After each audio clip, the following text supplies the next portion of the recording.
Whoops. Whoopsies. Oopsie doopsie. Interesting. G'day, you dunce. We've been over this, Nathir. Howdy. Good night, I love you.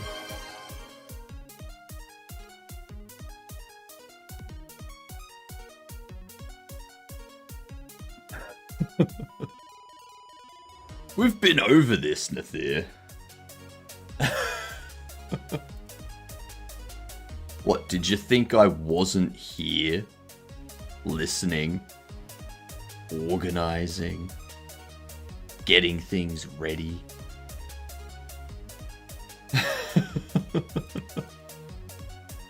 Is that what you thought, Nathir? Oh wait, you can't answer for like another 40 seconds.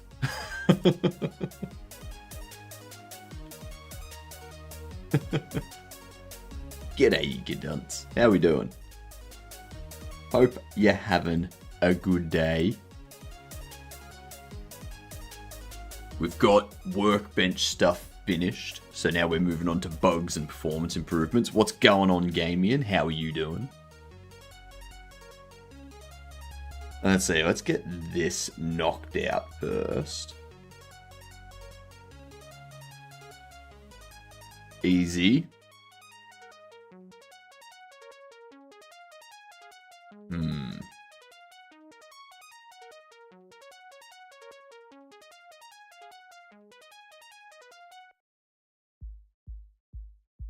The hell is... What are these? What's going on, Dex?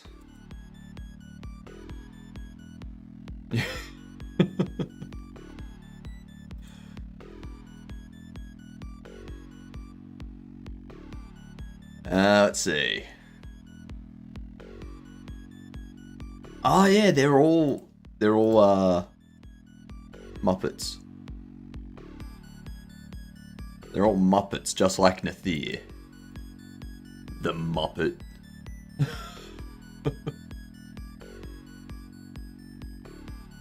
What? Spotlight, hot seat, microscope, fishbowl. Yep. Excellent. Excellent. Easy. Got him, exactly. I'm calling you a Muppet, Nathir. Yeah. You Muppet.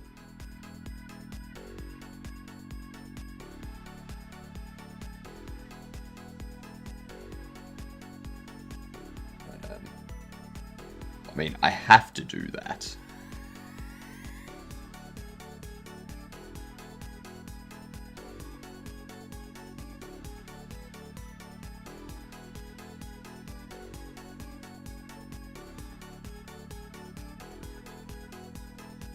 Then that's everything, right?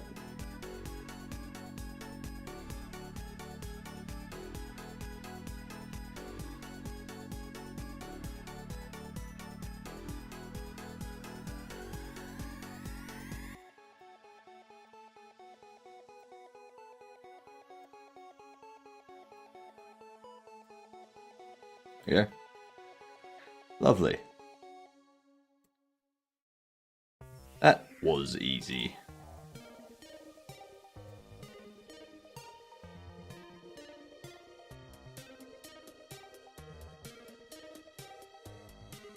Alright, let's see. This one's Monday, isn't it?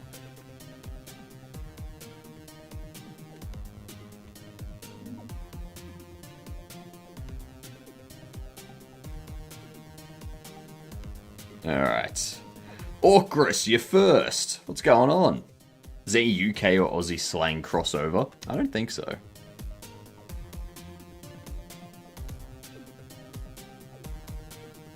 Not that I can think of off the top of my head. Nathir is second. Dex is third. Finally. Finally we have people here. And Gamer is late. Everything is as it should be. 85 stream streak. Nicely done.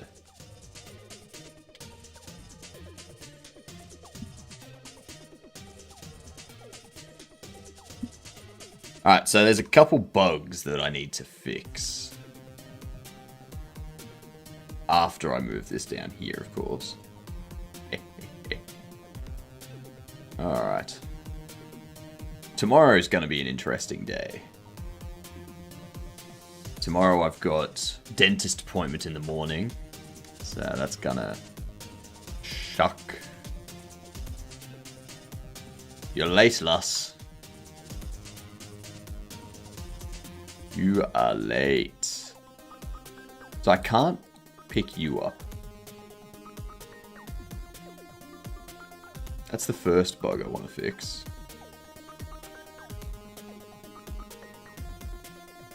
I'm here, we can start the stream now.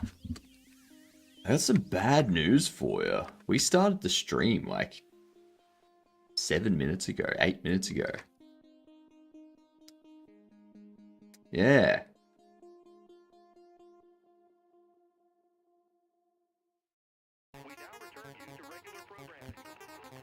And I feel betrayed. You should.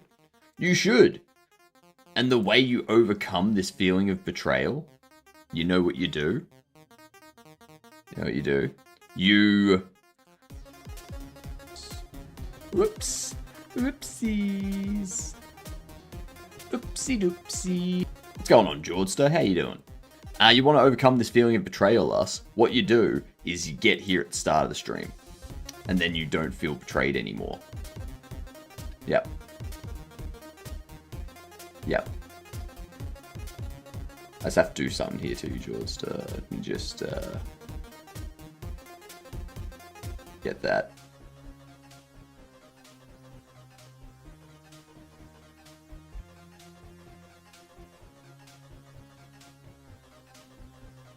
Just had to do that. Can't be here at the start of the stream. My brain does not allow that. I think you're lying. I think that's what's happening there.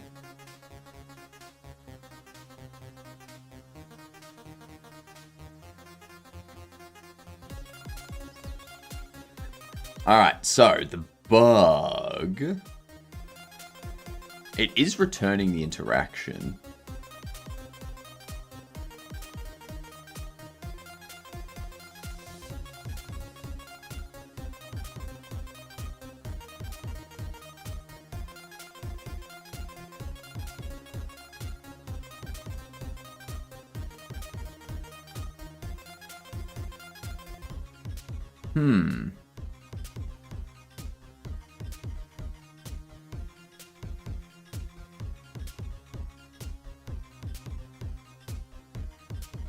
It reparents it.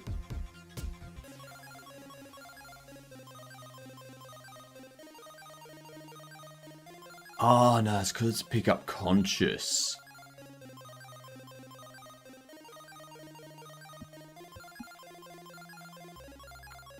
Yep.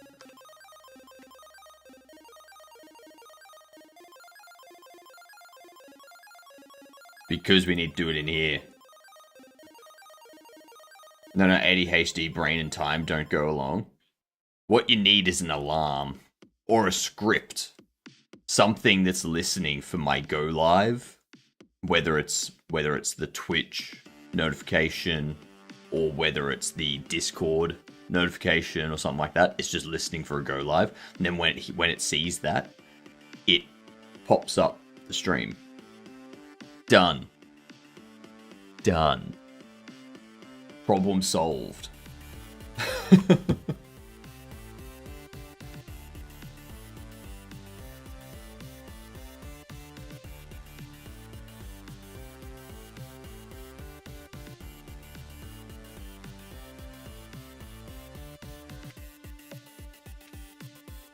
Ow.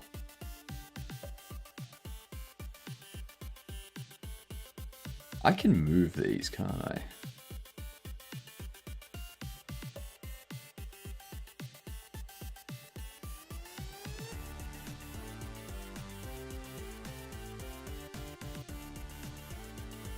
Yeah, I can move these down there. Yeah, move that. Right there. Get rid of that.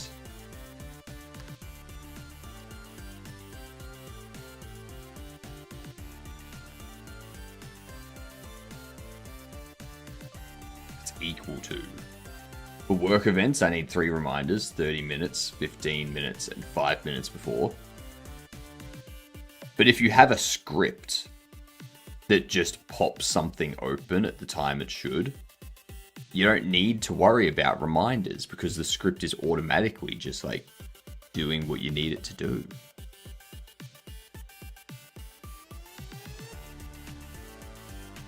It's miraculous. Absolute miracle.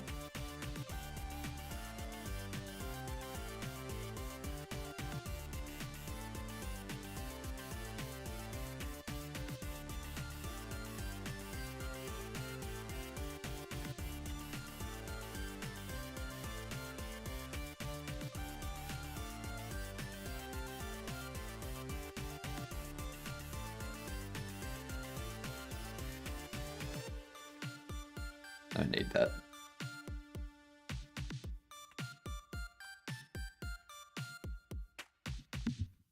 We go. Reposition the broken bubbles.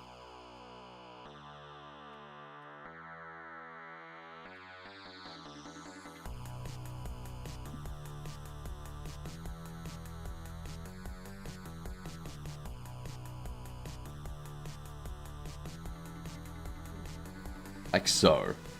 Yeah. Yeah. I have to be at PC though. Can't tell you how many times I went somewhere else 16 minutes before a meeting and then missed the meeting. But it's okay, Lars. Like, having the script that opens up the stream for you automatically, it will seem like you're here, even if you're not actually at your computer. You know?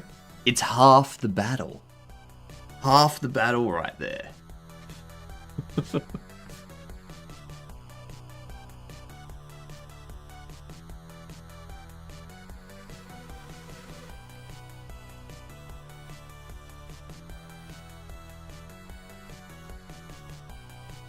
True, but will you talk to me as if I was here? I mean, maybe. Maybe I'll ask some rhetorical questions. Who knows? Who knows?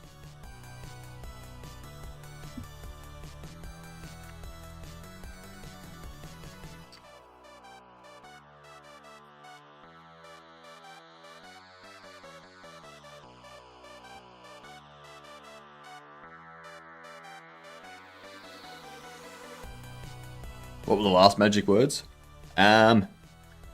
Cabin. Cabin was the last one. We've got a new one at the moment. And we do have more Steam keys for you to get. Before that, heavy. Heavy. And before that was power, and before that was patch, and before that was panel. Yeah. What up, Dazed? How are we? All the classic horror stuff is not in streaming services in Finland, only crappy remakes. Well, don't worry, Hilden, because we're getting a new scary movie. We're getting a new scary movie. And it actually looks good. It actually looks good.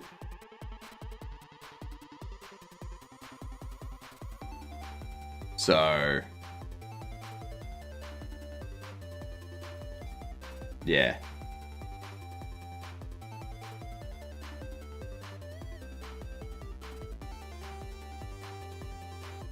Believe that when I see it. Because what happened with the previous scary movies, like if you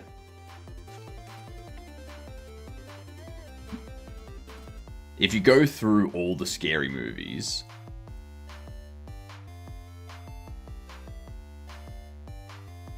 that was like director, writers, okay.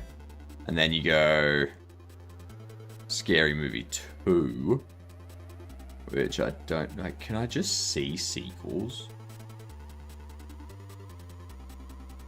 There it is. Scary Movie 2. Then this one here, same director and writers, whatnot. So these first ones were all right, you know? And then Scary Movie 3 is where it started to drip off, and you can see that the director and writers changed. Yeah. What up, Idol? How you doing? So like the directors and writers are no longer the Waynes. And you go to 4. It's the same thing. No longer the Waynes, and the last Wayne has dropped out completely. Okay. And then you go Scary Movie 5. Same thing. Exact same thing. Shawn Wayne's comes back. But Scary Movie 6, like the new Scary Movie, that's actually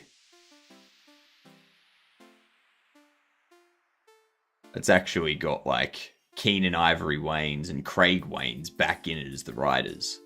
And they're like the two that do it really well. Yeah. So. Yeah. It's actually going to be a good. Yeah. Looks like it's going to be good. I'd watch all the classic horror with my wife. What if they were in streaming services here? But wife needs Finnish subs, so can't just VPN. So, do you not have Shudder?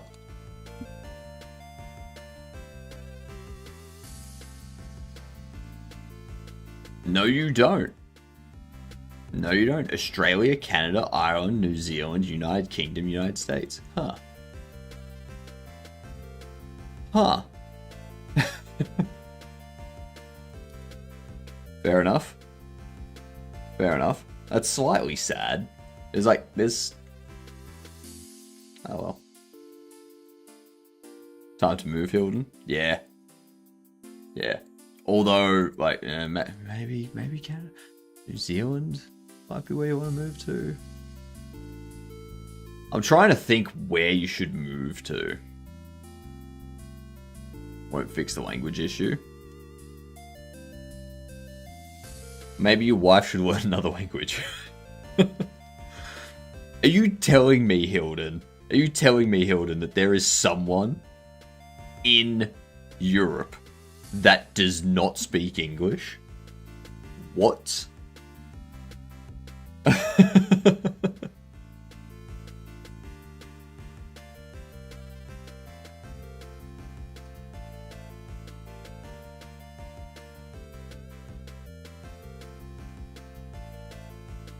It should be doing this.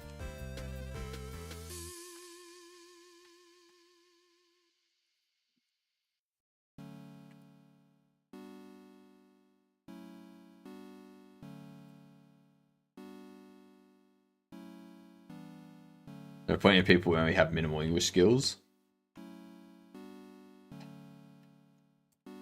That's why I have to learn another language.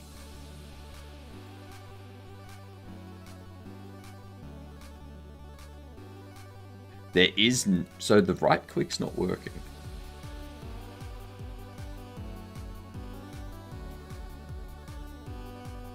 Oh, hang on.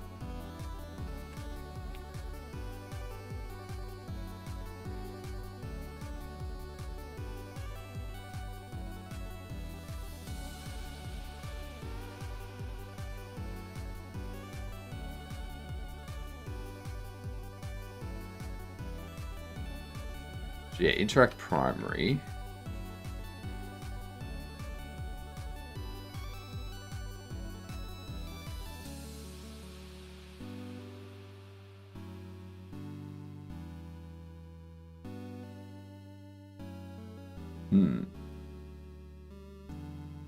A prime example being me.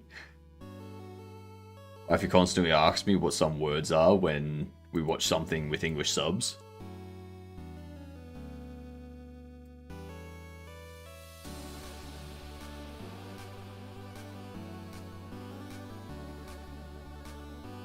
So it does pick up conscious.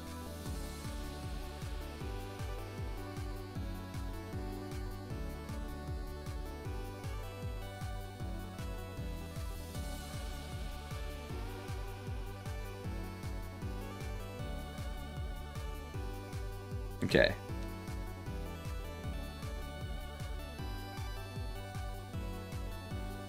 Two and one.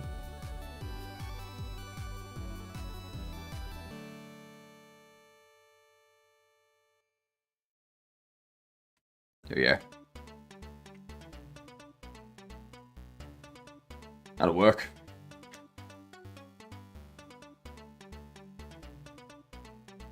Understand English pretty well due to my gaming and series watching, etc.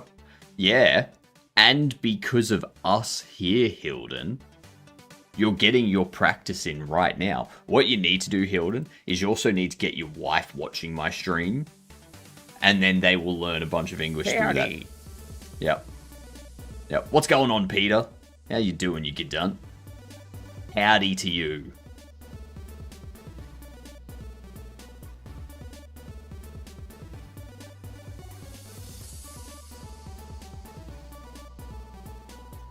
Without access to property or key left menu of an object type null instance. Oh, yep. Duh.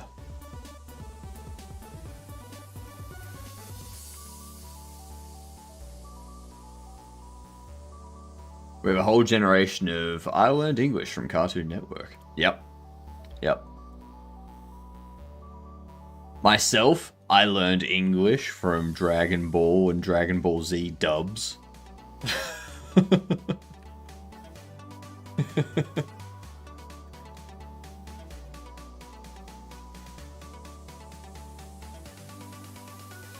Now I can't place you back.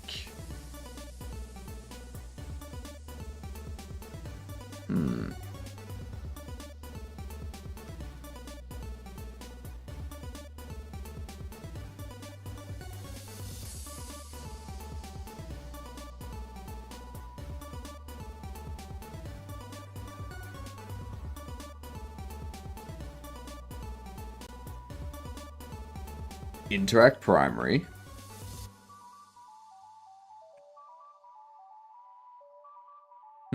Interesting. Started learning English in RuneScape, and when I needed to answer dialogue in what? Also quests in Morrowind. Hell yeah. Love the quests.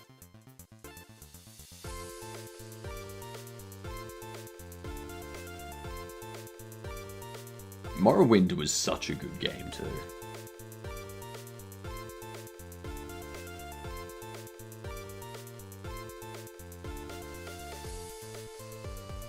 Star Wars Knights. Oh! Sorry. Yeah, I hate acronyms. That's all. That's it. Pokemon dubs on TV. Here was based on the US. So we had Jelly Donut Onigiris too. Oh yes, because they changed Onigiri to Jelly Donut. And it's like, that's clearly a rice-based thing. Why are you calling it a jelly donut? It's not a jelly donut. Just call it like a rice ball or something, for Christ's sake. I learned English because my uncle gave me games in English, and due to my ADHD, I couldn't wait for TV series to be released in Germany, so I watched them in English on the internet. Nice. I remember whenever our German teacher just couldn't be bothered, or they were away, like out sick or something, and we had a substitute, we would watch Inspector Rex. Yeah. Yep. We would watch Kommissar Rex in German. And it was great. It was great. Yeah. So when I was in primary school, you would learn Indonesian in primary school. And then when you got to high school, you had a choice of three or four languages, I think. In high school, you could choose to continue learning Indonesian, or you could choose German or Chinese.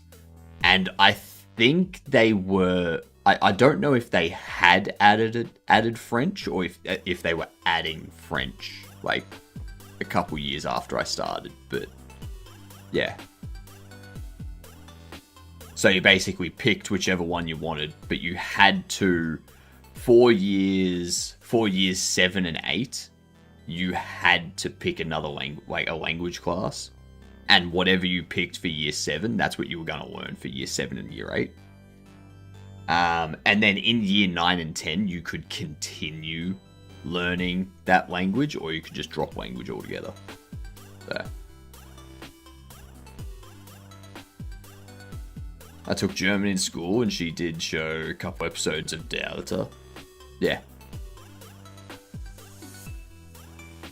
I've watched a bit of TOS in German. TOS. The original series. I was like, "What? Why are you watching A Terms of Service in German?" And I saw Kirk, and I was like,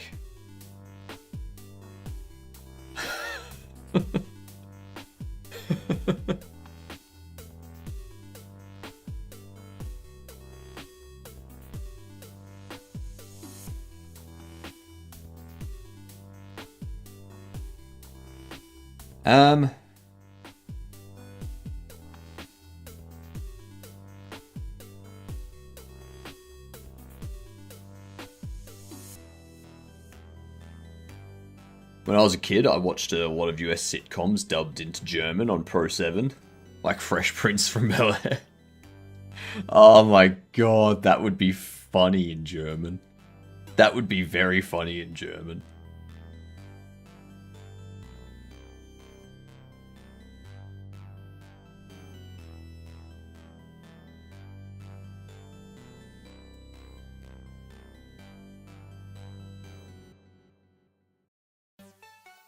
So, why?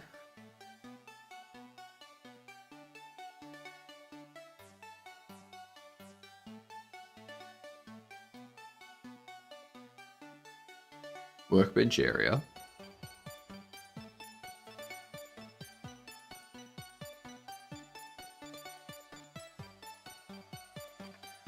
It's because of this, isn't it?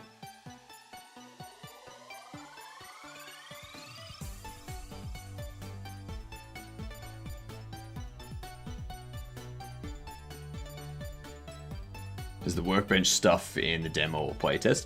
It will be in the demo. It's not anywhere at the moment that you can play it. I've got some things I want to fix up before I give it for any kind of playtesting.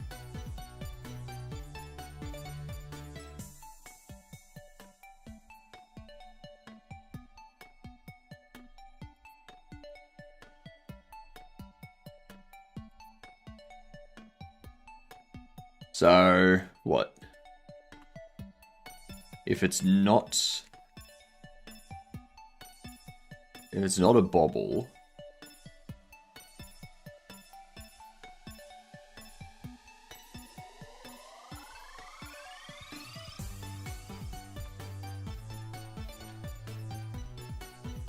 what up, Smack?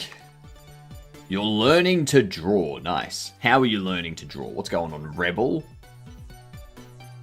The finished dubs of Digimon was so horrible that they quit showing the dubs and swapped to subs. Same company dubbed Flipper and Lapaka and Spider-Man. Next time Thea spams Tangier, you should ban Cam. That'll show him. Smart gamer. I drew anime people, Winnie the Pooh characters, and just self-taught. Nice. So have you learned different techniques and stuff like that for like shading and perspective and things like that? Have you taught yourself those? Oh, good here. How about yourself? I'm doing well, thank you. I'm just fixing up some bugs and whatnot, and then moving on to some performance optimization stuff. But yeah, that's what we're up to. Art runs in my family. Lucky. You've got paint in your blood. You should probably get that checked out. Should get that checked. Not healthy. Just beginning this GD script journey myself. Nice. Game seems to be coming along really nicely. Thank you. A lot of effort. I'm a bit tired, but you know.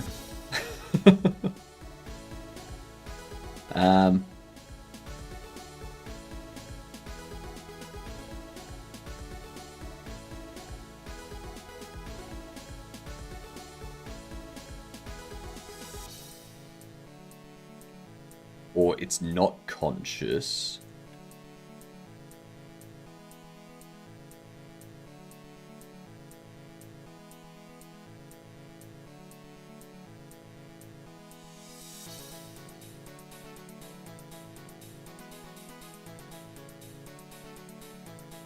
No.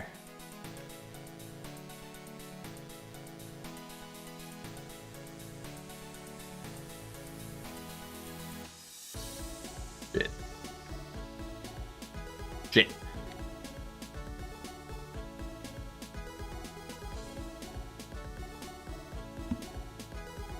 I've been using GD, and did you have previous experience? So I've been using GD scripts.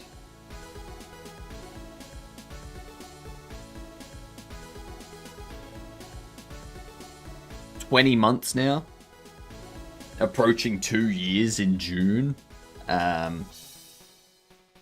I didn't have any GD script experience beforehand, but I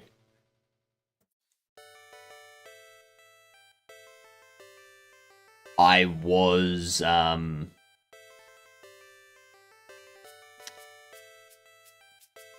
what do you call it? I was a programmer for like 10 years before I started doing all this. So, yeah. I should make my website in Godot and abandon people who do not have the WebGL enabled. I mean, go for it. Why not? Very easy, very simple, very straightforward.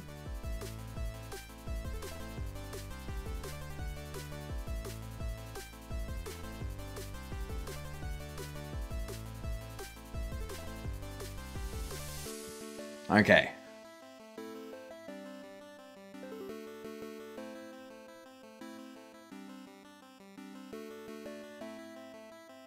Jump straight into the driving seat pretty much. Yep, basically. Jumped in, started making stuff, made a few really like small and not well thought out games. And now I've started making this game, which is a bit better.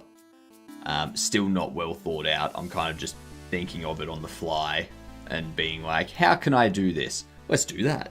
And then like figure out how to make it in the moment. So that's stuff I can fix for my next game with proper planning and stuff.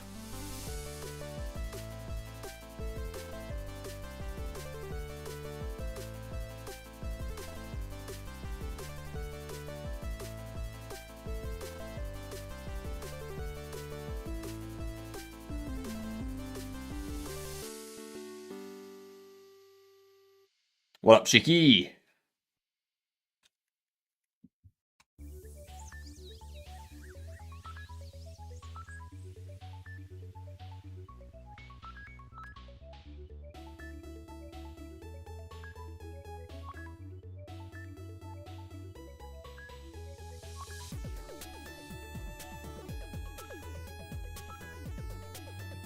Jeez.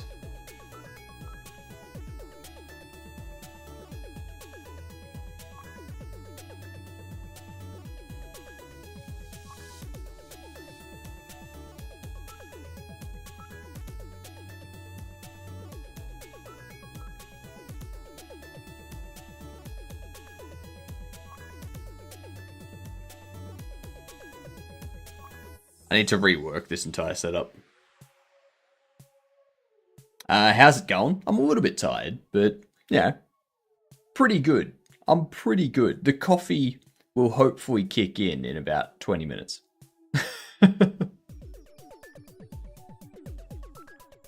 Is it time to learn how to Flash and make Flash app as a website and have it run in Ruffle with JavaScript? What?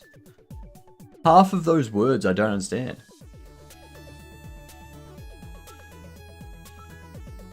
I found GD Quest interactive tutorial thing and enjoying it so far. Very limited prior experience from years ago.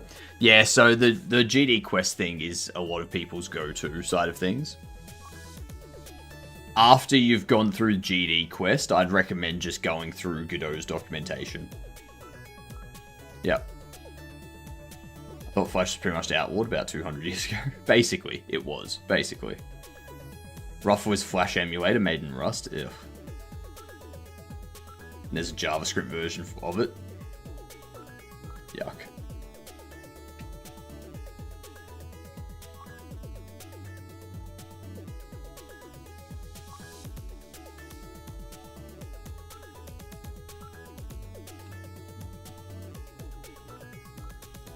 If player instance held object is Bobble,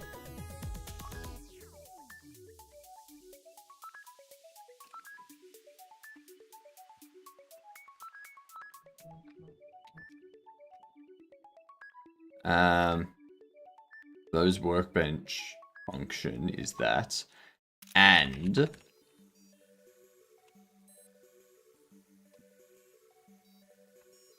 that's conscious. Might as well bring back Microsoft Silverlight then. Do not, because then we'll end up with what was it? Quicksilver, like, was it Silverlight or like what was the one that was after Silverlight?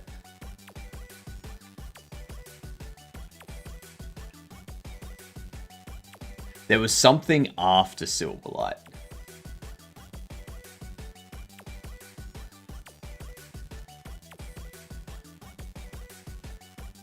Not Web Forms or Moonlight, no. It was their follow-up.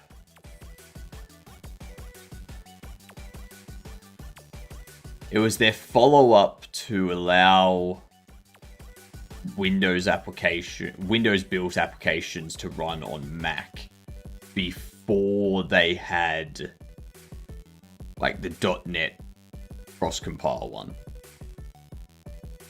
Does anyone here participate in coding challenges? Not really. Not really.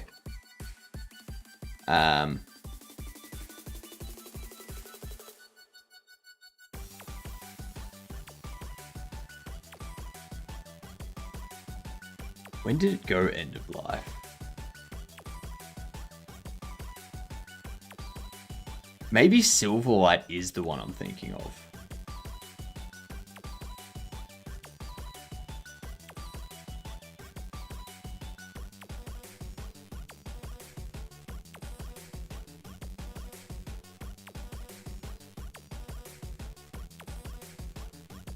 Maybe Silverlight was the one I was thinking of.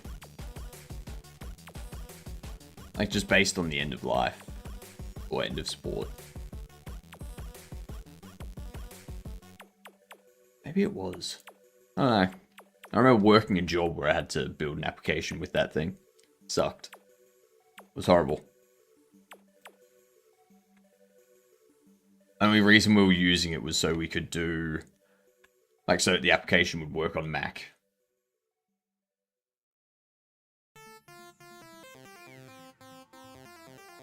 Open Silver was apparently a success to Silverlight. Yeah, no, it was like an official Microsoft one, not a community Not a community one.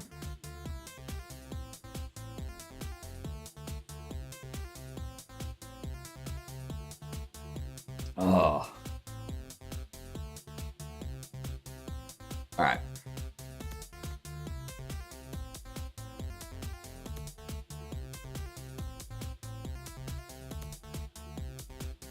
Workbench function.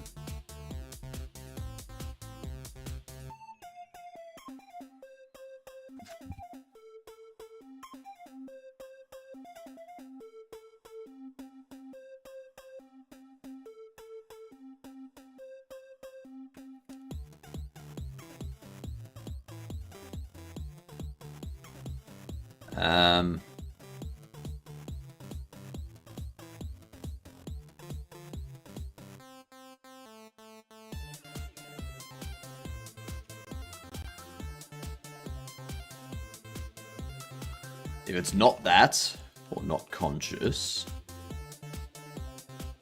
Actually, if it is that...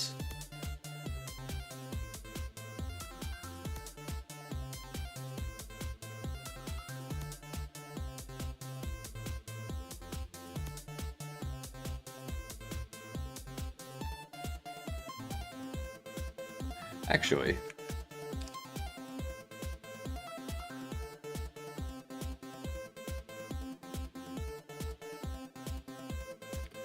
If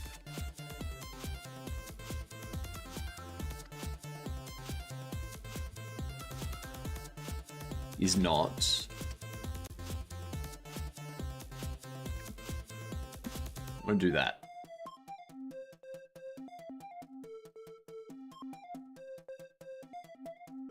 Gotta bring back the glory days of ActiveX. Ugh.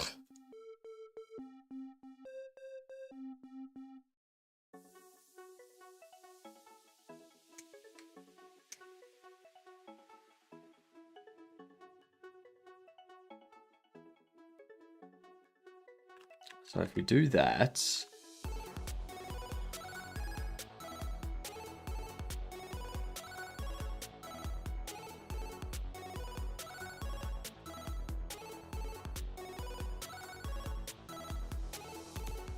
if it is add repairing Bobble and the Bobble's not conscious, return out.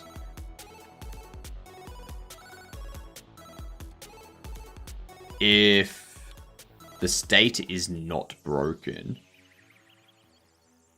and the workbench function is that, return out. If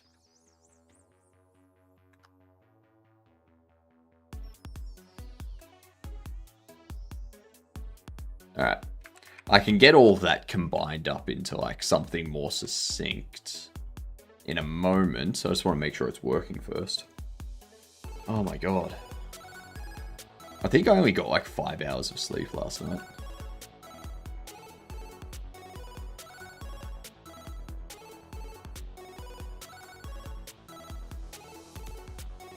The hell? I'm holding a Bobble. It is conscious. It's not hitting there.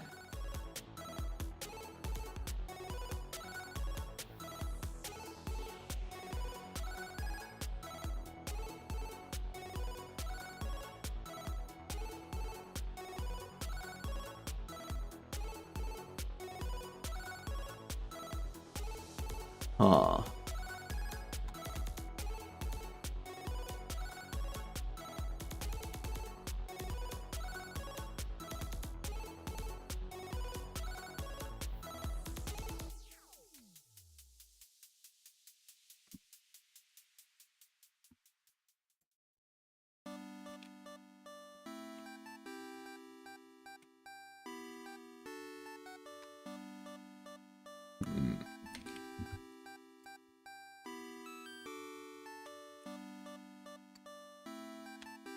Bobble's not null.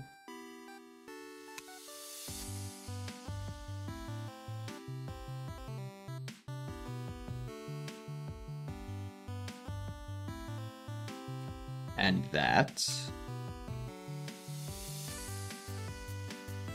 Or Bobbles is null.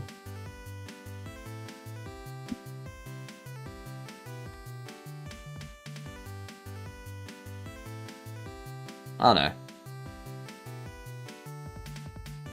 I need to worry about that.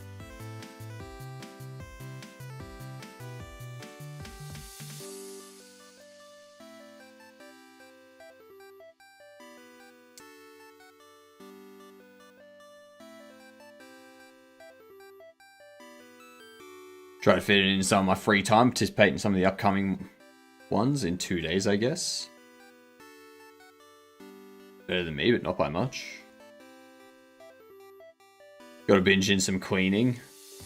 Or I got adult social work coming to assess if I need services at home, send help. If they're offering free services to, like, clean your apartment or your house, like, man, leave it messy. Get that free made. Like, Jesus Christ. You know what I would give to have like someone that I don't have to pay just rock up and clean the place and then leave? It'd be great.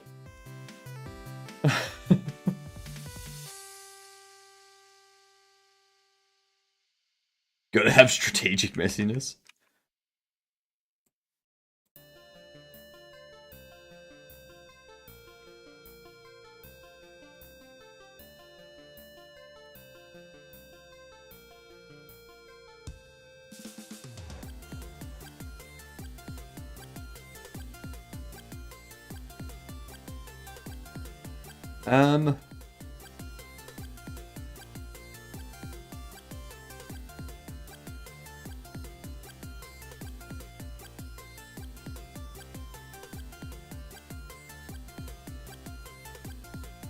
Where's that collider?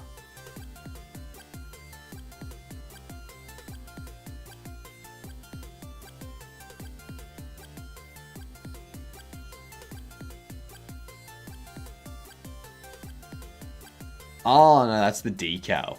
Never mind. That's the decal. I'd love to pay someone to... I'd even love to pay someone to clean my place. Can't find anyone in my small city. Yeah, if I was working still, like, and had like a solid income, I'd be paying a cleaner. Like, once a week, come around, clean for an hour, do some dusting, do some vacuuming, do some sweeping and mopping. I'll do the dishes, because that's something I do throughout the week. But yeah. Just do all the shit that I forget. Like, dusting. Dusting, for Christ's sake.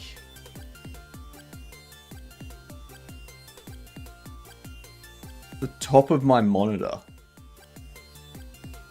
Top of my monitor. Just dust.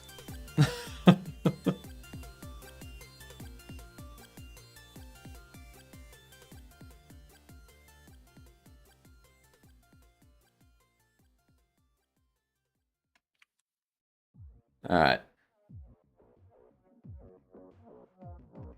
So why doesn't it allow me to place again?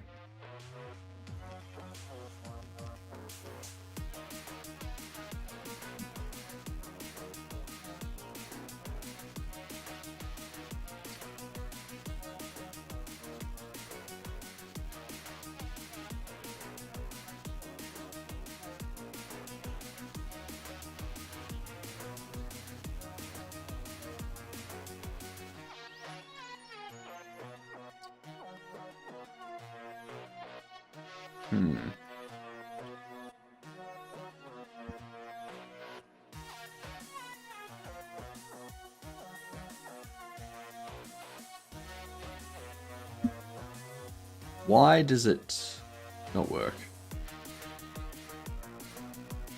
What up, Cam? I don't keep showing up late. Shut the fuck up, shoot banner. Hey, the banner knows all, Cam. Alright, do you want me to bring up the database? Huh?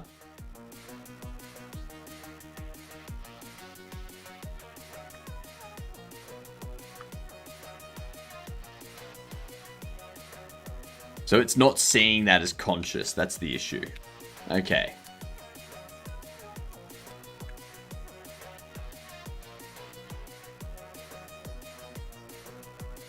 Does it know how much run I've drank tonight? I'm gonna say at least a quarter of a bottle. Based on your alcohol tolerance that I know about. Let's see here.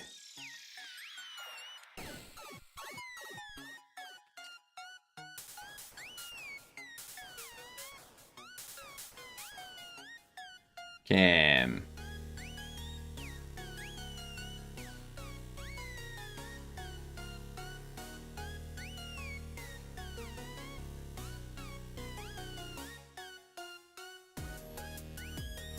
There you are.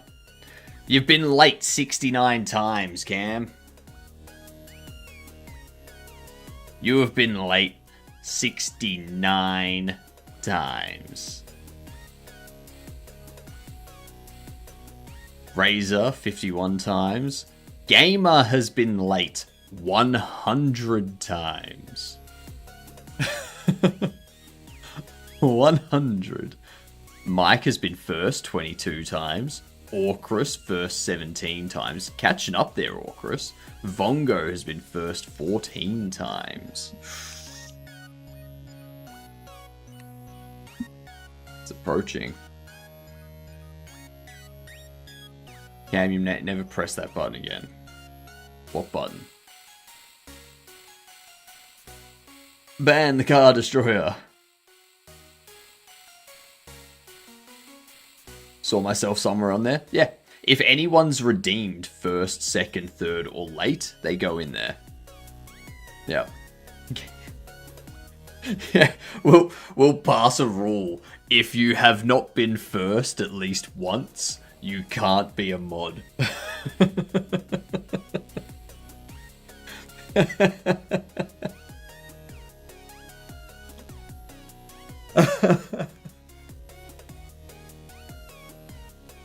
Oh, that's a good one. Well, no, Lars. I didn't say if you've been first at least once, you are a mod. I said if you haven't been first once, you can't be a mod. Okay? Very different. Very different. Jeez. But I can still be a super mod. Give me the hammer.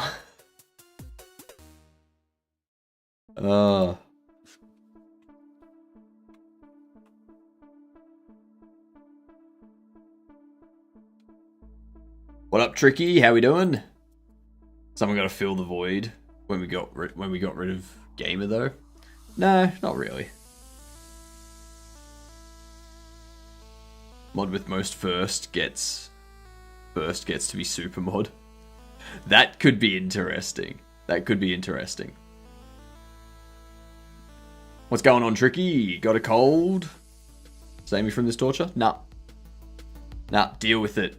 It's only a cold. Come on. It's only a cold.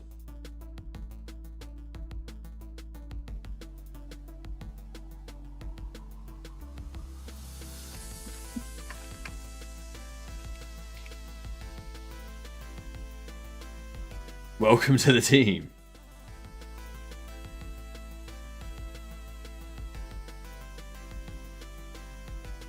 Oh, god damn it. Right there. Does anyone else ever need their sternum to like pop randomly? Yeah. Like I'll like stretch back, then like down here will just like crack open a little bit. Just like it's like I think it's more muscular than anything else. I think it's just like the muscles tensing up. Because I do sleep like... Yeah. Let's see. 4K.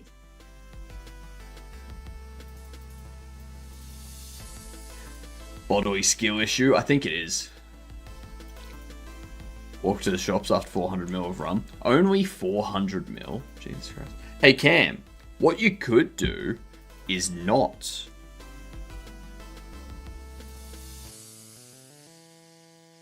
Yeah. It's 4K even hot sauce. It's weak sauce.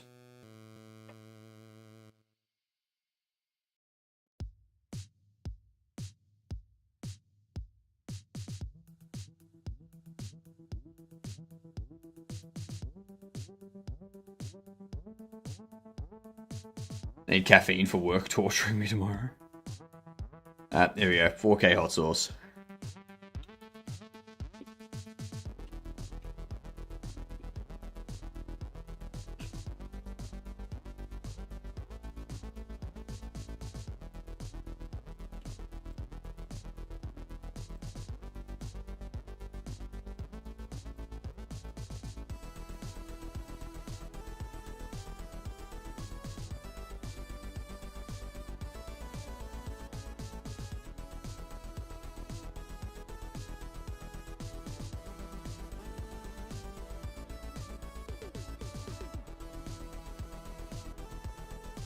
Cam's like 19. No one knows how he's survived until now. It's one of those miracles.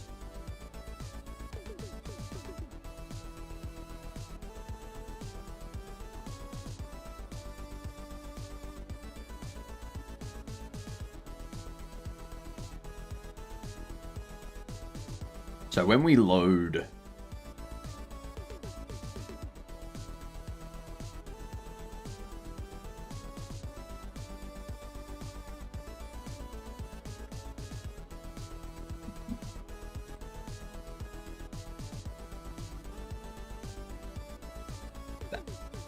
That's what we need.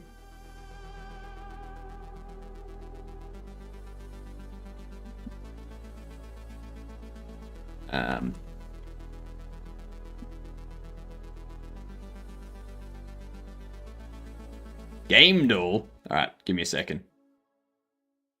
Let's test this out first, Chicky.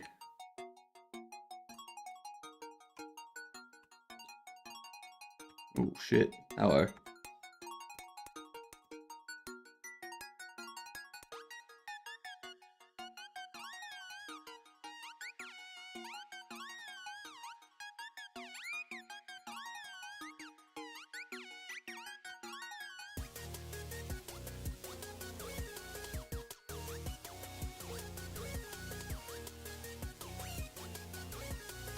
See if that works.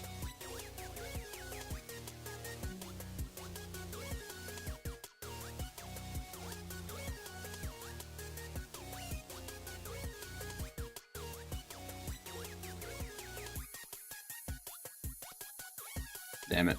Alright. Game duel. Impossible.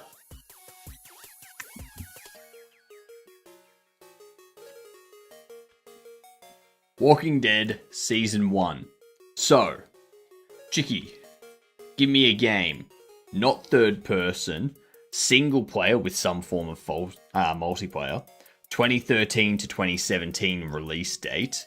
Could be horror, could be survival, could be drama.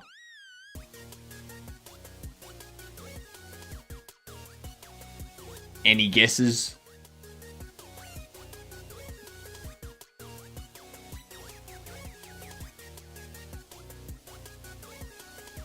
We could do...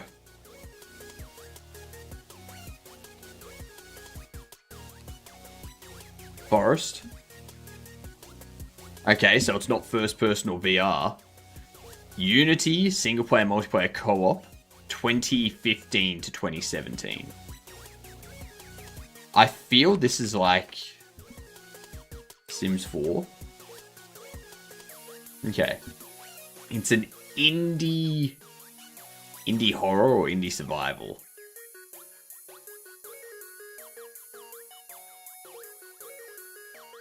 Probably an indie horror.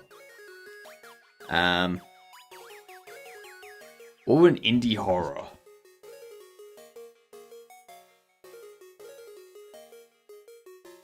Not Path of Exile. It's not Outlast because it's not first person or third person. It has to, or isometric. It needs to be like side view or auditory or text. Now it could be like Doki Doki. It's not Doki Doki, it's not text. So it's probably a side view. A side view horror game. No, a side view survival game in 2017. That's an indie Unity single player multiplayer.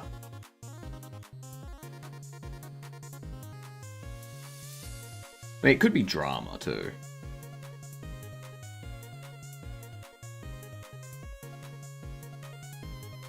Yeah. It could be like an open world drama, but given it's indie, it's probably a survival. 2017 side view. Single player multiplayer survival. It's not Don't Starve Together.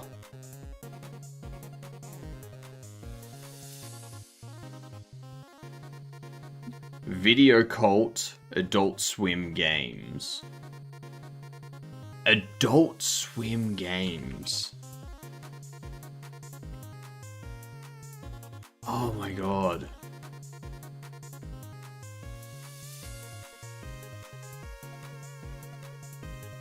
So it's got to be... Yeah, Rick and Morty. The Pokemon one. Like the one where you got to catch all the different Mortys.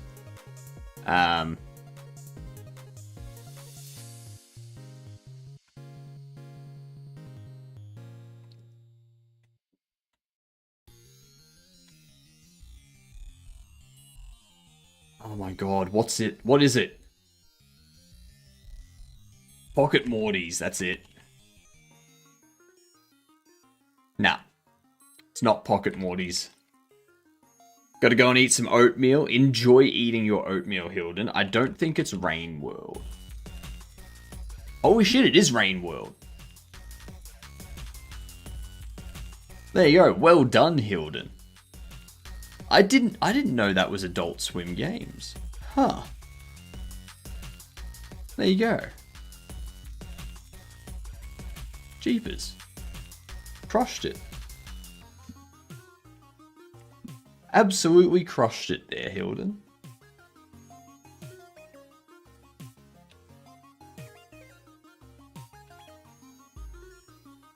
Still got 2 minutes on ads, so figure I'll get this knocked out.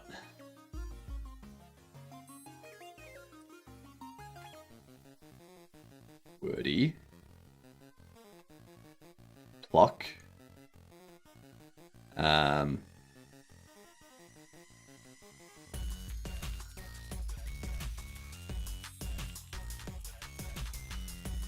Dumpy.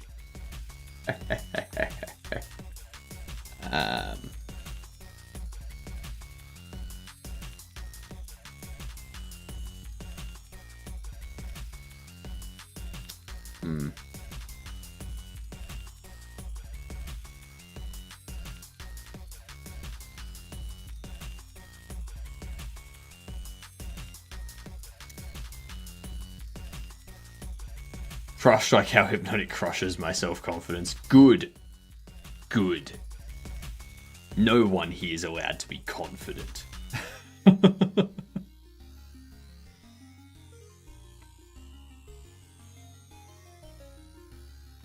Motto. That was easy. Too easy.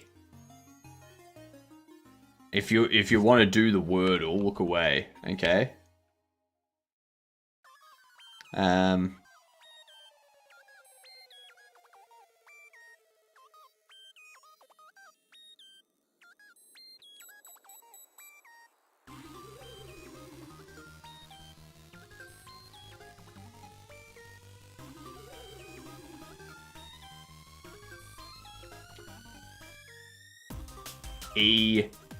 Z.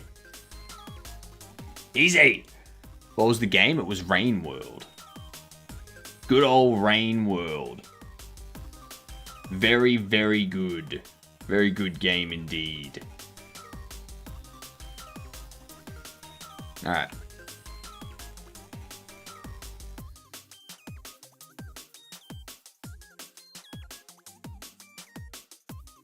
Why what, Nathir?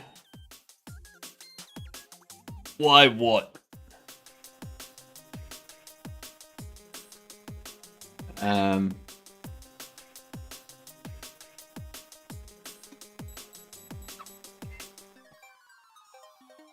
Why is it a good game? Because it's a good game. I don't know what you... I don't know what you want.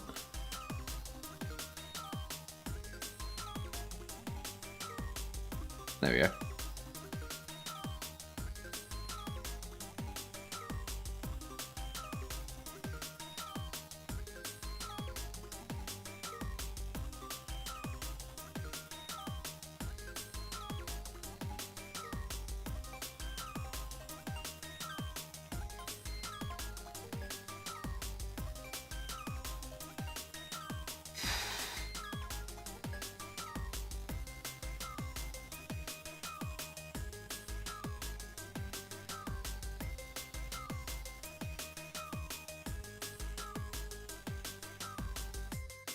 I want the truth, the whole truth, and nothing but the truth. Nah. You get nothing.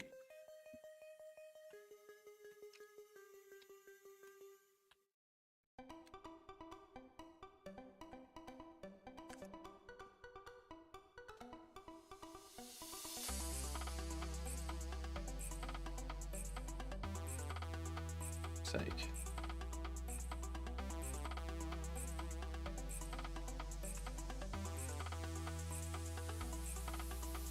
Yeah.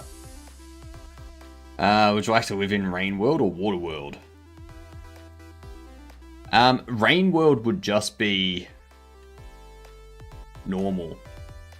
Same with Water World. Both of those things are just Earth.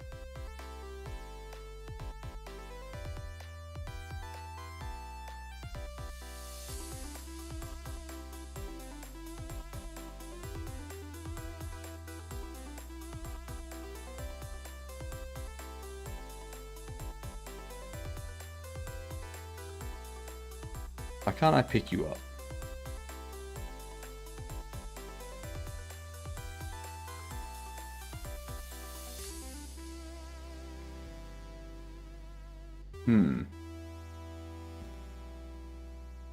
How about Venus? Nah, not living on Venus. Venus is a terrible place to live.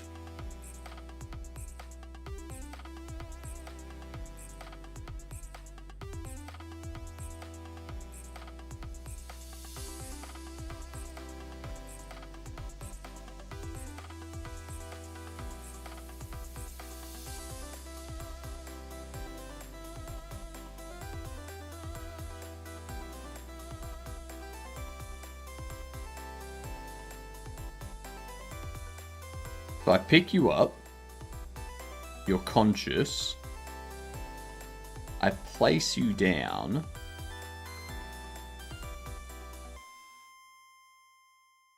I no longer pick you up.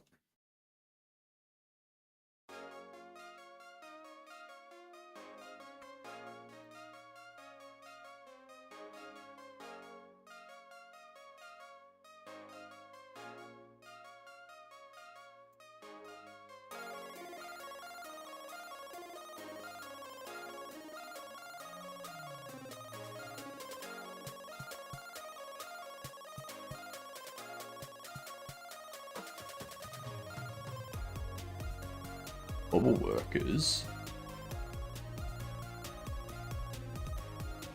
You are conscious. You are working. Frozen. Your collision has been disabled.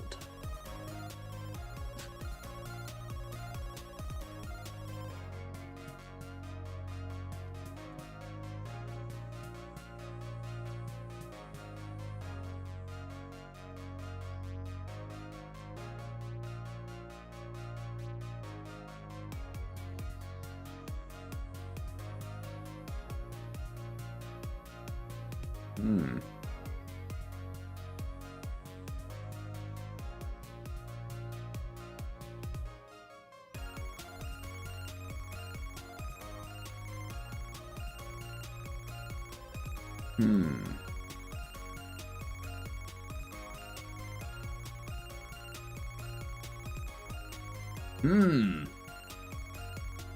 They're just simulations of reality these days. What? I don't see why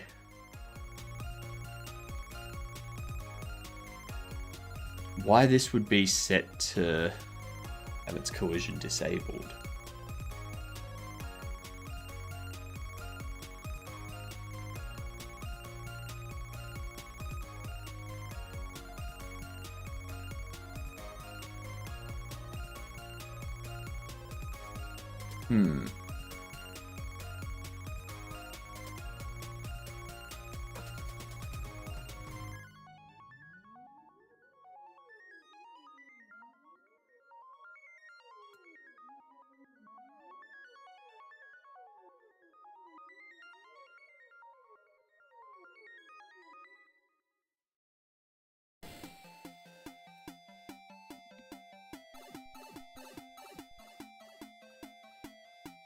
So I'm not setting their collision up here to be disabled.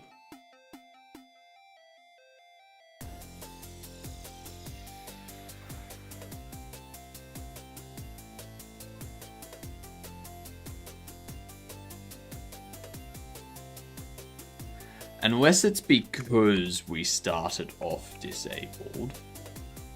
That wouldn't make sense.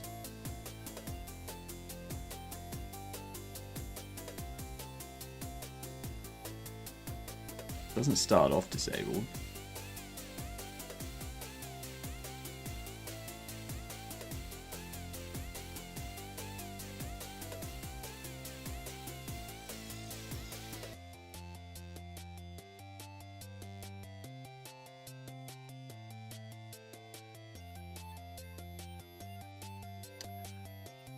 Odd.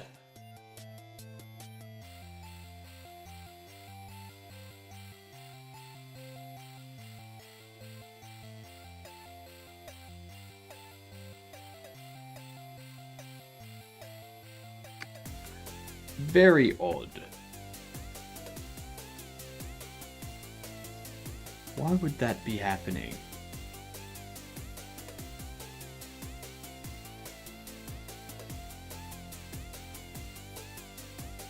Is it something to do with when we do this?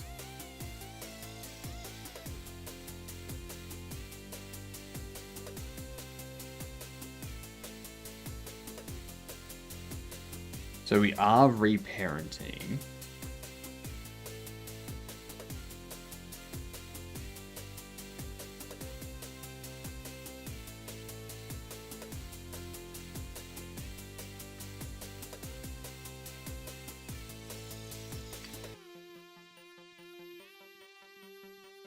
That just calls the function. It does call getHeldObject too.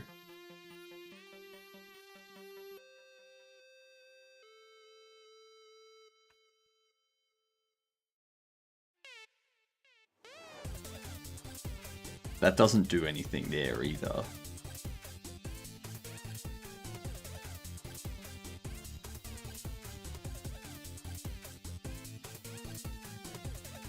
Wait, when we're holding it...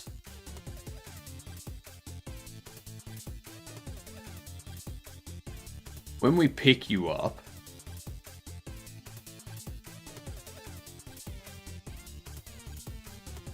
We're doing that. When we're placing you down. Okay, so when we're placing it down...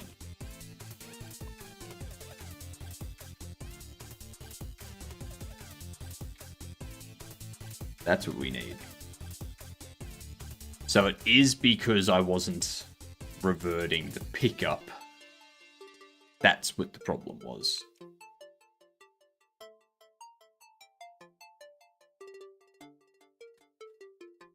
Okay, you pick up, place, perfect.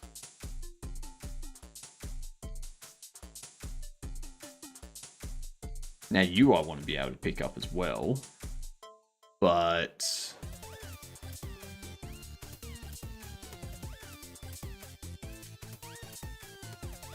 So I do have...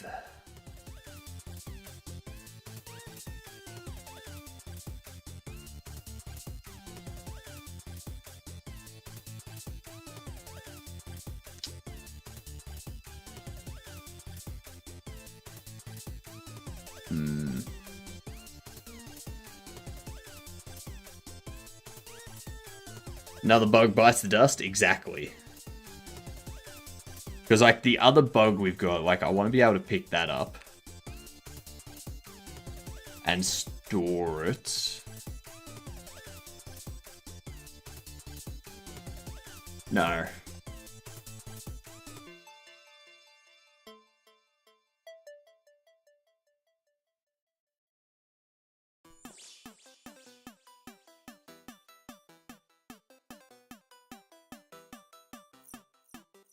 Unless...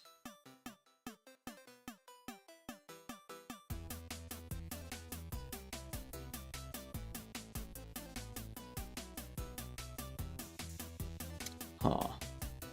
I'm just trying to think how we set it up so that when, like, after 7 days, if you still haven't fixed a bobblehead, the NPC comes back in and takes their bobblehead back.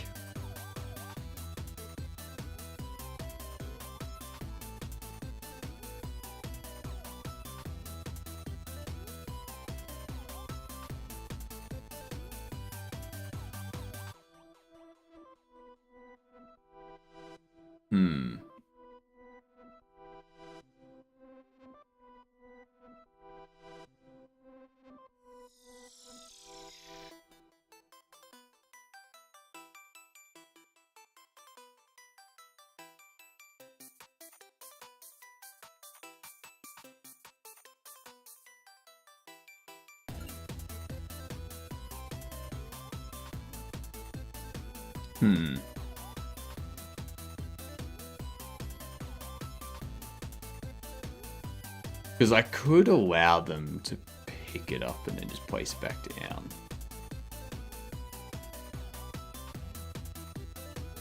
Or they pick it up, they take it out to the NPC. I have absolutely no idea. There's a few ways to do it. And then there's also, when I do this, you see how it still has the interaction on the left side? It's just got an empty interaction section. I need that to go away, but for some reason it's not.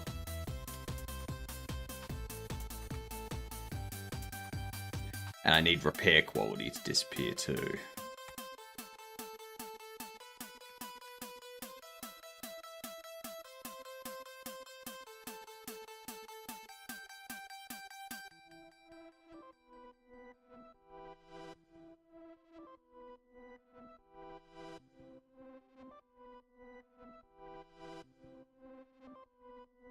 Where do we get that? Yeah.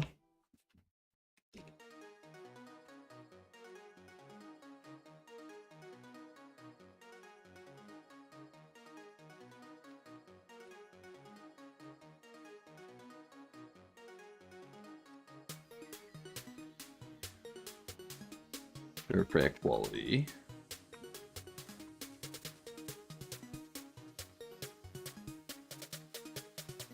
See what happens.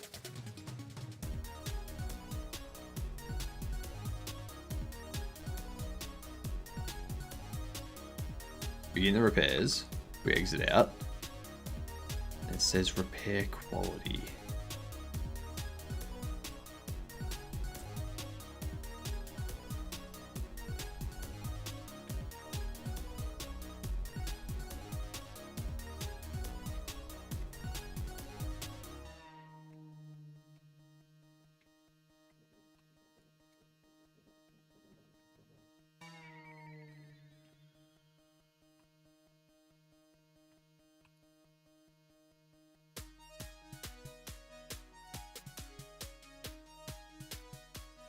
There we go. Fucking, oh my god.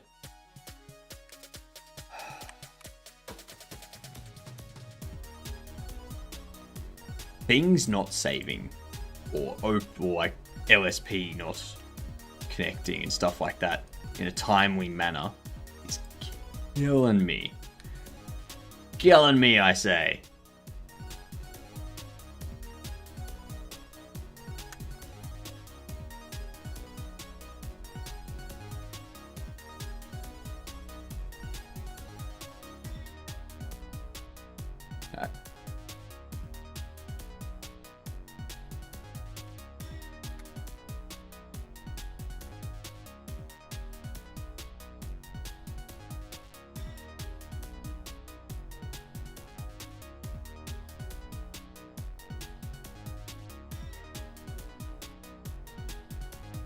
Now I think under here, when repairing has finished,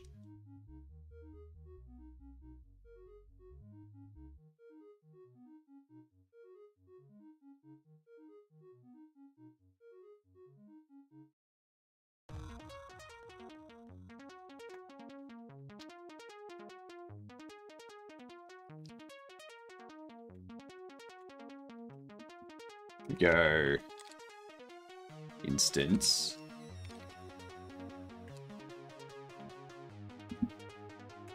Update to that. So that way, once it completes, that disappears. And you get the... Like, we'll have a SFX that goes off. I'll need to do some sort of visual thing when it completes as well.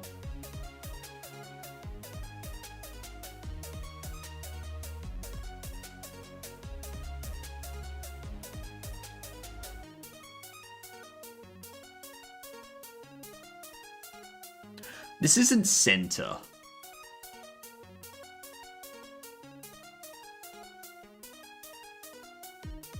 Is the player not center, or is the bobblehead not center?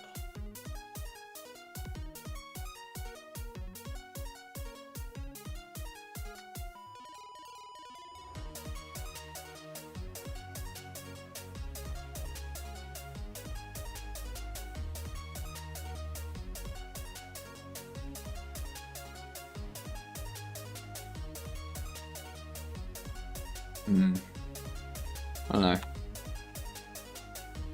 Anyway, that'll work. That'll work. That's all good.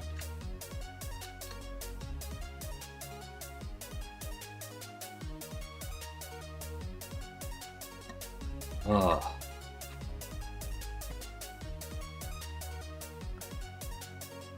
So we've got that. I need to update the workbench so that these aren't interact primary, but are instead interact 2.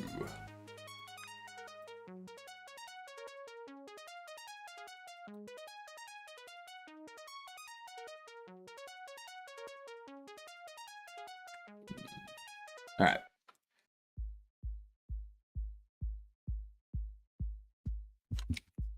Move.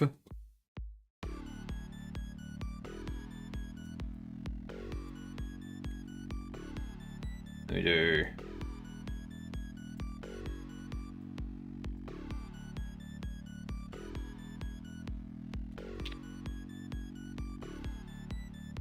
That.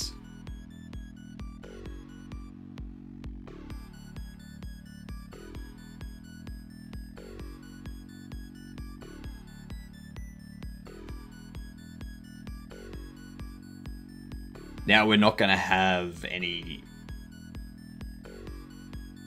difference. Your E.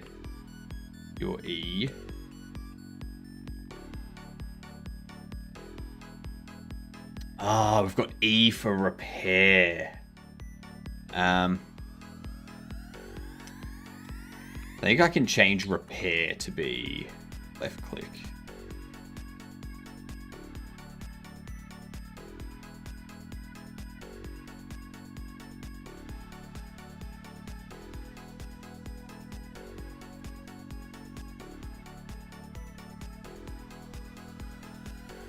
that there.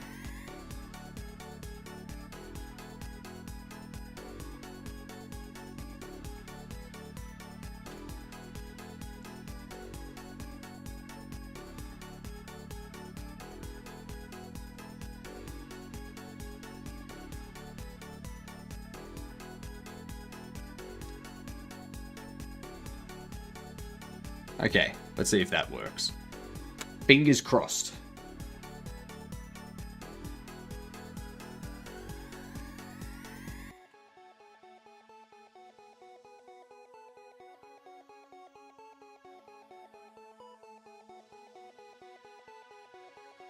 There we go. And we have, ooh. Into here.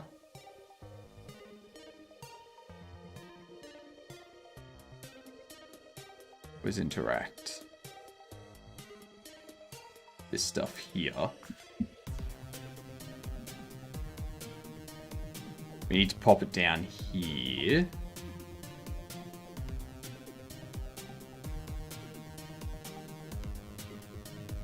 Player is not repairing.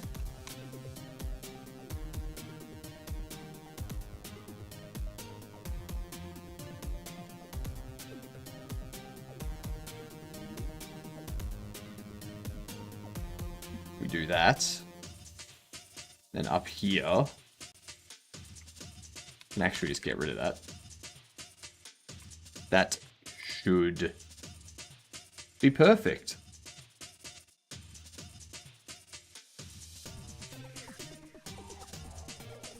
I really want to play Slay the Spire 1. Well, shit, that broke. Left menu on a no instance.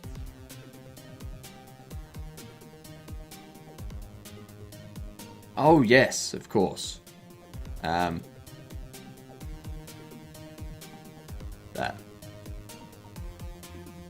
I did a bit of Slay the Spire last night as well. Starting to get the hang of those characters.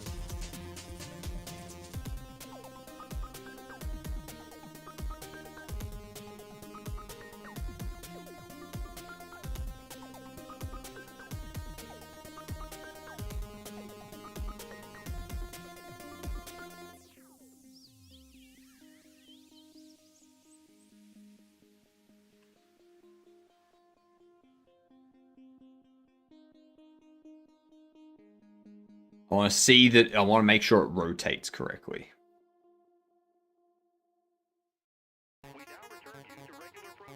It's not. That's not rotating correctly. Still like the silent character the most. I reached Ascension 2. Couldn't even finish the game with the Night Dude yet. What do you mean Ascension 2? Very Fallout 4 tier placement of stuff.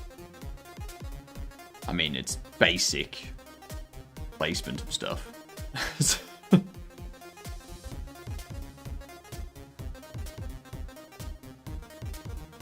Are you talking about, like, Act 2? Plus? Alright, so I've got that fixed. But I need the bobblehead to be rotated the correct way. When you finish the whole run with a character, you unlock next difficulty with that character where you start all over. And it's harder. Ah, right. How many acts are there to get through? As I haven't reached that yet. I think I've done like 6 runs in total. And the furthest I've gotten is like halfway through Act 3.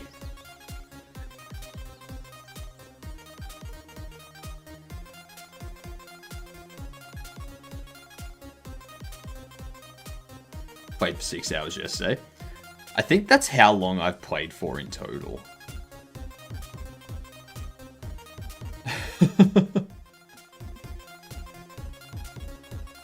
I think you've got a problem with self-control, Lus.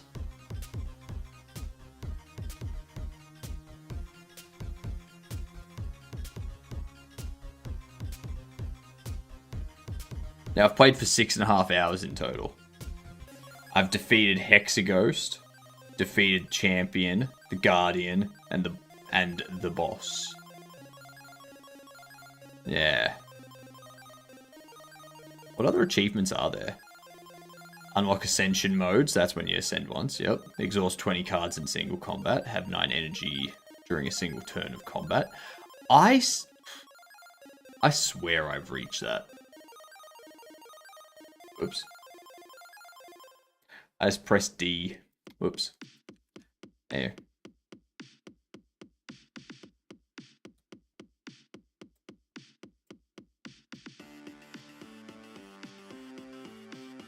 Wait, 12.7 hours total.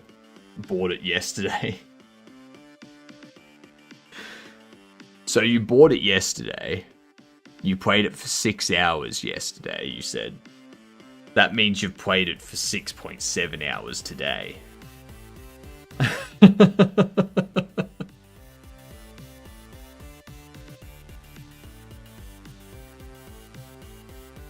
Slay the Spires, I believe it's a good O game. Yeah.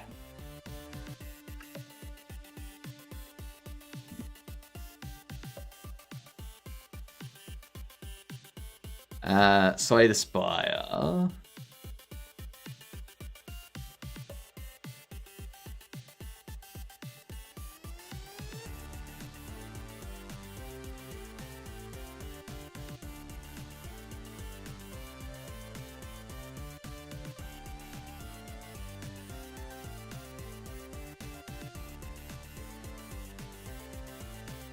JVM SDK, interesting.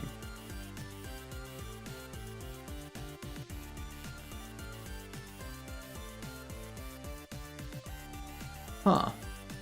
You go Slay the Spire too. Where do you see the engine?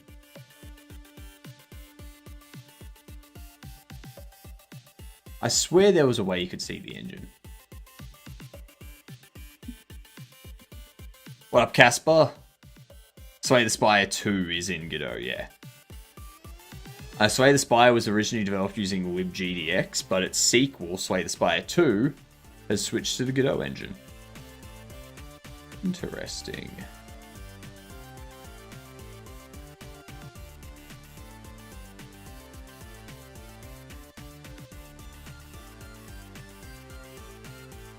Wonder if that's true.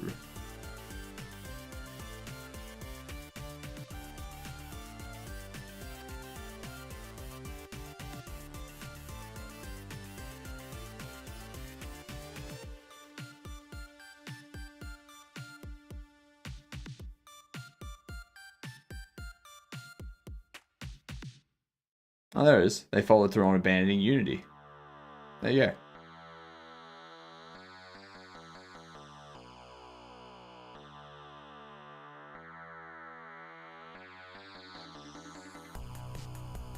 So yeah. Slay the Spire 1 was Unity. Yeah.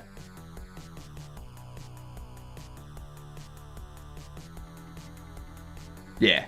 Yeah. So this is why you don't listen to this. Okay? This is why you don't listen to this. Because the search assistant stuff is obviously incorrect at this stuff. Unless there was like a very, very early version, which they then migrated to Unity. Yeah.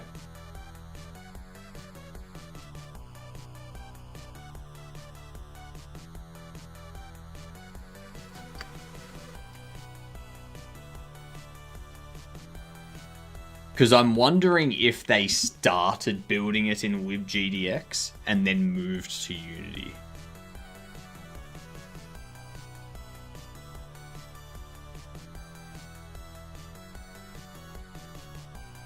Okay, libgdx does have Slay the Spire listed. But I wonder, is libgdx something that you use with Unity?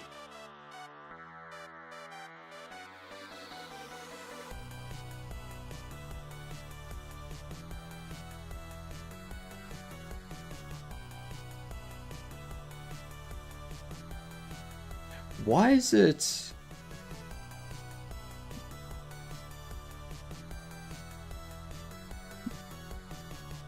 This is weird.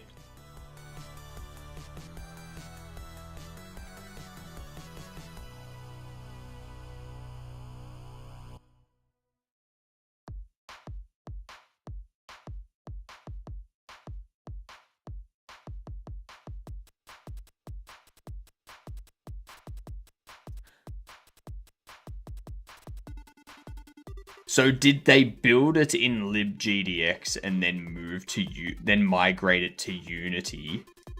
And then for Slay the Spire 2, they went, yeah, Unity's not the option either. Let's go to Godot. Is that what happened?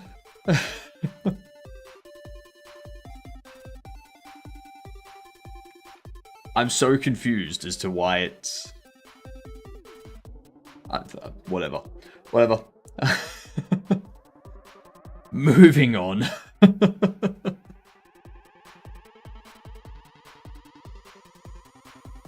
What was I fixing? That's right.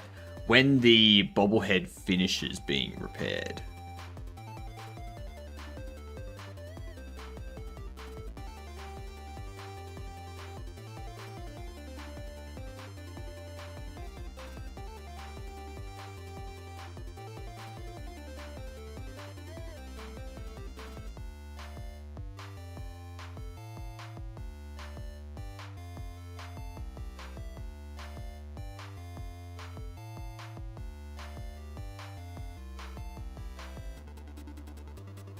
That doesn't make sense. I think a lot of people dumped Unity when they tried to shaft everyone with the price hikes, etc., etc. It wasn't the price hikes. Everyone dumped, like a lot of people dumped Unity when they tried to make it that you had to pay them 20 cents every time someone installed the game.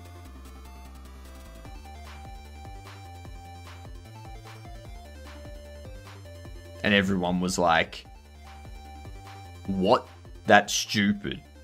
People could send us broke just by installing, uninstalling, installing, uninstalling. And then Unity went, oh no, we have stuff to detect that and to filter those duplicate installs out. And then everyone went, how? How are you doing that? And they said, trust us. And everyone said, no. No. No thanks. No. Bugger off.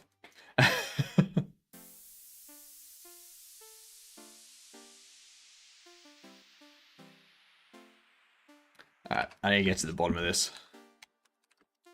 Was Slay the Spire 1 made in libgdx or Unity? Because they showcase it.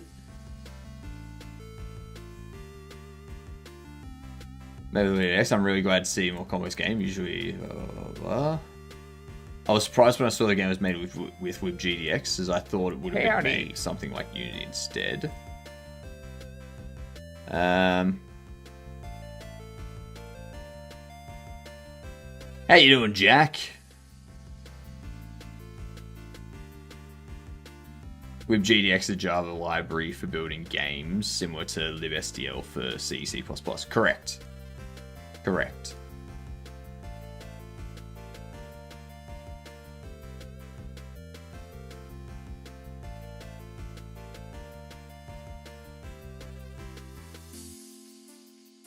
So it does seem like based on all the information I can find on the game,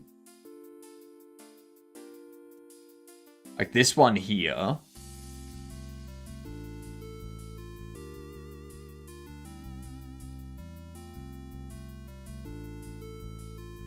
Unity became embroiled in controversy, blah, blah, blah, blah.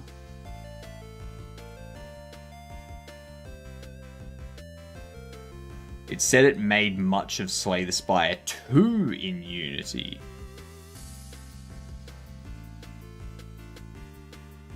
Okay.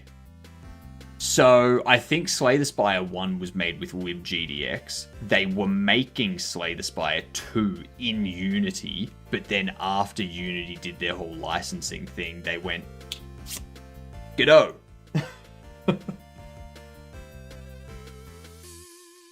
Yeah, cool. Because, yeah, I was confused there, Casper. I was like, hang on. What was it made in Unity or libgdx? Or, like, when did Unity come into play? Like, yeah. So libgdx isn't really an engine. It's more of a framework. Unity, more like lame-ity.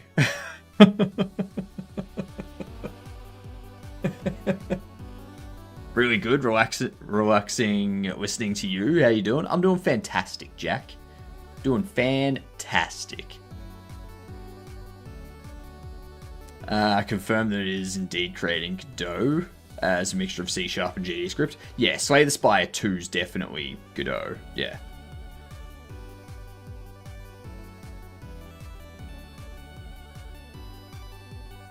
Let's see.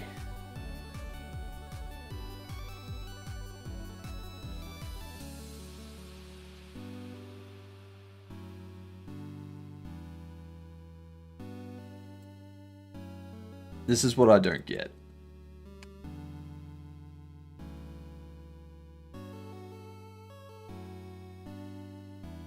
I think Slay the Spire 2 might be the most successful Godot game.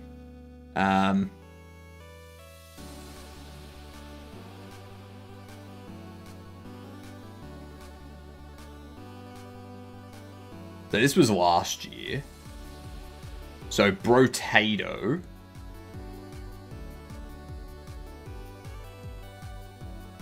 $102,000 reviews by 2023. Buckshot Roulette.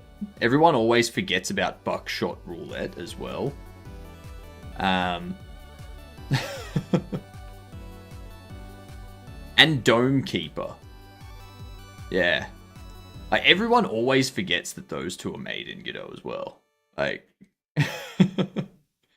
you extend the core Godot engine using C++ by GD extensions instead of GD. That is correct, Rebel. Yep. And that's something that I'll probably look at doing for, like, a future game that I make in Godot, is I will probably do, like, C++ GD extensions for most of the game logic.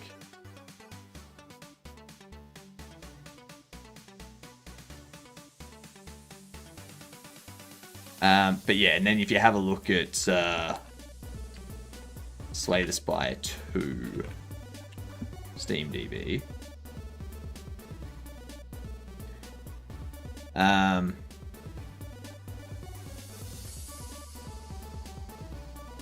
it's already got 12,622 positive reviews, or reviews that are mostly positive.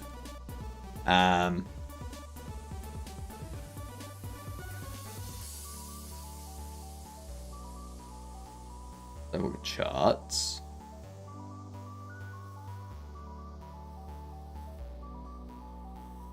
Owner estimations. Game released recently. Estimations take days to accumulate. They're assuming around about 1 million copies sold already.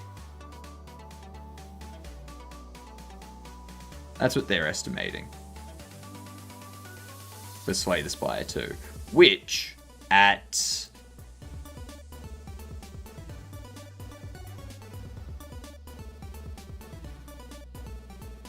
$25 US, it's like 25 million. If they've sold 1 million copies even if they've sold 1 million copies, let's say at $17 a piece, to take into account like these countries down here. So like let's say it's like $15 a piece. Yeah, on average. On average, taking into account these countries that are like adjusted prices and these ones that are slightly higher, it's still like 15 million. Yeah, and then you take Valve's cut, which is 30%, which that would give them just under 5 million, which means they've still made over 10 million in like, what, 3 days? That's not bad. That ain't bad. That's the dream for sure. Yeah, exactly. That is the dream. There is one thing too. This is a surprise. This is a surprise. Marathon is holding steady at about 75 to 80,000 players each day at its peak. They're holding steady.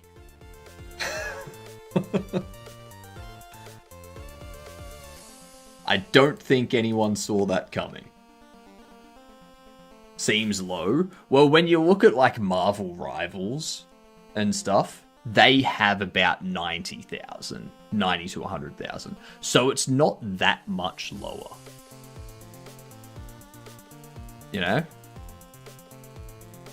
It's not... Yeah.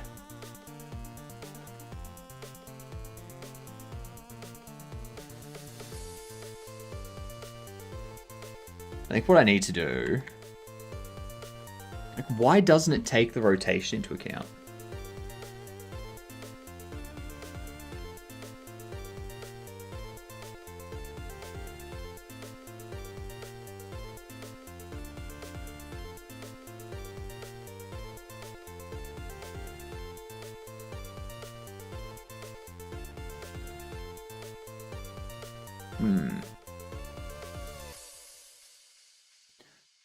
I think Rivals would have more. Isn't it free to play? It is, but I just go in here. You can Marvel Rivals, 92,000 24-hour peak. Overwatch has come back at 107,000. Deadlock is at 120,000. PUBG has like a lot of bots, I assume, are playing PUBG. Arc Raiders at 235,000. So, like, that's the thing. Like, averaging 70 to 80,000 players a day for Marathon, that's... Like, it's gonna survive with those numbers.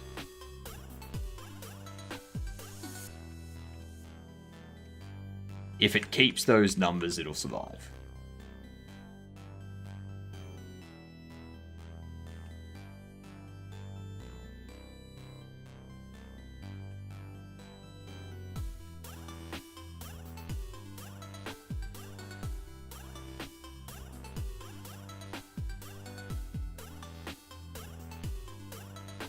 What was High Guard pulling? High Guard was pulling in sub 1,000.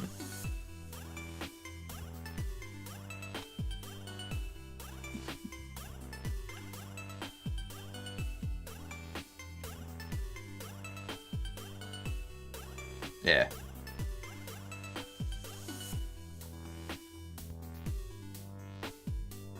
Like, mostly sub 500. Like, there they peaked above 500 to 615. But the rest of it's been sub 500 for the week. So, like, they're not... If you go for a month, they released to 8,500. And then immediately, like, dropped and dropped and dropped. That's Crash and Burn? Yeah. Yeah, so that chart there, and if you go to... If you also look at Concord...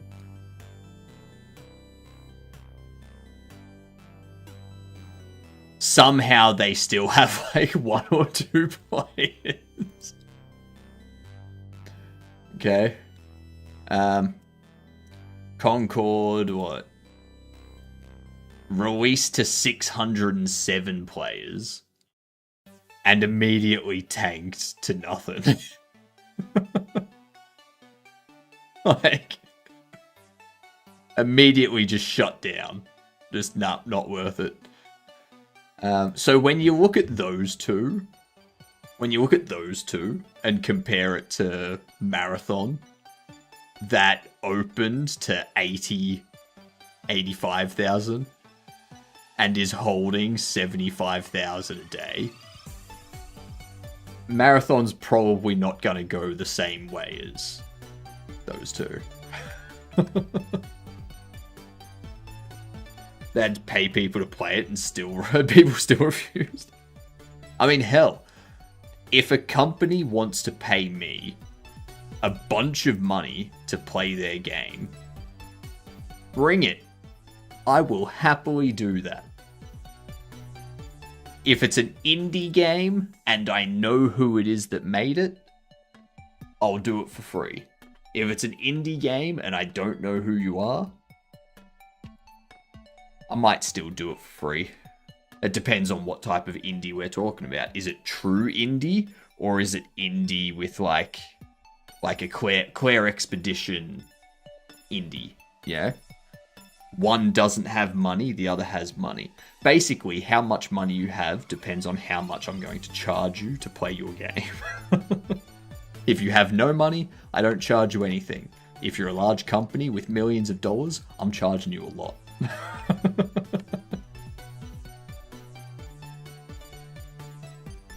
And I think that's fair. I think that's more than fair.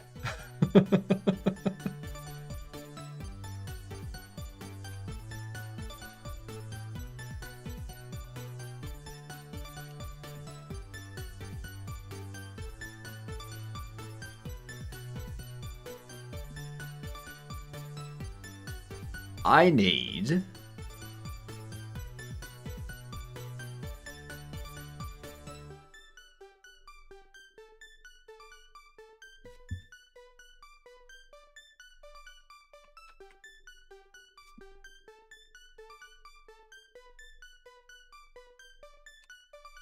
If we just set vector 3, 0...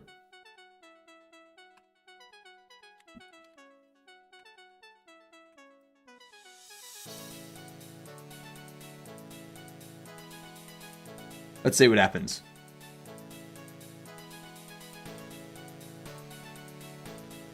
So when I had it set to pi, it was facing away from us. And that's like 180 degrees is pi. So having it set to 0, it should be facing us, should be looking at us. All right? Excellent. Now, if I restart...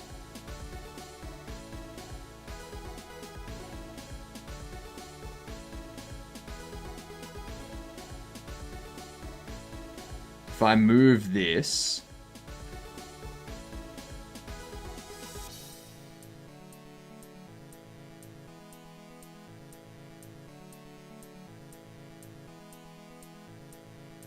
Okay, cool. That's an easy fix. Last thing that we need to fix. That sidebar that doesn't disappear.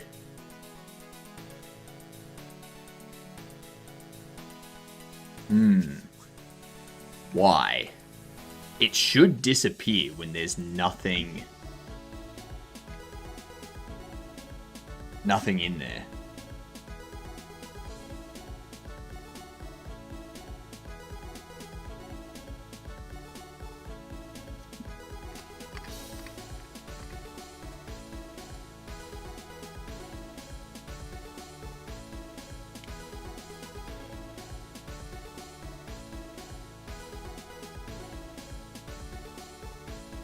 Ah, that's why. That's why.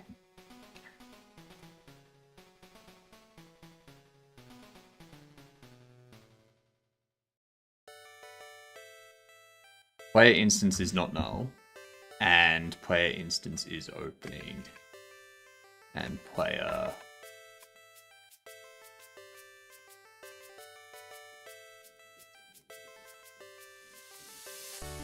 I really need to... That's gonna fix that.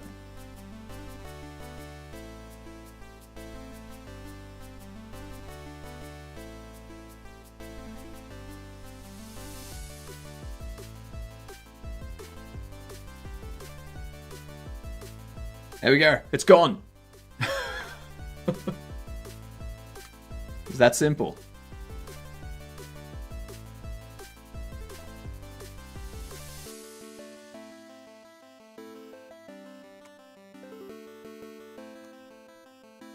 Easy.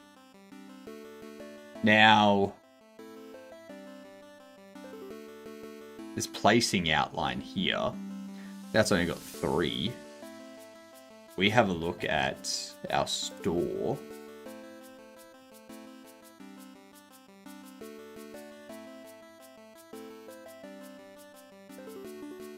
We have a look at storage light. It's 2 and 4.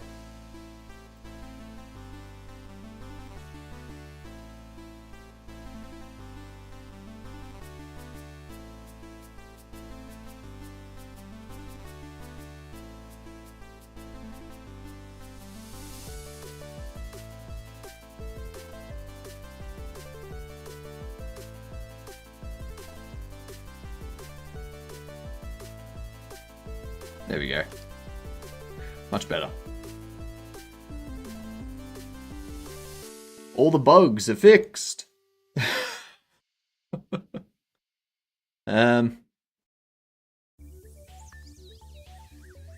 Now we need to handle. Let's get that stuff.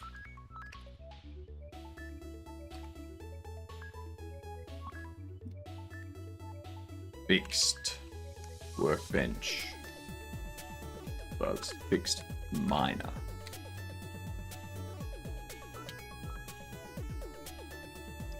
Push.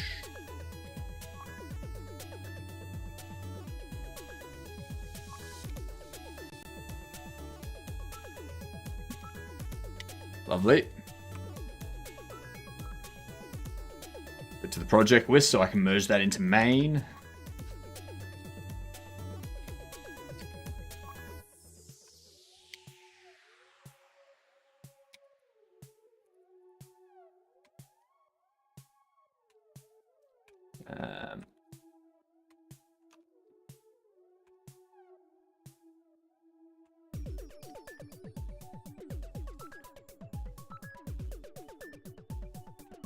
Clean up some branches.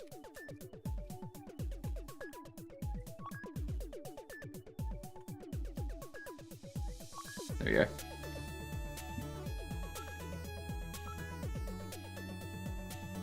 Now,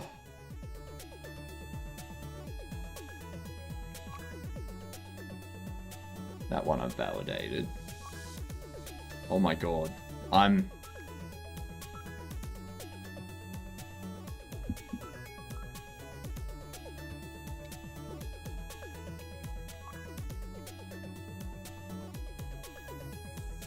Where is it? Resize on border.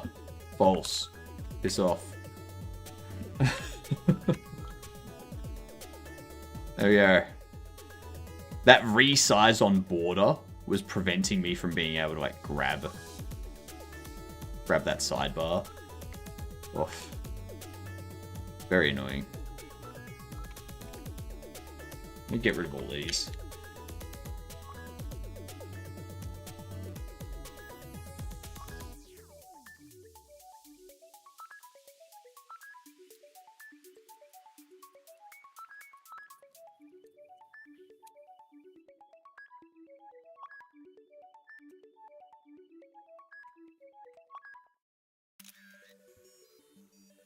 All right.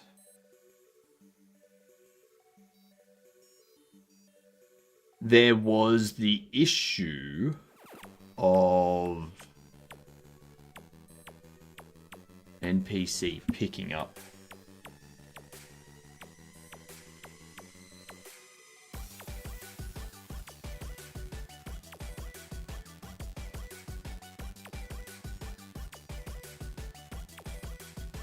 I need to implement that too.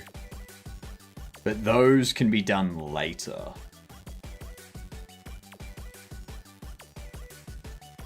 Those can be done later. Never tried Hyperland, to be fair. Always just been happy with KDE 6.5. Hyperland's not for everyone. Like, it is very tiling window focused. So if you're not... Like, you can set it up so that all of your windows float like this. You can do that, but yeah, that's not default. It's very fun though. I will say it does make it a bit better. We're gonna do optimization stuff next. That's what we're gonna do. Good old optimizations. But we shall wait for the ads to pass. Walking Dead Season 1. Tiling Window Manager a life if you love keyboard and refuse to use stupid mouse. That's the thing. Tiling window managers can be good in that sense, but you also need the applications and such that you use to not be mouse focused. So you need to be using things like, you need to be using like Terminal or what, you need to be using text editors, and you need to not just memorize the hotkeys for the operating system, but you need to memorize the hotkeys for your text editor and your terminal and Chrome and stuff like that. So, like, in order to navigate, like, there's a lot to it, and I kind of hate it. I can't, like, I don't want to memorize the hotkeys for Chrome or for Firefox or anything like that. Yeah, don't want to. Alright, so it's not third person. Has single player. 2013 to 2017. Could be horror, could be survival, could be drama. Any guesses? Any at all? I'm thinking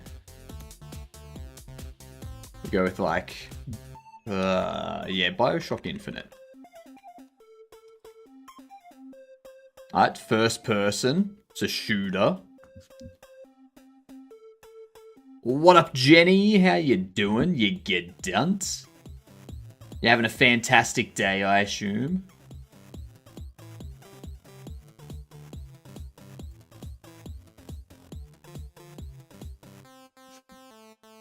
I'm like 70% keyboard, only which is great enough for now.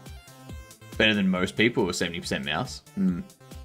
Like, that's kind of why I want to move to like Ogre for my next game, because then I don't have an editor at that point, and I won't have I won't need to use my mouse in the editor a whole bunch.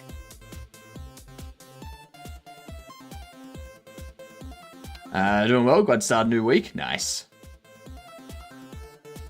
Shooter, likely horror. Yeah, it is a likely horror. Probably...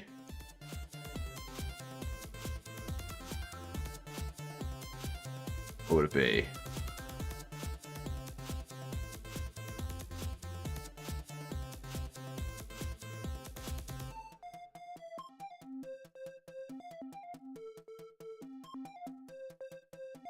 I was going to suggest Hellblade and or Hellblade 2, but they saw a third person. True. It could be Doom. No.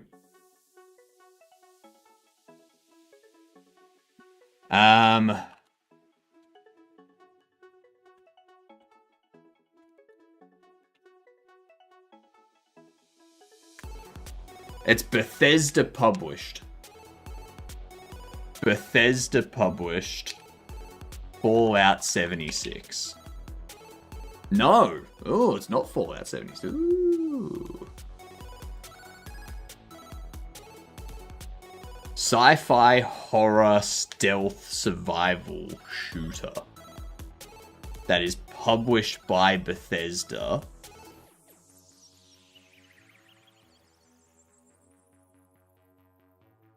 Was Dead by Daylight? No, Dead by Daylight was third person. First person. Prey? Ah, Prey. Of course, Arcane Studios Prey. Yep. Yep. Very nice. Well done, gamer. I always forget that Bethesda was involved with that. Let's check out multi-mesh. Multi-mesh. Multi-mesh. So, last time I forgot it had multiplayer. I was certain Prey was older than 2017. There is a Prey that's older than 2017. I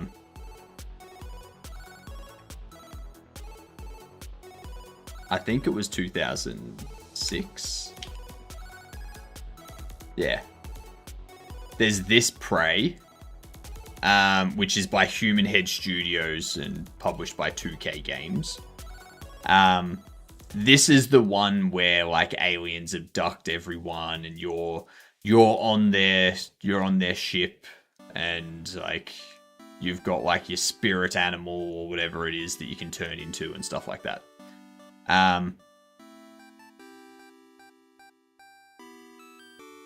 Yeah, that's the one most people think of. That's the one that I think of because that's the one that I played way back then.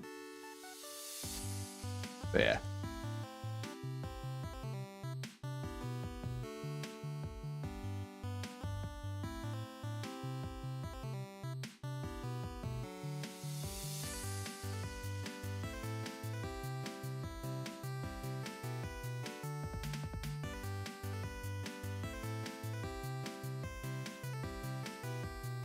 Both praise a peak, in my opinion.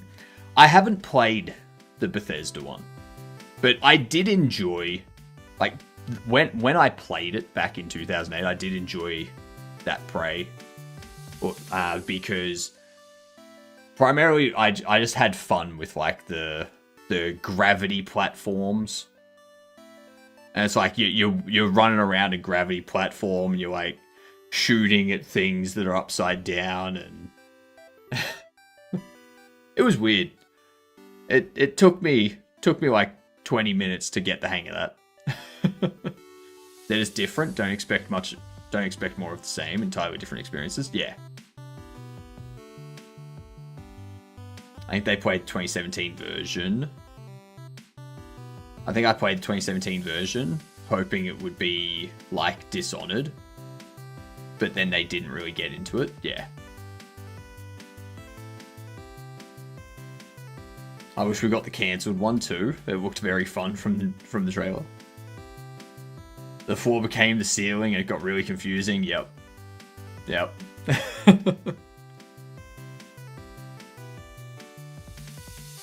Alright, so this is what I want to do next. But I need to test this out. So I think I need... It's more like System Shock than Dishonored. Yeah.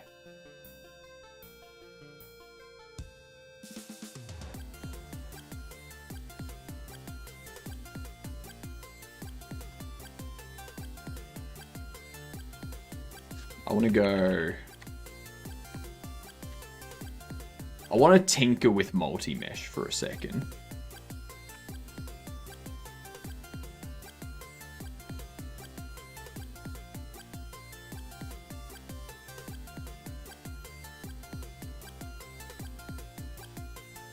Mesh.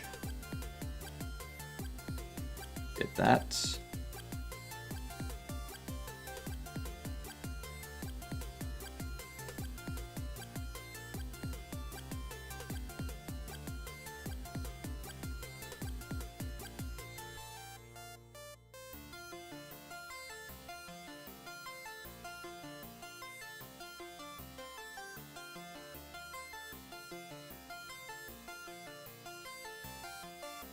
Where are they?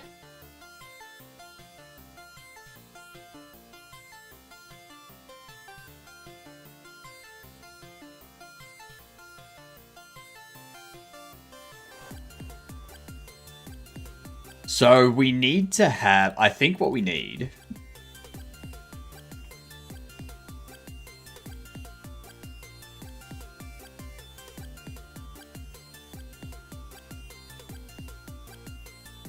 Make scene root.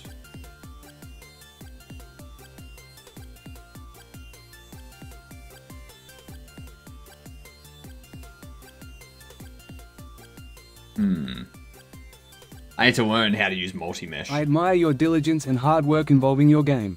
You're a real inspiration. Keep up the great work. Butt kiss. Oh, why'd you have to sign it off like that, Sammy? Yeah. So multi-mesh allows you to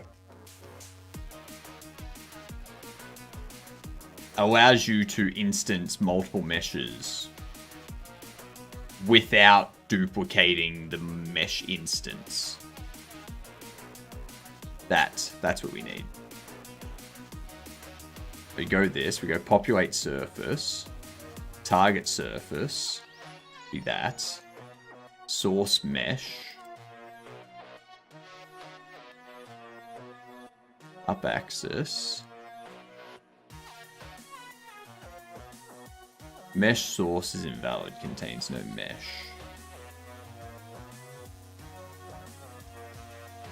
So what's this? Mesh resource to be instanced.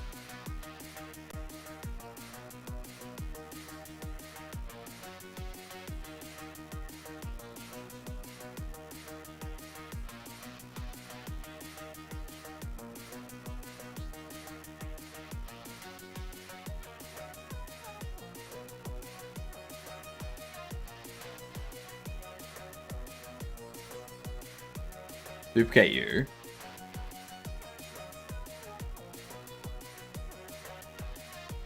Go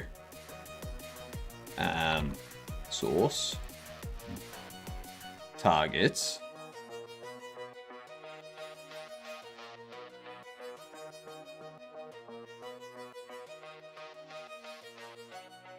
so you do that. So that's what the multi-mesh instance lets you do. You know, you have one instance of the mesh and it populates a whole bunch of them.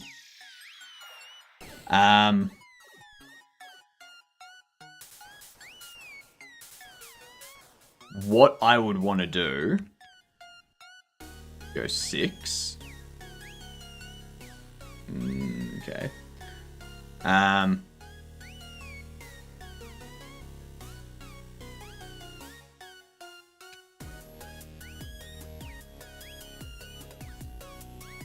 There we go. We have 6. But what I want, I need to know how to spawn them all with the same rotation. Because if you have a look, I'm not giving it any rotation.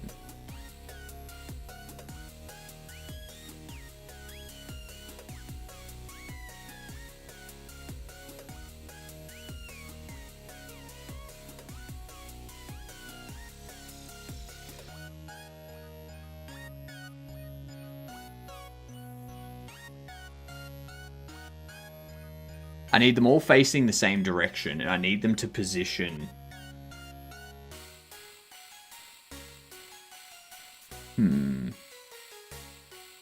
Use custom data. If true, multi-mesh will use custom data. See set instance custom data. Can only be set when instance count is 0 or less. This means you need to call this method before setting the instance count, or temporarily reset to 0.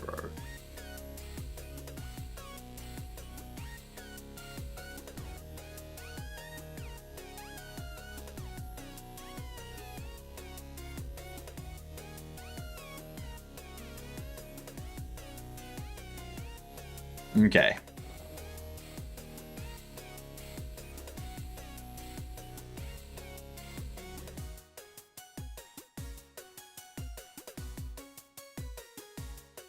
There you go, multi-mesh, set it to 3D, instance count, visible instance count.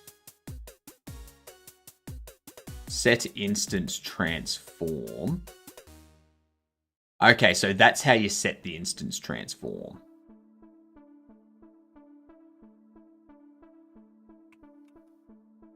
Okay.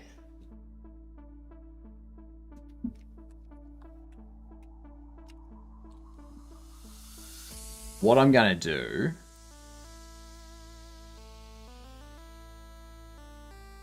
in here... No, I can't do that. Because if I do that, then they're all going to be...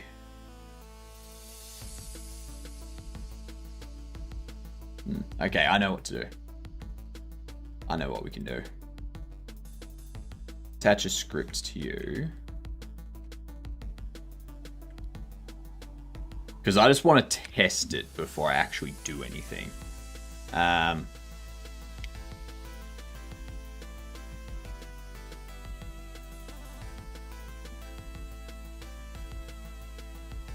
what was it? It was...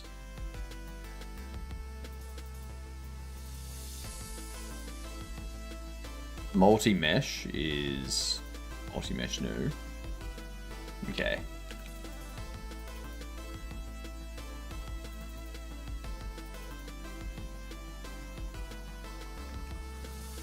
That one. Multi-mesh instance count. Multi-mesh.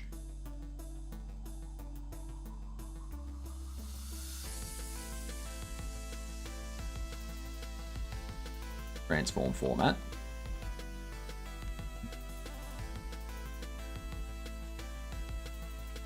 That's. And then visible instance count.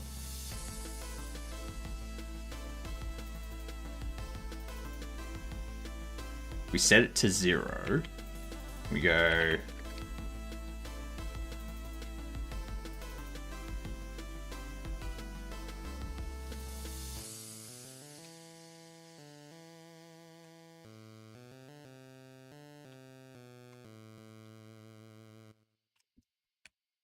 We'll set that to 6 for starters.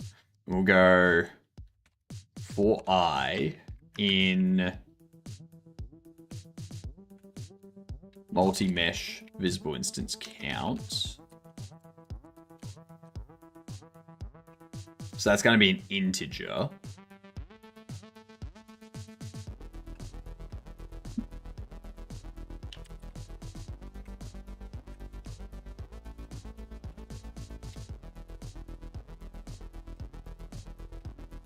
Set instance transform for I.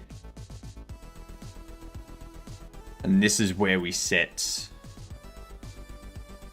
Okay, so it's transform 3D with a new basis and whatever we want it to be.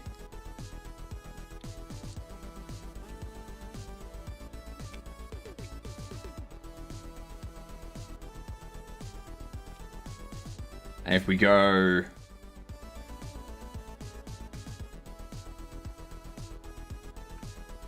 I want to go...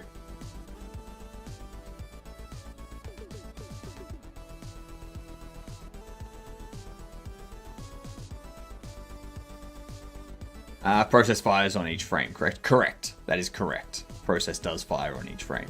Same with any function that starts with an underscore? No. No. Underscore process. So the underscore, what the underscore does is in Godot's inbuilt IDE. So under here, anything you're editing in here, the underscore will be kind of like a hidden function. Yeah. So you won't get it in like autocomplete and stuff like that. Underscore process is fired on each frame. Underscore physics process is fired every physics process, which is generally by default every 60 times a second. Underscore input is whenever there's some input that's applied. Underscore GUI is whenever there's a GUI item that has focus that triggers, like input triggers the underscore GUI input. Underscore unhandled input triggers if there's no other input functions before it that handle that input. You can create your own function with an underscore at the start of it. that function will only get called when you call it.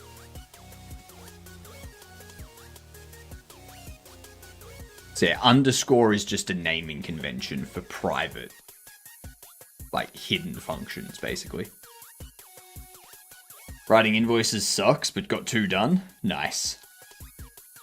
Welcome back, Cam. How was the walk to the store?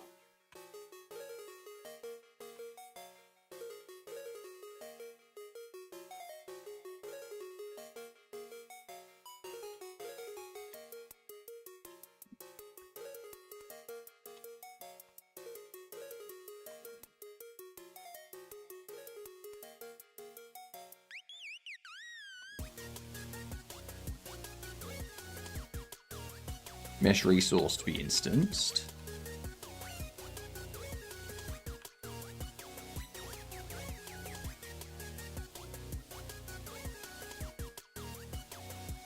So this here, column will be and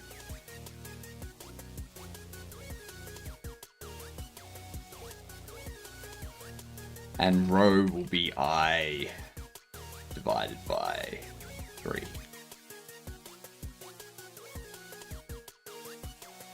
We're going to go negative 0.16 or 0.15 multiplied plus negative 0.15 by column and negative 0.1 plus negative 0.1 times row. I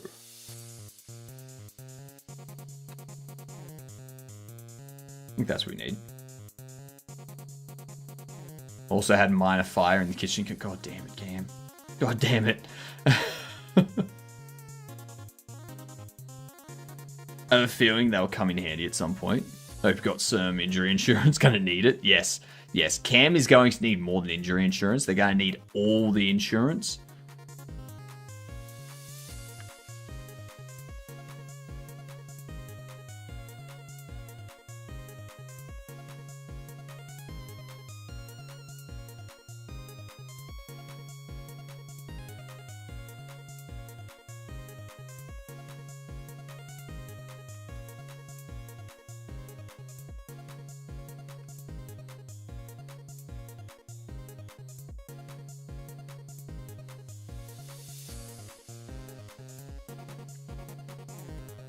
Let's see what happens.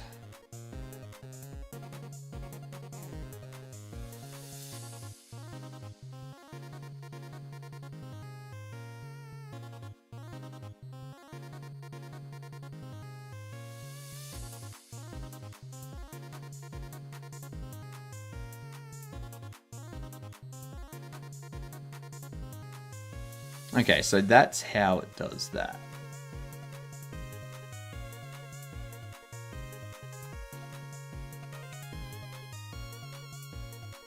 If we go 2, 5 and 2,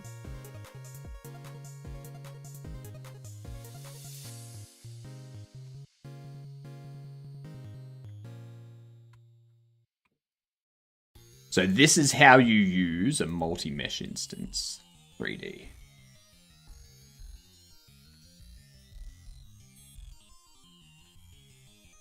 Right there.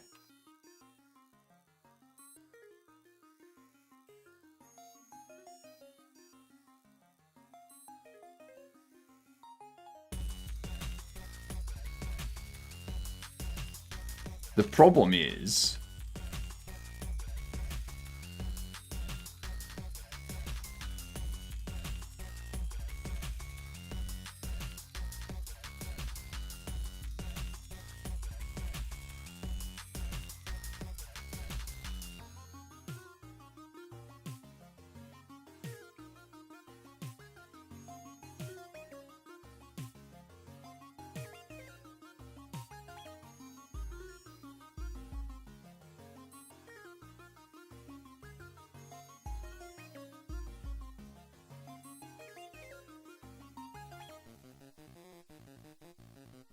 So what I can do...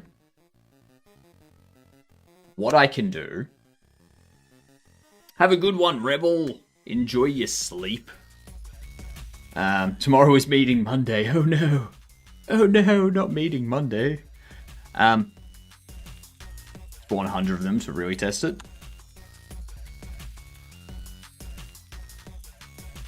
Why 100?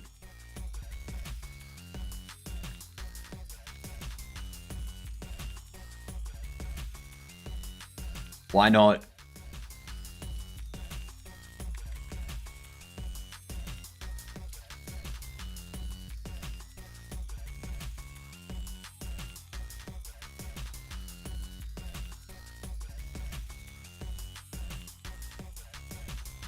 Like this.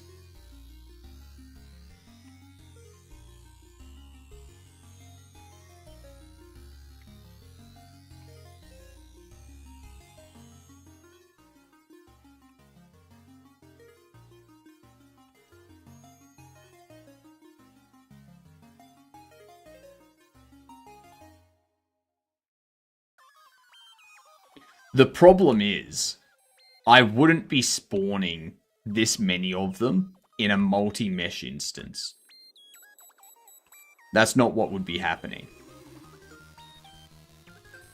What I would be doing is... Probably. This shelf here.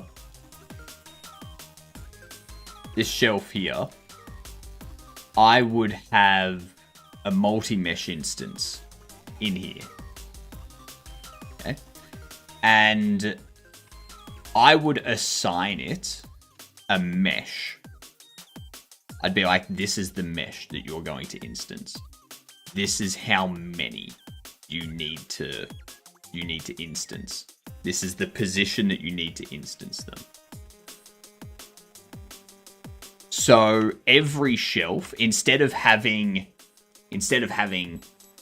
50 shelves or 100 shelves that are displaying 6 mesh instances of the Bobble Box for 600 Bobble Box meshes being displayed, I would have each shelf having a multi-mesh instance. So each multi-mesh instance is displaying 6 meshes, but without having 6 mesh instance 3Ds. Where it gets complicated, that's easy. Because it also comes in when you've got card packs. If you've got card packs being displayed, you would have, instead of 32 card packs being instanced on the shelf, you would just have one multi-mesh instance that is displaying 32 card packs. Yeah? And then you scale that up, you have 10 shelves with 32 card packs. Instead of doing 320 mesh instances, you have 10 multi-mesh instances. The complicated piece, especially when you apply this to to the delivery boxes, like the size of the delivery boxes.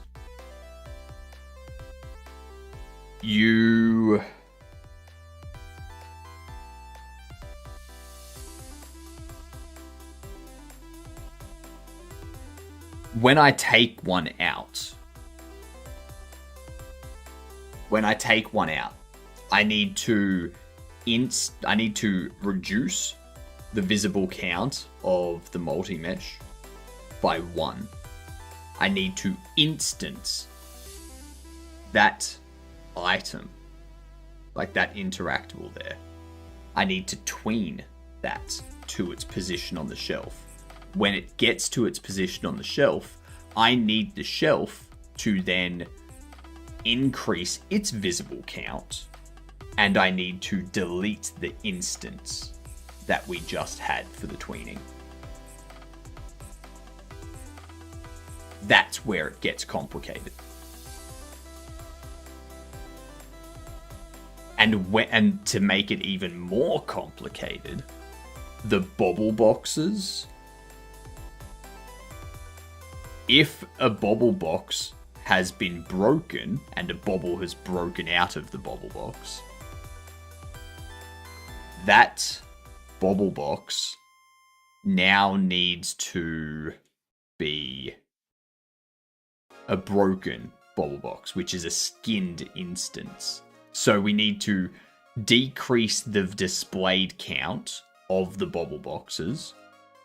We need to position, like the mesh instance 3D needs to position the bobble boxes and skip the spot that has a broken bobble box, and that spot that has the broken bobble box needs to instance the actual bobble box with the skinned mesh that's broken open. The question becomes, is this worth it? Is the performance improvement going to be worth it? So, yeah. And I don't know. I'm not sure it will give me much of a performance improvement. I think the performance improvement is elsewhere, but it is something that I want to test out today.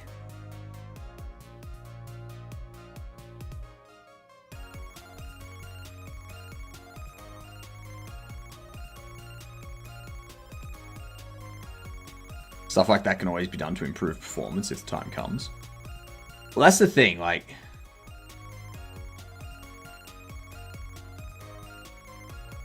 I want to know now if it's going to improve performance. I don't want to think, oh yeah, this is something I can do to improve performance, and then in a month's time be like when I go to implement it, go, oh, actually it doesn't do anything. Yeah? Because at the moment, it's just an assumption that it will improve performance for my stuff.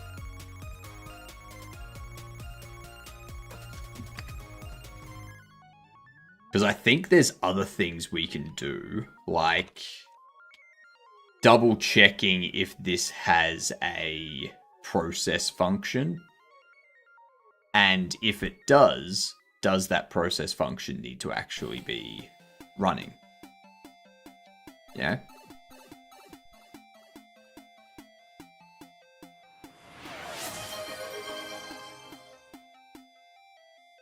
Hydrate? Let's do that.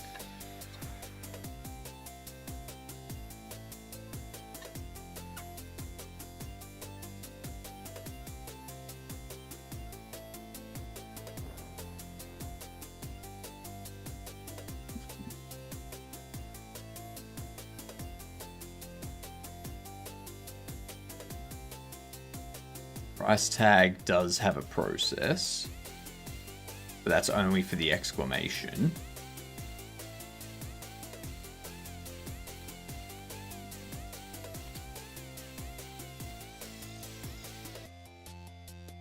And the process is set to false if we're not displaying that thing.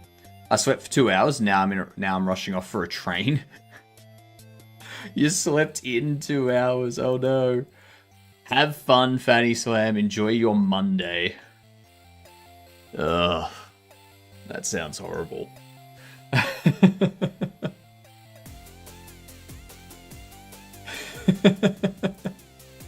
Sleeping in for 2 hours. Ouch.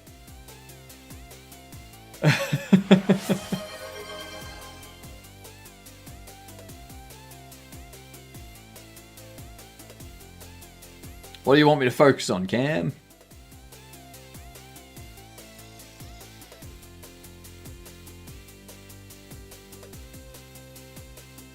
I didn't redeem that. It says Cam's Dono redeemed focus on chat.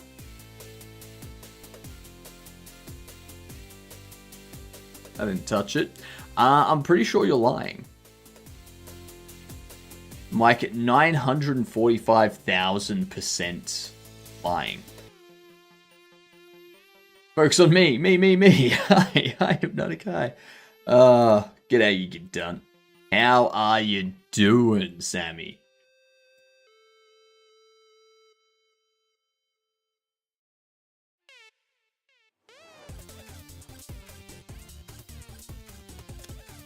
My Twitch is glitching? Sure it is. Sure. 5 stream streak.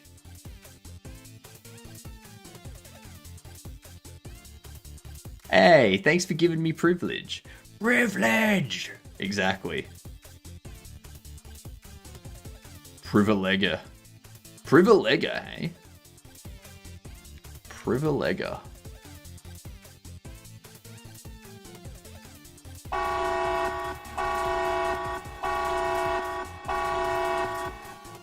G'day, you dunce. How you doing? I like that alert because I know exactly what's happening. Whenever that sound goes off, raid.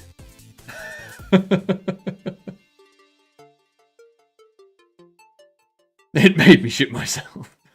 Good, Cam. It's supposed to wake you up. It's supposed to revitalize you. How's your tree lopping going, Cricket? Doing well? I'm currently looking into performance improvements myself. Seeing if we can identify things that would be performance improvements. Yeah. Made a lot of progress and nothing is different. So one of those kinds of days. Yeah, fair. That's fair. We finished off our workbench. So players, once I update the demo, players will be able to use a workbench. They'll be able to assign 2 bobble workers, which I need to add like a little thing there outlining where the workers will stand. This one's a broken bobblehead. You can start repairing it and it gives you a little completion thing. You can stop and go do stuff, and then when you come back it picks up where it left off. Yeah, that's right, you can still see the raid screen, can't you? I've forgotten about that. There we are. Yeah, so I got this thing here. This is our workbench. You repair, you stop, you keep repairing, you stop, you do stuff, you come back, you keep repairing, you finish repairing. Repair quality was poor. And then you finish repairing. Then you go about your day. But yeah, that's the setup.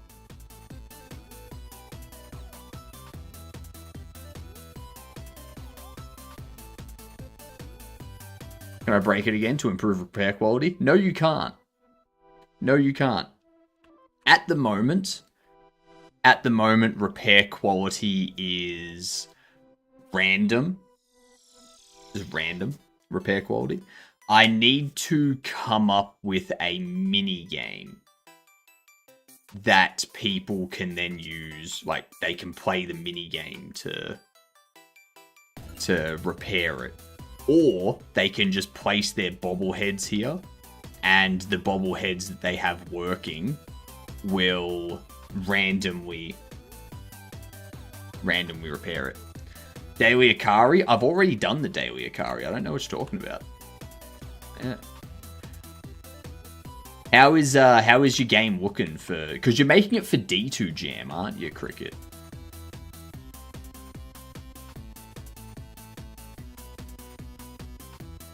Daily Akari is the mini game. Whoops. Whoops. Uh-oh. Bye. No. We're still good. We're still good. We're good. I just knocked over my microphone. I really need to get this put elsewhere. Like, this cable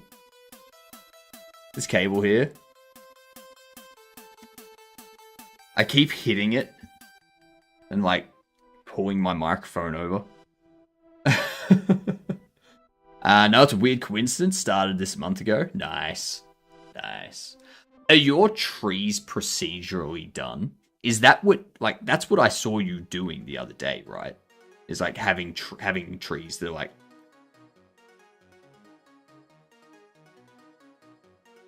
Not yet, but that's the plan. That'd be sweet. That would be sweet.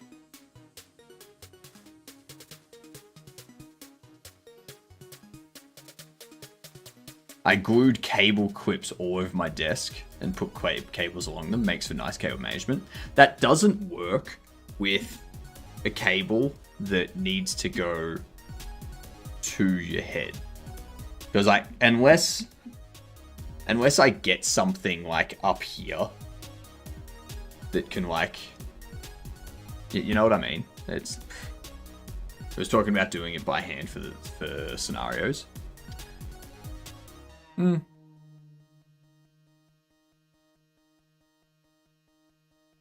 guess the yeah,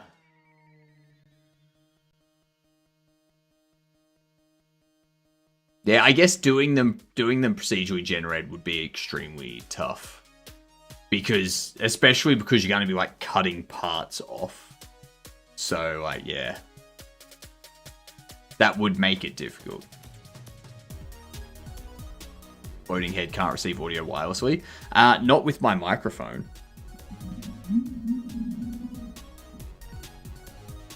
Yeah, it's got cable.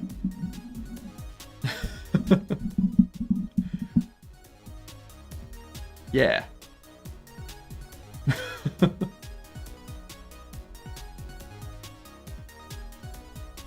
Anyway, we're looking at multi-mesh instance stuff at the moment.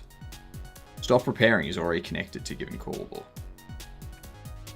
Oh, of course. Yep.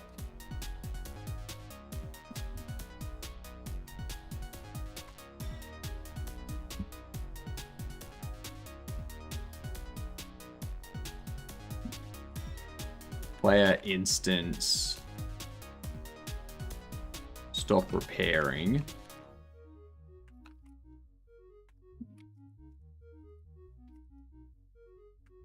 Try disconnect.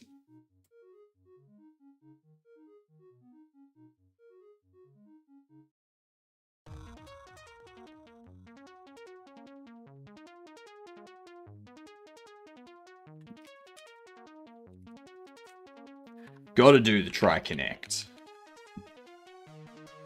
Only true way to do connections. Really great mics often require plus 48V. Yep. L trees might be useful, was my thought. Doing it by hand for the prototype? Yeah, smart. Much easier. I don't know, who's in the color palette of a minimalistic graphic design now? No, Magnus. This is called privilege. Mic audio gone? I mean, I can still hear myself. It's still registering the mic audio. I think it's just you, Luss. Refresh your screen. Refresh. Yeah. See, that's the thing. I have the OBS microphone input being output into my ears. So if I hear myself through here, then I know that all of you can hear me. Yeah. Now you're talking inappropriately? How am I talking inappropriately, Magnus? You cunt.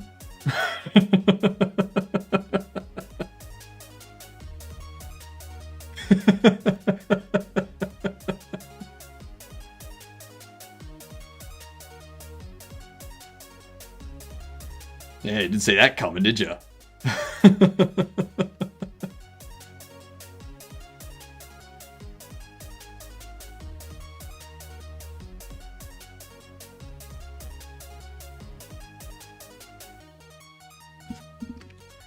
Yeah, I'm trying to figure out how to do some performance improvement stuffs.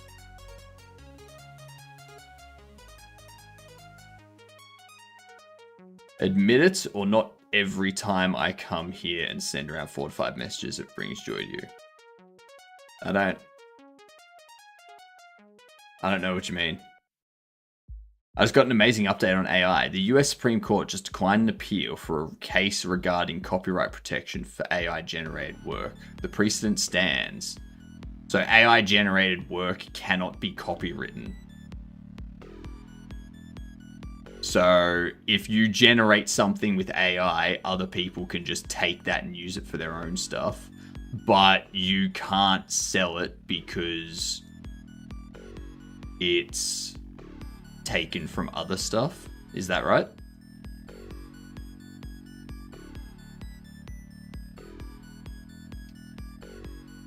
Let's see.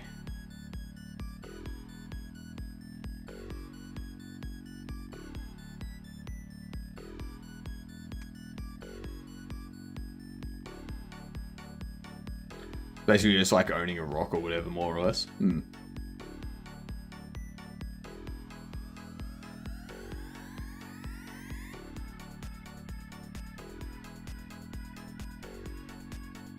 Let's see. So we've got the multi-mesh.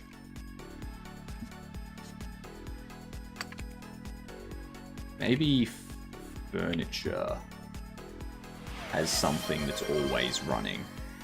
Maybe.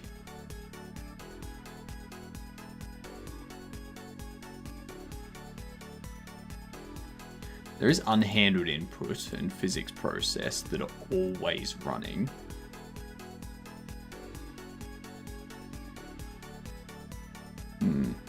Comb the beard? Sure thing. I'm gonna have a look into these. See if there's anything they're doing that are intensive.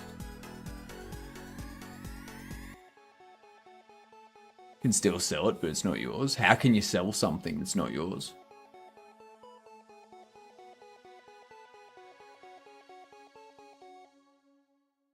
Toodles, Magnus.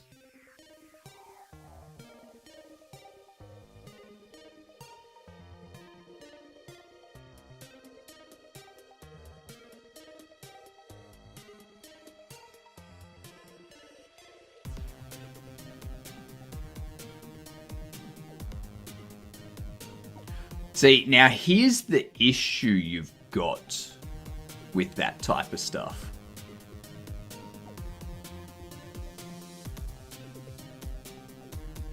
You need to prove that it's AI.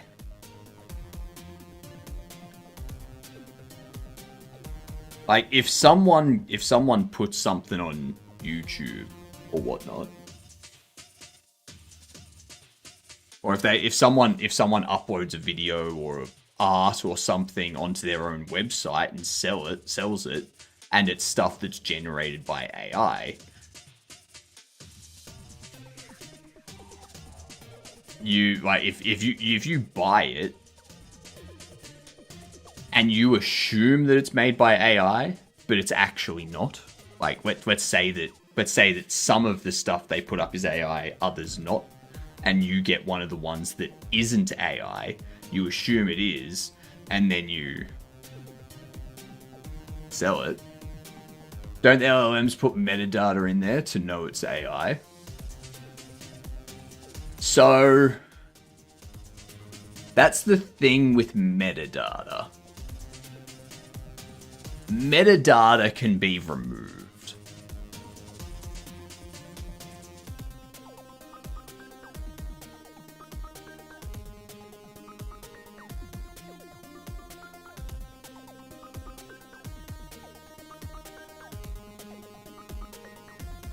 Yeah, screenshot it and have no metadata. Run it through DaVinci, like run the video through DaVinci or the audio through Audacity and export it into a new file, and then you don't have the metadata go with it. Like, just delete the metadata. Like,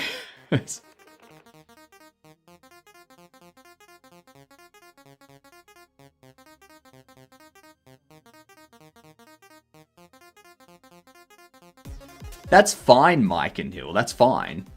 The problem is if you see a video that you assume is AI generated, but it's not AI generated, and you try to sell that as your own stuff, being like, oh, this person generated it with AI, so I'm allowed to sell it as my own stuff because they don't own it.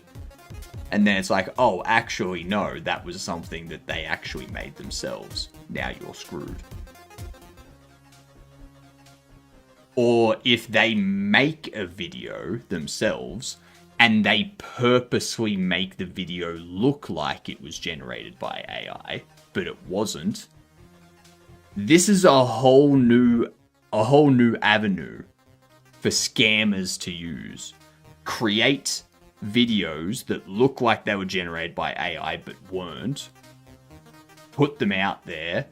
Have people take them and sell them as their own. And then sue them and be like, no, that's copyright. We created that. We didn't generate it via AI. We made it look like it was generated by AI.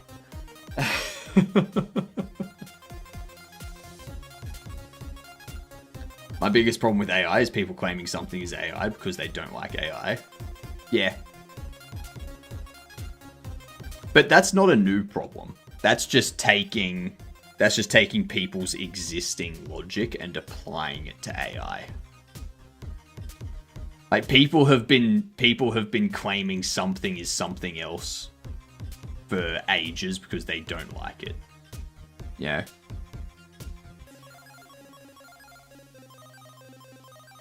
But no, that's fake. That's fake news. I didn't say that. It's like, we literally have you on video saying it. It's like, not fake news. Like, it's that type of thing. But now they're just going, nah, AI. Nah, didn't happen, it's AI.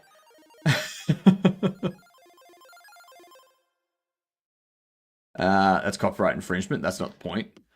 The point is you can't copyright protect AI-generated content. What you're talking about just adds to the incentive to just hiring artists instead of generating. I know, Mike and Hill. I know. I'm not saying that the law isn't a good thing. I'm saying that you can't just go and take something that you think is generated by AI and resell it. Like, you can't just do that because, for all you know, that person actually created that and just created it to look like it was AI generated. That's my point.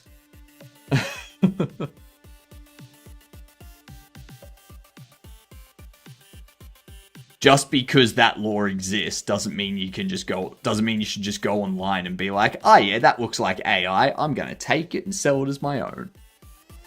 Yeah.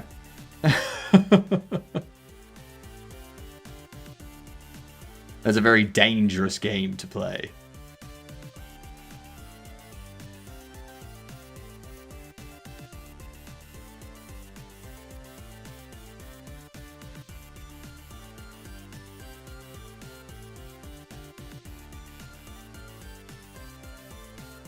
I'm a real human from Detroit.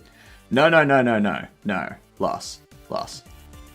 They're a real human, but they're not from Detroit. They went to Detroit to become human. Okay? They're not from Detroit. Yeah.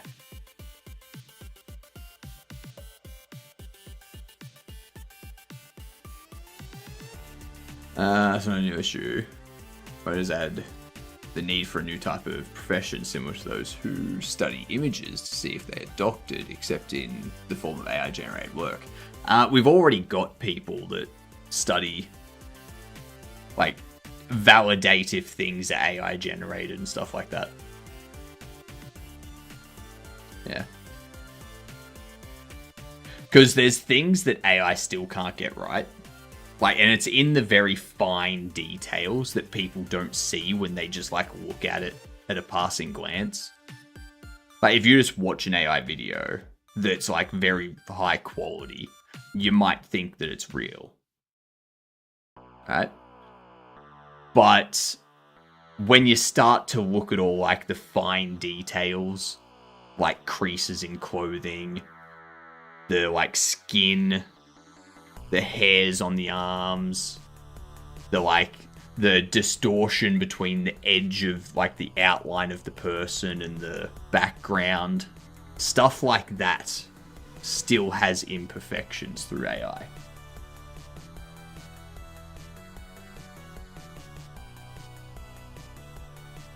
Soon enough, AI is just going to be everything. We won't even use Google or Amazon. We'll just ask AI to do it for us. Who still uses Google? And I use DuckDuckGo.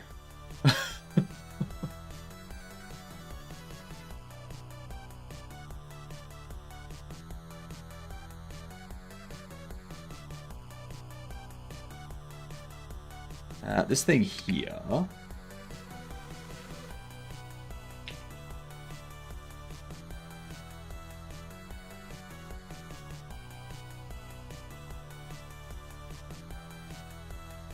So I think placing is when we need process and physics process to be enabled.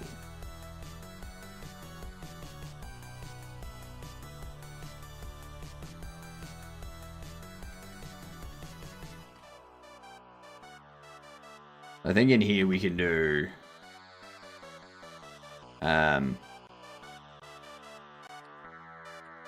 set process, set physics process.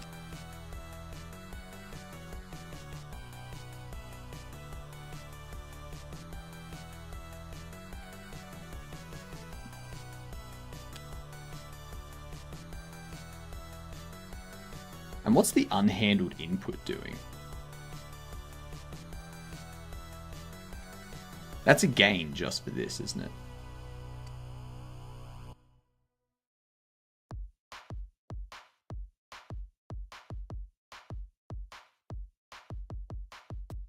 Yeah, it's a gain just for placing. Okay. So that's another thing that we can add here.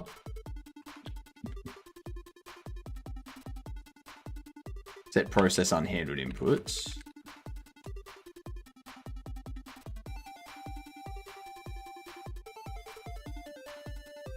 So I'm just doing all of this so that when we have like a bunch of furniture that's placed, it's not doing, like, it's not making physics process checks and stuff like that, and process checks that just go, am I doing anything? No, I'm not, return.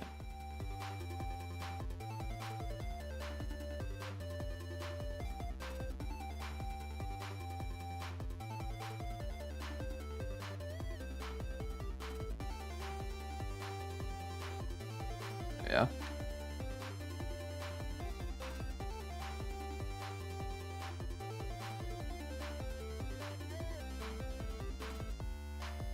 I'm pretty sure. Shit, we got ads coming in again.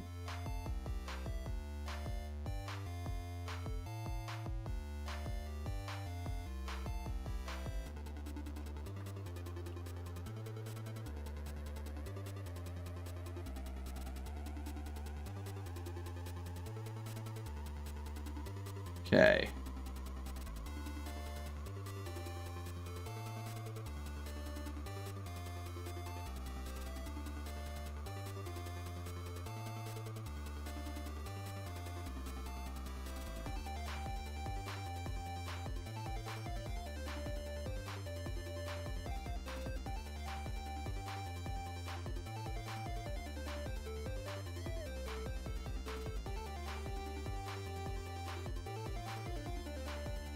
Yes, my delivery truck.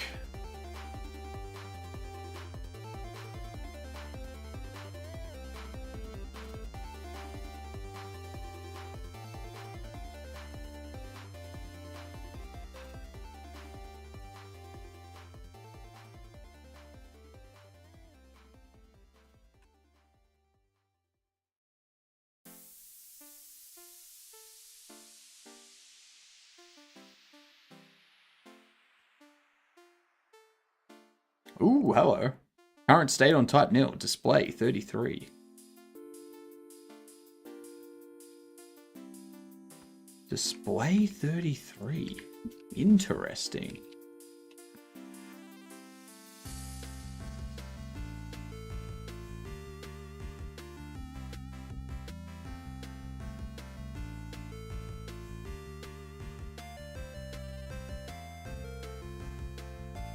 Interesting. I think that might be because... we'll deal with that after the ads. People eventually have their own local AI that doesn't have ads tailored to them specifically. Where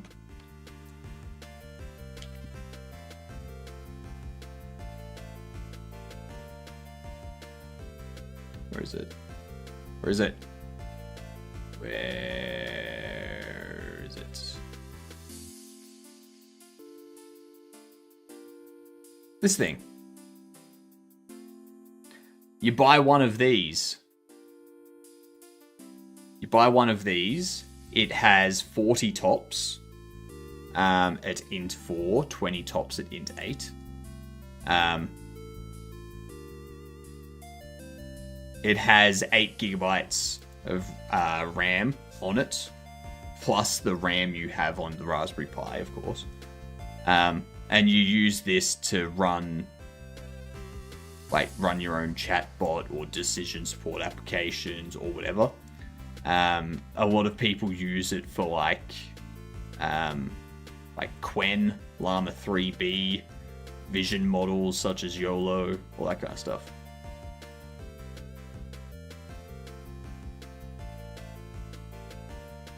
What's this? Raspberry Pi AI Hat Plus, 26 tops for Raspberry Pi.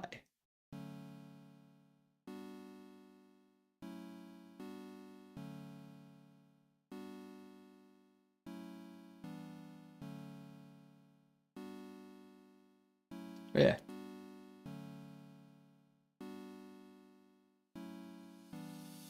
Use that to set up your own personal AI at home. That's really cheap considering. Yeah, exactly.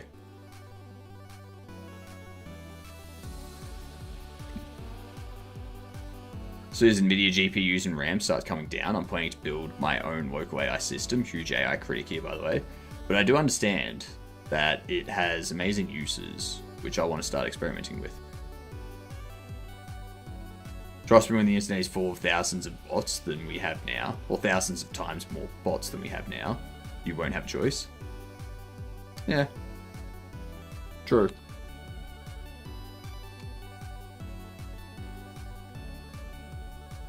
Let's see. Not third person. Has single player and something else before 2012. 2007 to 2011. Not Fear. Not Bioshock. Not Dishonored.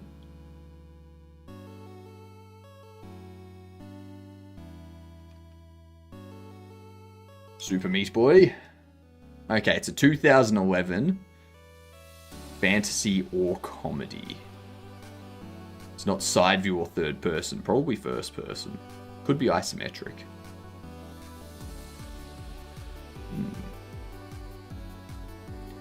I'll start playing around with automation and robotics. What's already make the internet insufferable? Imagine what it'll be like in the next 5 years.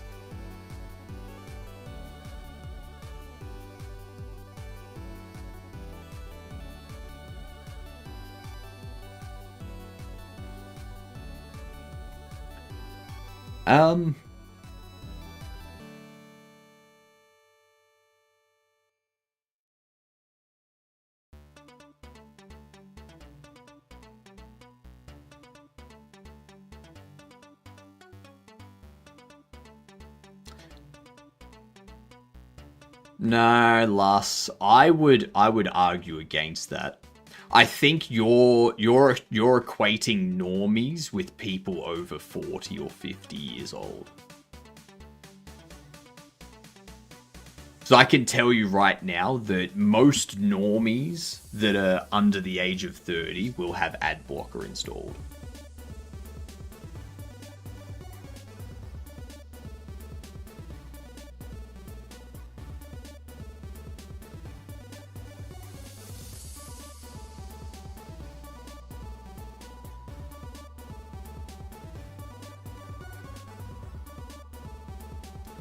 Let's see, we have front view. So first person 2011.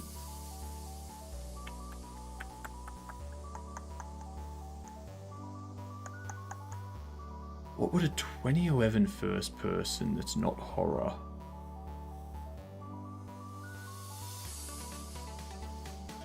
Could be isometric too.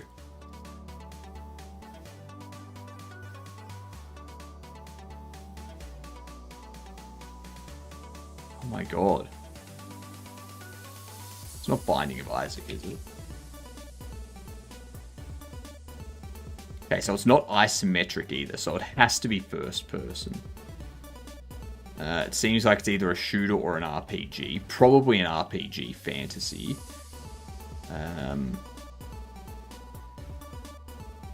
First person fantasy RPG. They usually have third person, those games. Not Skyrim.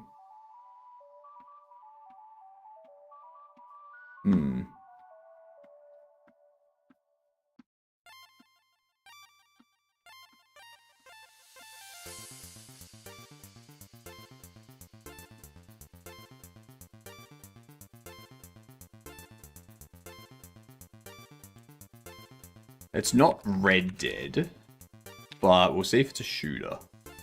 Okay, so it's definitely shooter or RPG. It's single player and multiplayer. Is Killing Floor first person or third person? Killing Floor is first person. Okay. We know it's not horror or survival, so it's a sci-fi.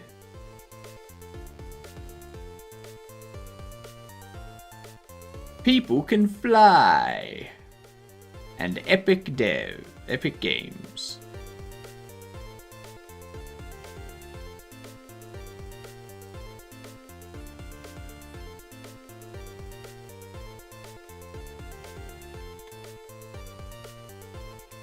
Destroy all humans. No.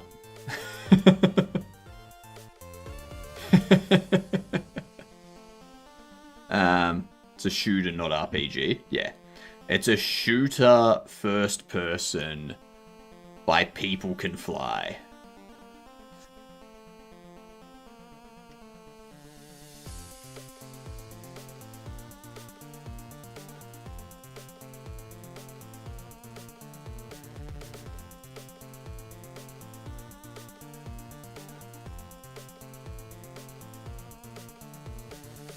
Gears is third, but Gears is also horror.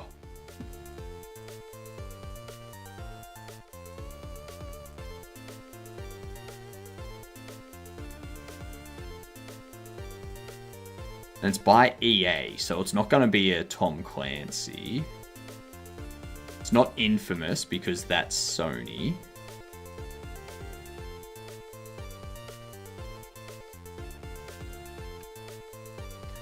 It's going to be like, what, Call of Duty or Modern Warfare or something? No? Okay, so it's not a Call of Duty. That's Activision, damn it.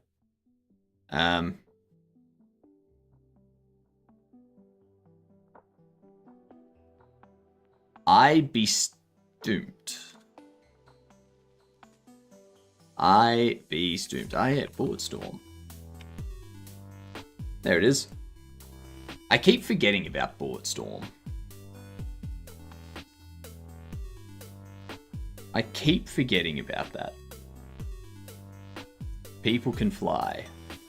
Bulletstorm. Comedy sci-fi shooter. Okay. It was actually a great game. Okay, so...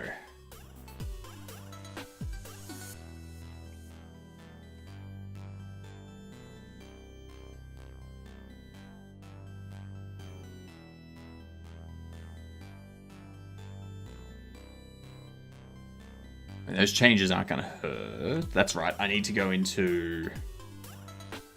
props. Furniture.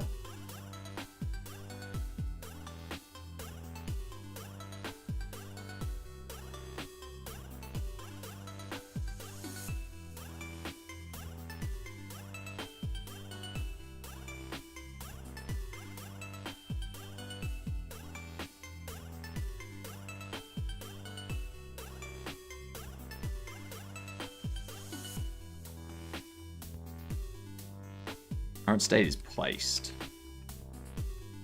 So how is current state null? You have your state machine assigned. Your state machine has a default current state.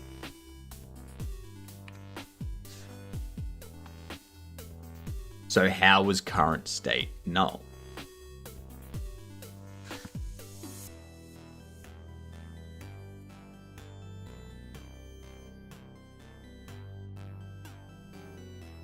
Node not found. Browse front on small glass display.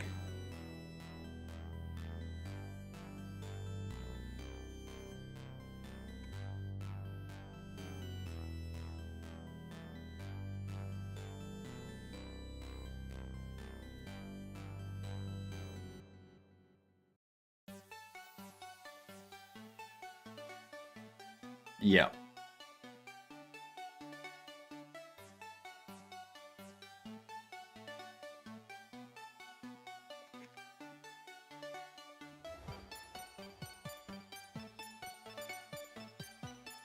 Let's see, do we have... That's why. That's why. That's going to be the issue with that.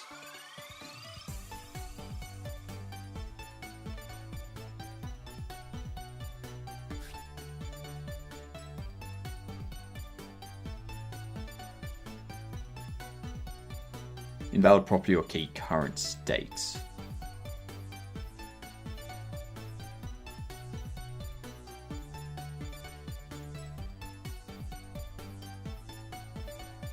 You have current state, you have state machine, but it's probably because of that it was breaking. So I need...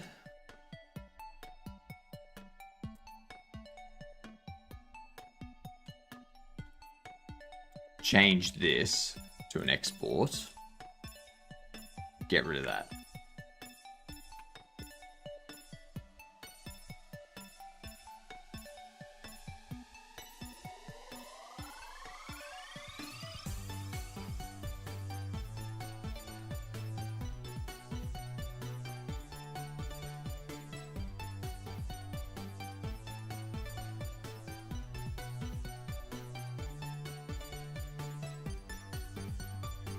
And then there's going to be display double.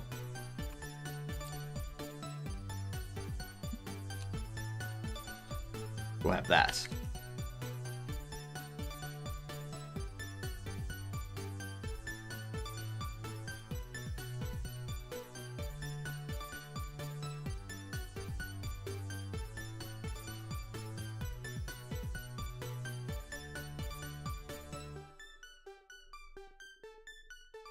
What up, Mew?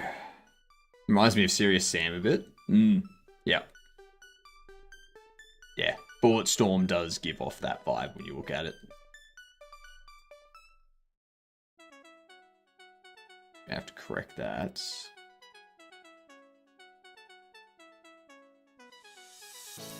Don't need you to have it.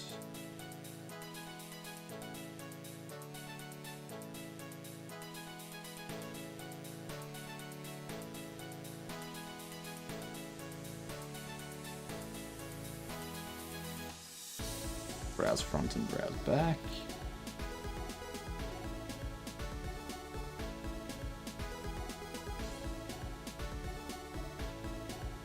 Large card display.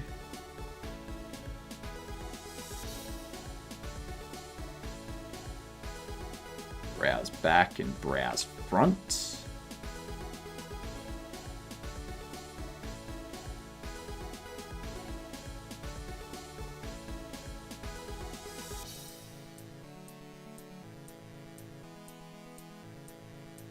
Okay.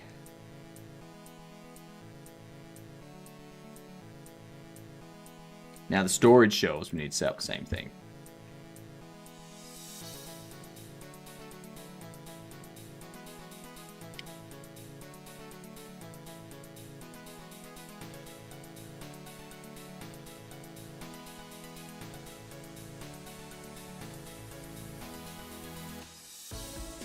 I haven't set that up yet.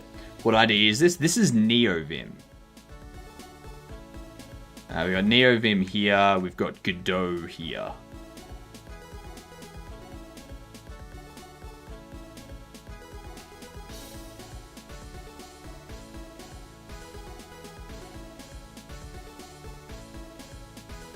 So you do have a browse front.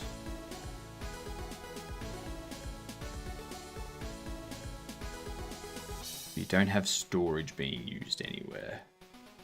Because we don't have NPCs using it yet. So...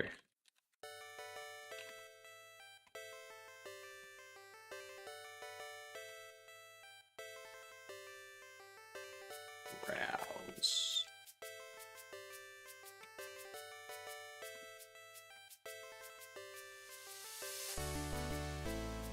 So that's going to be for our employees. When we set them up, they go to this position, take something off the shelf. How good are LLMs for these kind of coding currently?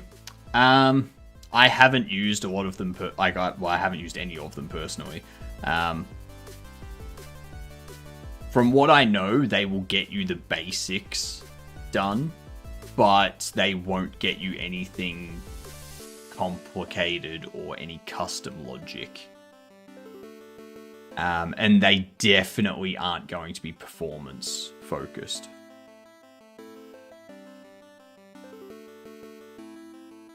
Feels really nice to finally have a playable version of the game up on itch and playtested. Nice. That's what you want. That's what you want.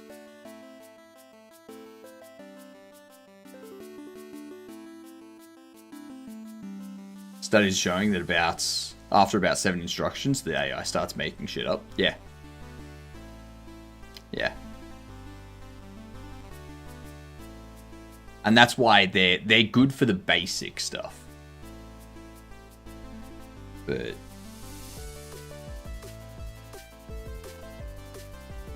not so much other stuff.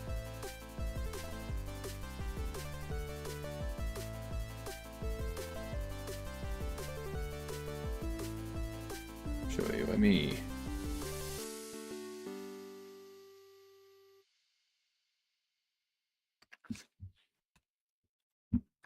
display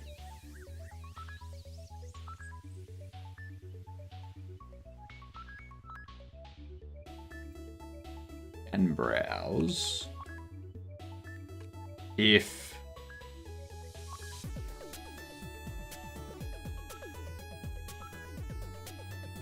NPC browse is null, return false.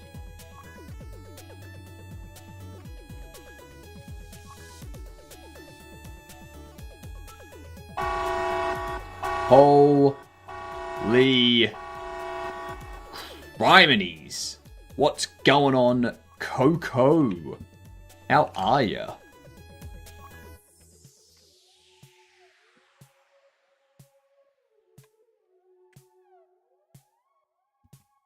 How be all the things? That's a red as hell bun. You know it. You know it. Yep. I need the light to also flash red, and I need that to be like glitchy, and I need the actual window to go like a red color. But yeah, glad to see that it's actually popping stuff up. Did it say the number of raiders as well? Oh, yeah. Get Coco'd. I'm gonna do more than get Coco'd. I'm gonna get Coco. Alright? Yeah, welcome in. What were you doing, Coco? Tell us about it. Need to add depth to the buildings and remove the orthographic view. You obviously can't see the fog going on down the bottom there.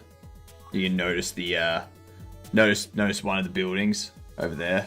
That's like a bit. Oh, actually, no, over there. It's like a bit further away. Up in the back there. Yeah.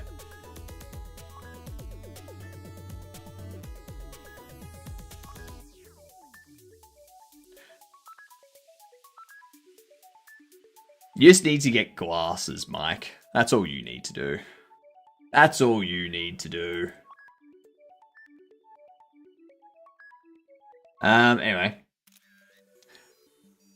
Back to my work. I bet Hypno is working somewhere right now. Of course I am. Of course I'm lurking somewhere. What do you mean? More Amori battle system dev. Nice. Nice. How is the battle system? Is it almost finished? Nice mustache, by the way. Thank you. Thank you very much. It's my pride and joy, my mustache.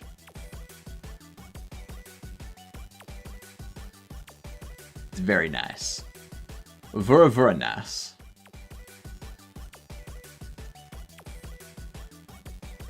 It's absolutely looking at like 20 streams right now to drown out the voices.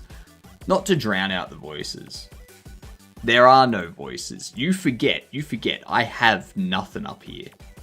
No images, no internal monologue, no nothing.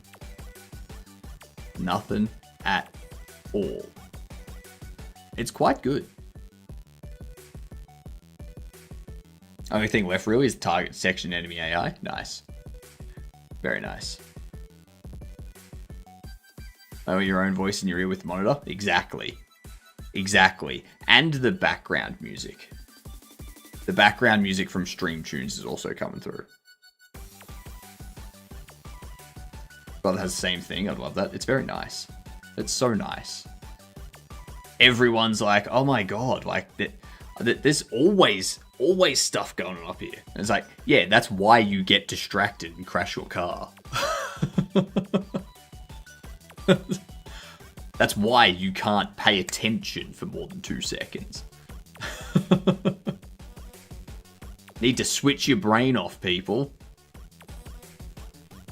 Switch it off from time to time. Let it charge.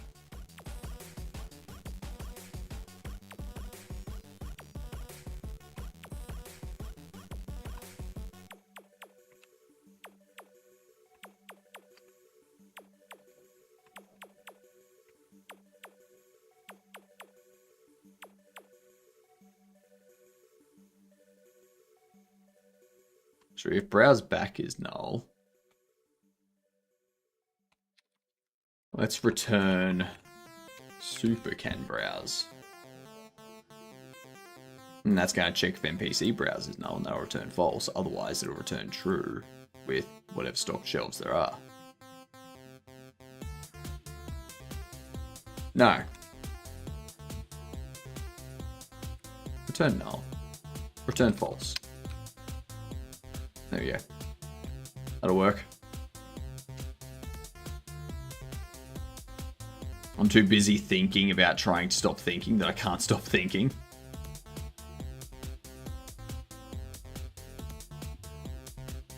Who are you? Who am I? What? I am Human High. Hello, Human High. Ha ha ha ha ha ha ha ha.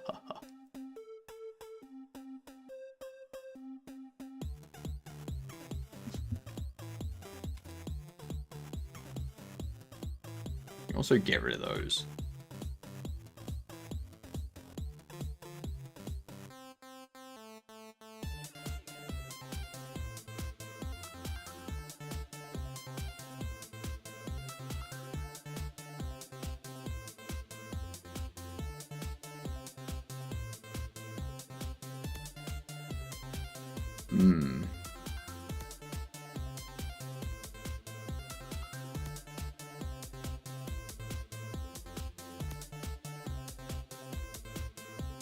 Human High is a strange name, but alright. Well, I'm high, human. I'm high, human. I like that. I like that a lot.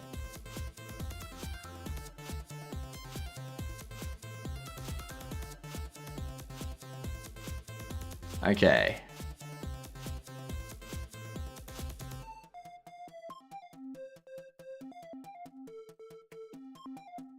Test this again. Not even sharing. I know, right? Rude. Rude. Bloody share it.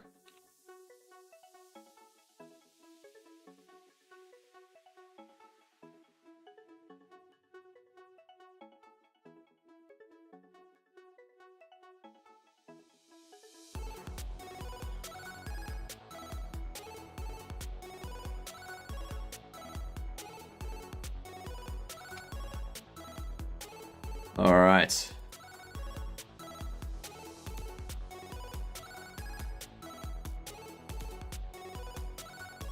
Let's get this stuff. What up, Tony? Thank you.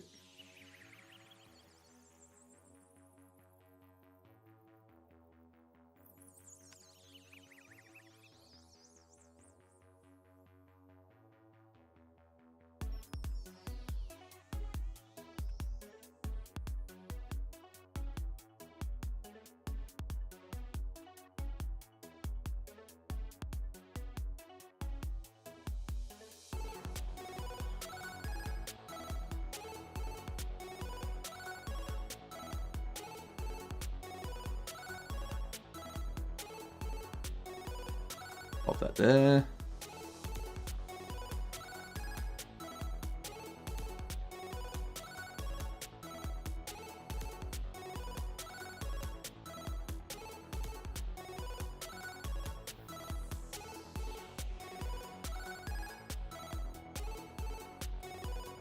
That's... God damn it. Current state on 224.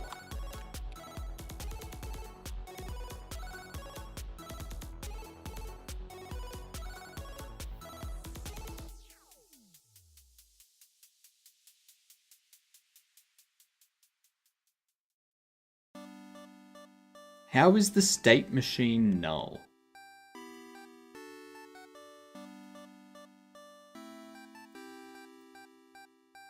You have your state machine set. Your state machine has a default current state.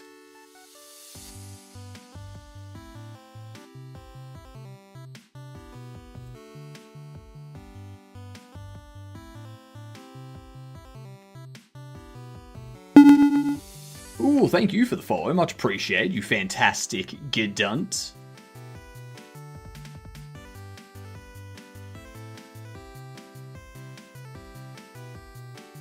Hi, I am high, not high, but high anyway, I guess. But I don't know what alien drugs would do to me. Open the mysteries of the universe to you. That's what they will do. Yep. But it would be out of this world. It actually made me chuckle.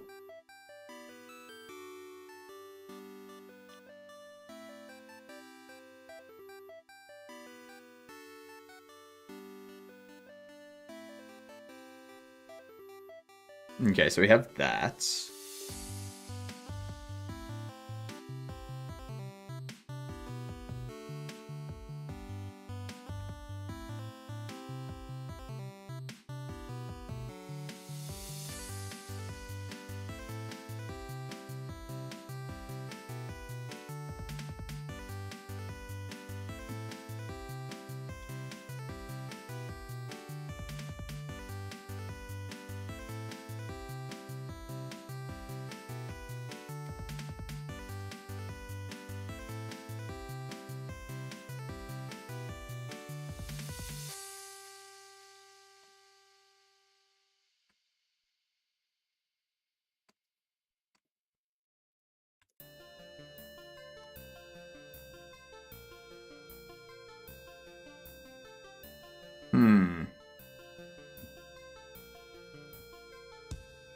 How is it null?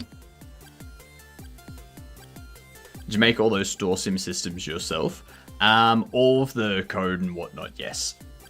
It's all my code.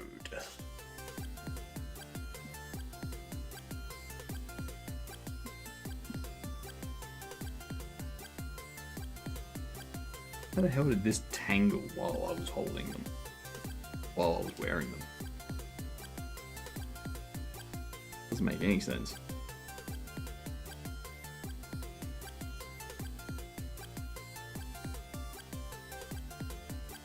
There we go. It's adventure time. Hell yeah. So, somehow the state machine is null. Or the current state is null. Somehow.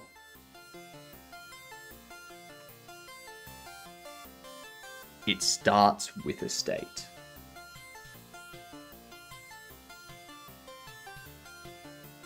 And then we change it into placing.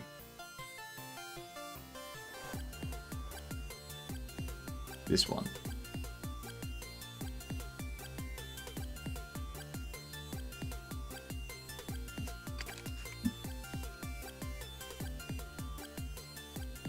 How?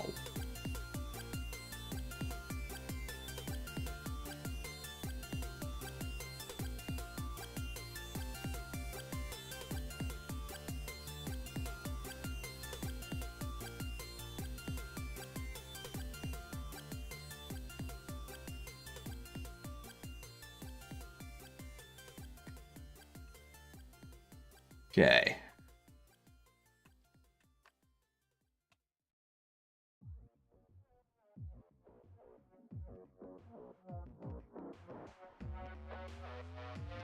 The game is an early dev. The models and stuff are placeholders. What are you talking about? What smoke are you blowing out your ass, Wonky?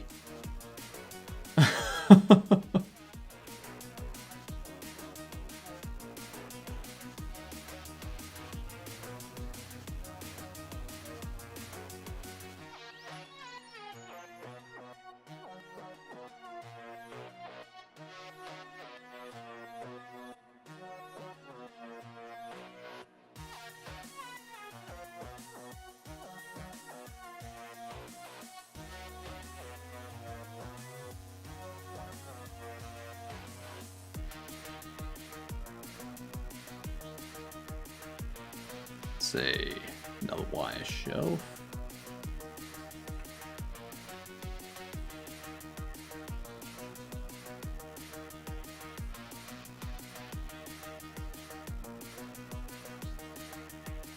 Ooh, stomach's rumbling. Come on, it's not even 10:30. Nowhere near lunchtime. Jeez.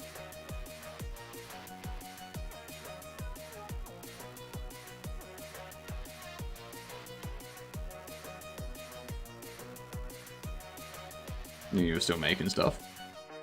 I'm still making stuff, but that doesn't mean that any of the models here are placeholders.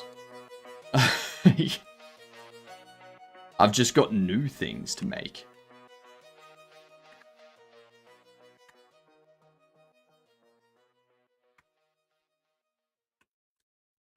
So this thing here, I open it. Okay, now it's working. Now it's fine.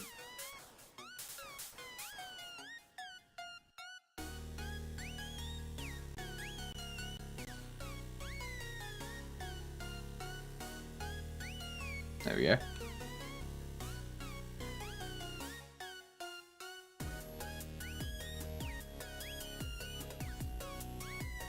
Alright.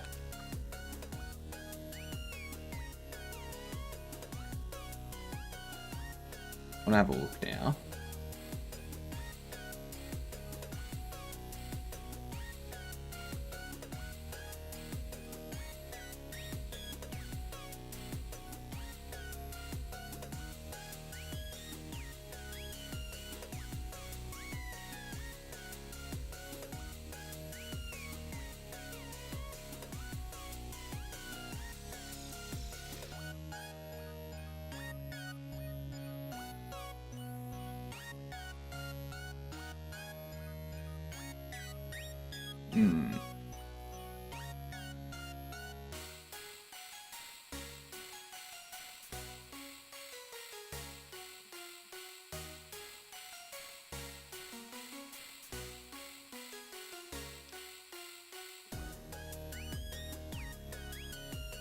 Trying to see if this does any sort of performance dip.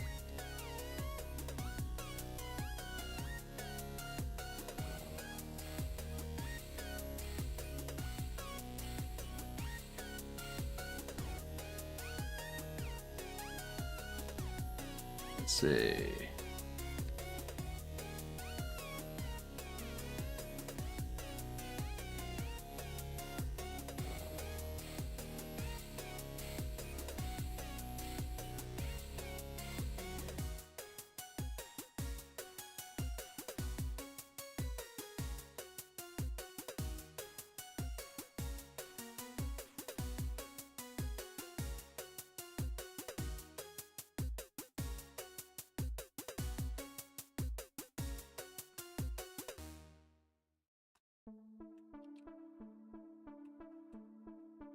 Nope.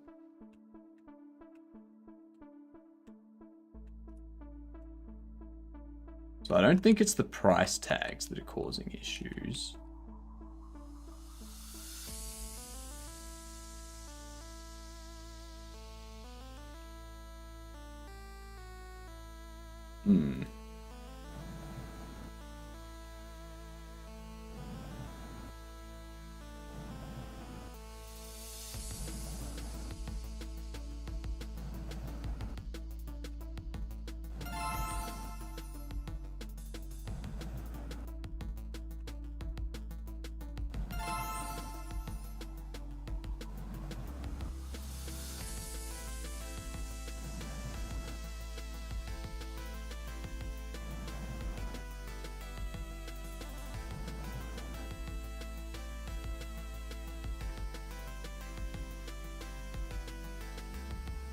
Nothing yet.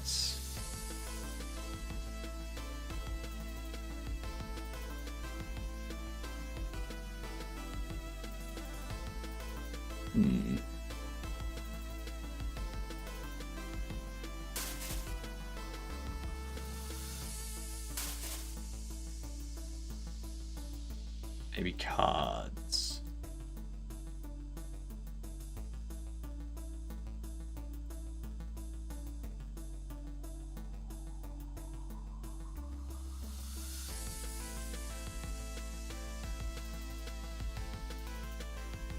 FPS still isn't dropping. Alright. I'm gonna save that.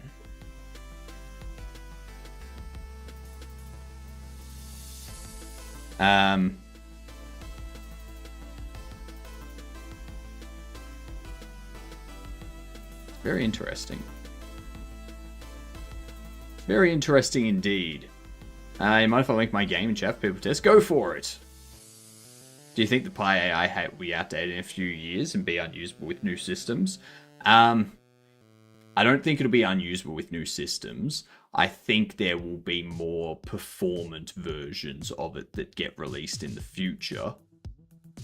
So, is there a base grid on the store, or is everything placed freehand and snapped to each other? Everything's placed freehand and they snap to each other. So we don't snap things to a grid or anything like that. You can place things however you want. I don't snap it to walls either.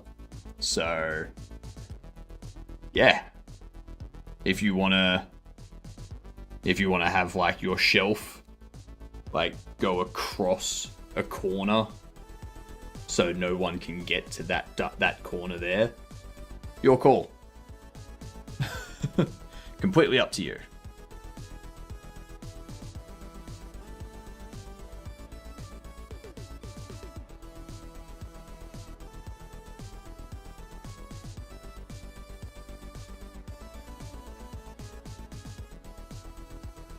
That may have just given me an idea. What about clipping? It does clip through the wall, but you can't place it through the wall. So, yeah.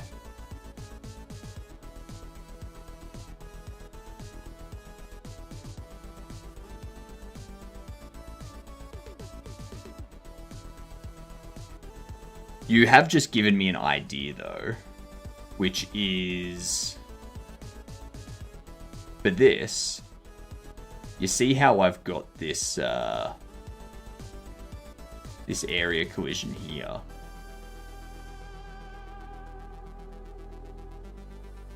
What if instead of a box, I had the back there, I had this normal, and then I have it go to a point.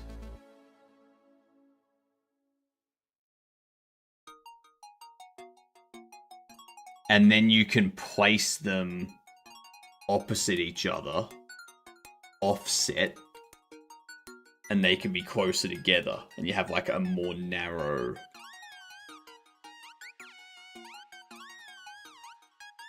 Nah, not doing that. No. Too much.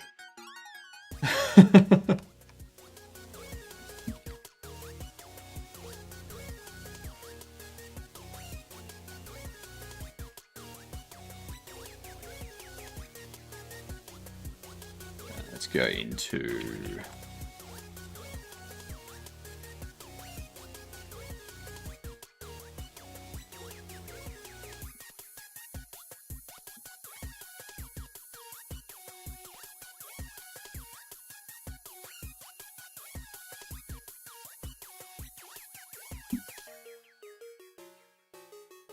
Alright. Not much, Chapel. How about yourself?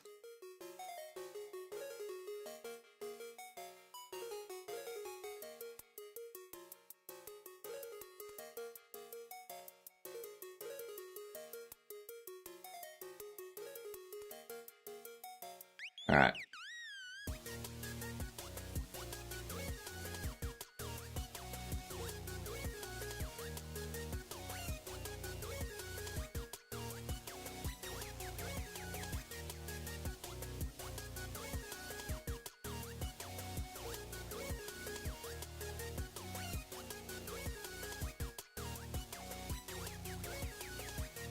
Let's get all of that.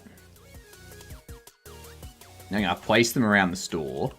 I'm going to see if I can get any FPS drop. What up, Orb Master? How we doing? Chilling, doing some stuff before attempting to work on my game in engine and not just art. Ooh. So you're going to start doing the code or the blueprints? Is that what you're doing?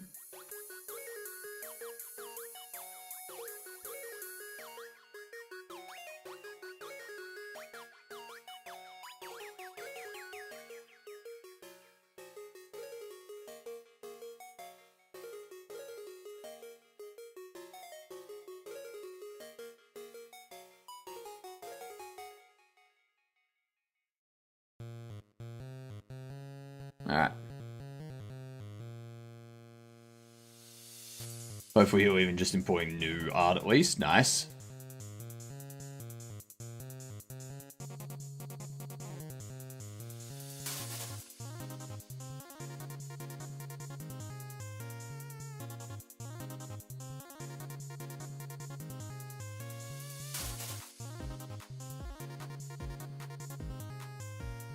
I just about finished jam and I'm chilling drinking a beer right now. Nice.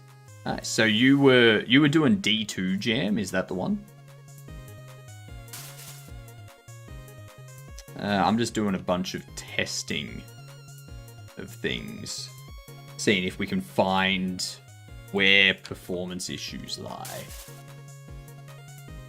Because I have a feeling I know where they lie. I just need to validate that first before I go down the 2.5 day process of fixing them. Ah, the Brackies one. Very nice.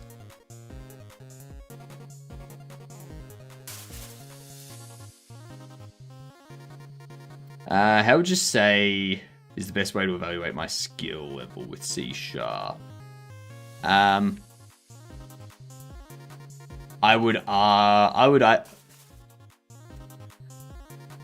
It depends. Have you tried building something without referencing documentation and tutorials? Like, have you tried to build something on your own with no assistance?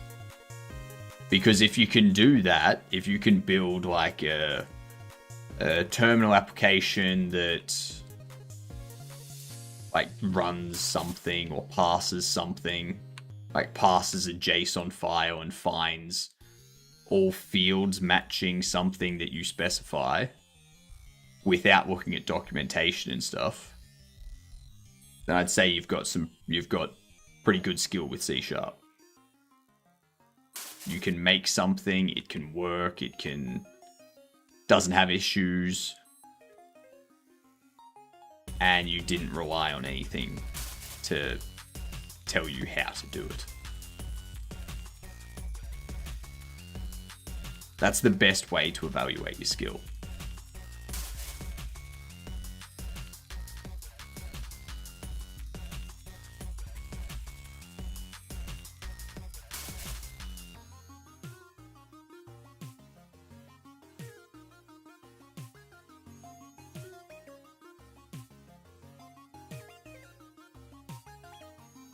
Top left.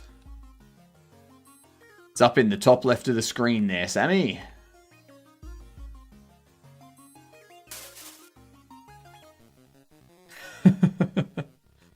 Yep. I've got it displaying up in the top left of the screen so that whenever a company's AI system flags their music in my stream, I can just respond to them saying, hey, your AI done fucked up. Look in the top left. That's the song that's playing.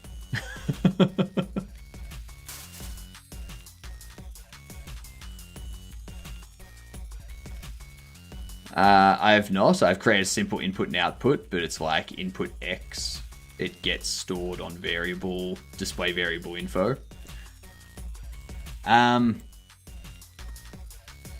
I would say you're still at the beginning stages of your C# skills in that case. If that's all you're able to do, you're still at the learning stage of C#.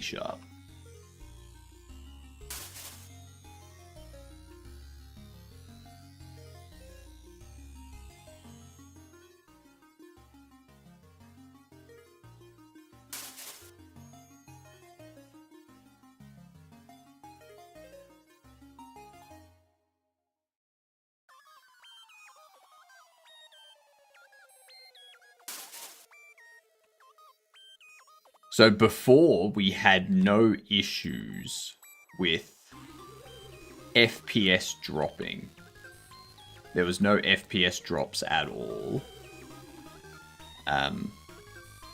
When we just had the furniture out and we had price tags that didn't display any pricing whatsoever. Now that we've got all of this here, I want to validate.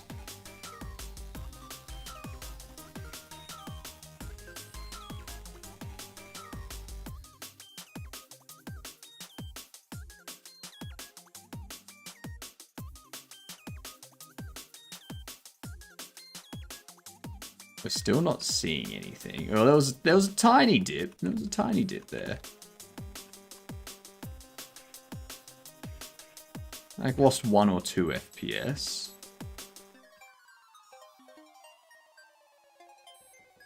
Okay. With docs and tutorials, I can do a lot more. It just depends on my own very limited, I think. Yeah, so I think it was I forget who said it. But it's something that I agreed with, which was, if you're a developer that relies on documentation to like tell you how to do something that you've done 50 times before, or you're unable to come up with a way to do something in code without looking at references and stuff, then you're still learning. You're still learning how to use that programming language. You don't know how to use the tool and stuff. But if you can code something and go, all right, so I've got to call this function, I've got to do this object, I've got to pass this I've got to transform this, I need to set this value here, I need to pass this value through to this function and have something run on it. Yeah, if you can do all of that without looking at references, then you're no longer in the learning stage. Yeah, you might still need to look at documentation just to be like, I think that's the name of the function. I think it takes this parameter. Is that correct? Now, you might still need to do that because there's a lot of stuff to remember, but yeah.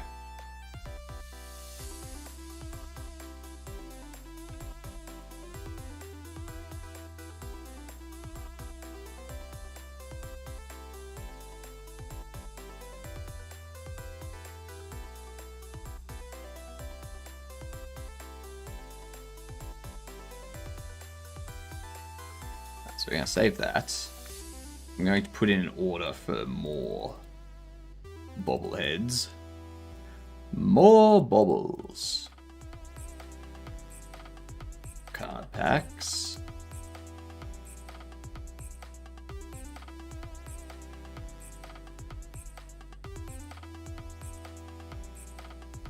Didn't I already get card sleeves?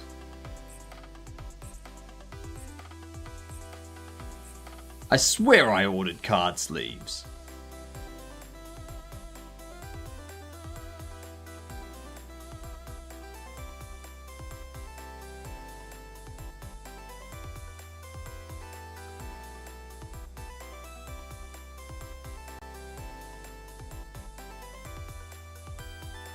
Oh nice, he's stacking them up for me. Ah, I ruined it.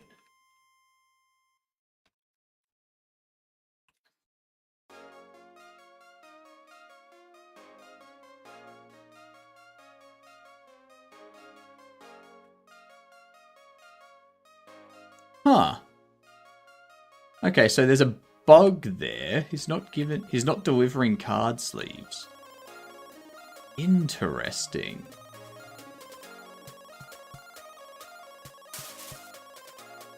Interesting.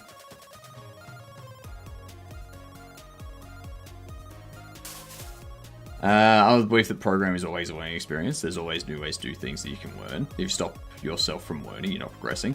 That's true. But if you can't do anything without looking at documentation, then you don't know what you're doing. Like, obviously, when something new comes out and if you learn that thing, then you no longer need to look at the documentation for it because you've learned how to do it.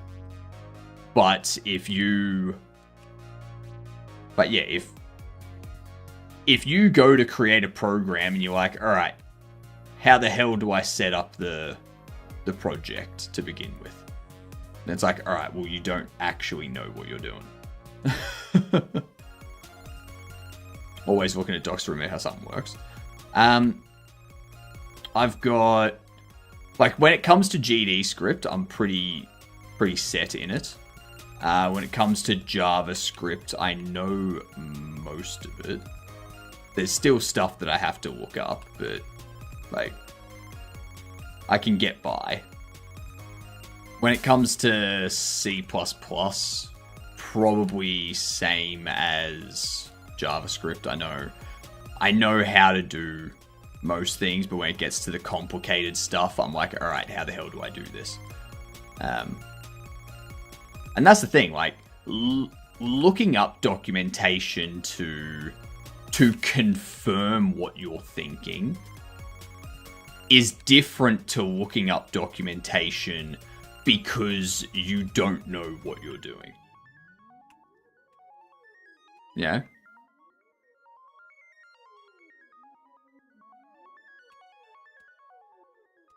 Those are very different things. So if you're like, all right, I know I need to do this, but I forget what the function name is, or I forget what the parameters are. That's very different to going, all right, I need to do this. How the hell do I do it? Documentation, help me.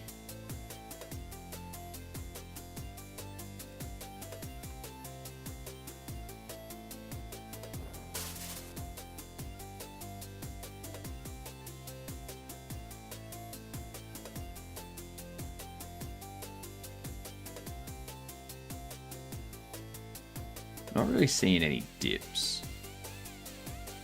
Like, we're starting to get some more jankiness.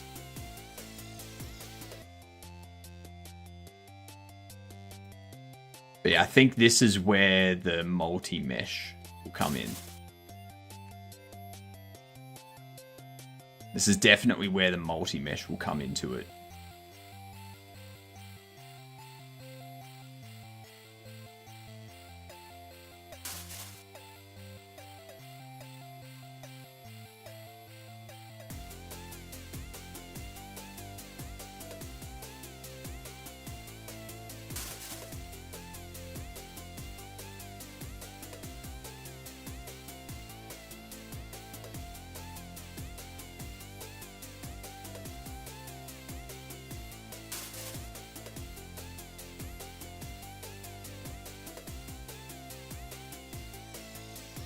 It's still not really...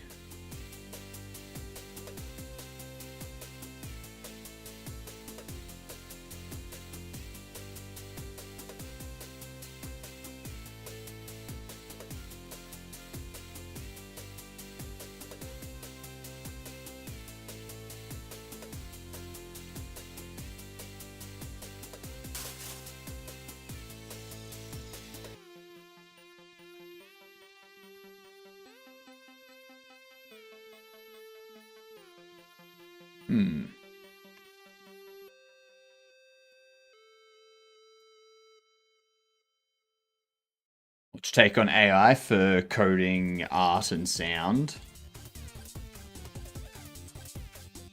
What do you mean coding art and sound? To like have... I know there's frameworks out there which you can write scripts and it generates noise, like generates sound based off the functions and stuff that you call. Are you talking about that type of stuff?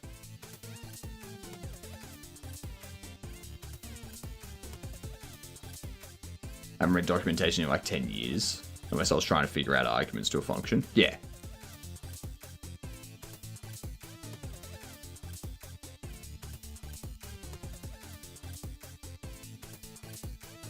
And yeah, that's the difference between knowing and...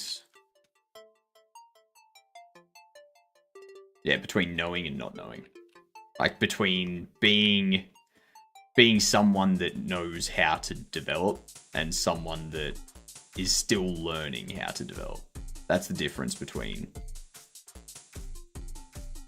Well, that's a good metric to determine how competent you are as a developer. Yeah.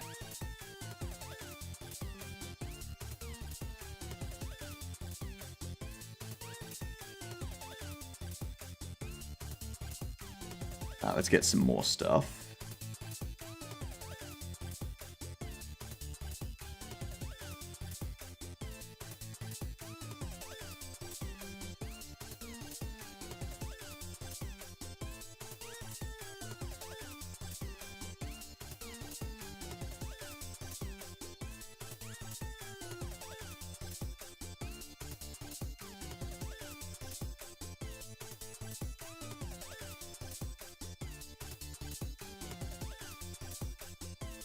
No, I have to wait until the next... I have to wait for him to come back now. God damn it. That's right.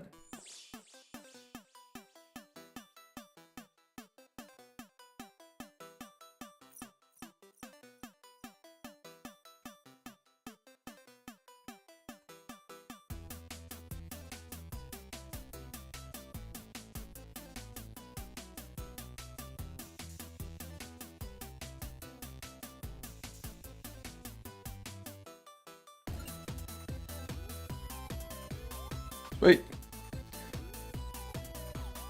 Apparently I have no idea on how to play test. I wanted to try and find a bunch of people, but all my Reddit posts flopped, and anyone who has played it never gave me any feedback.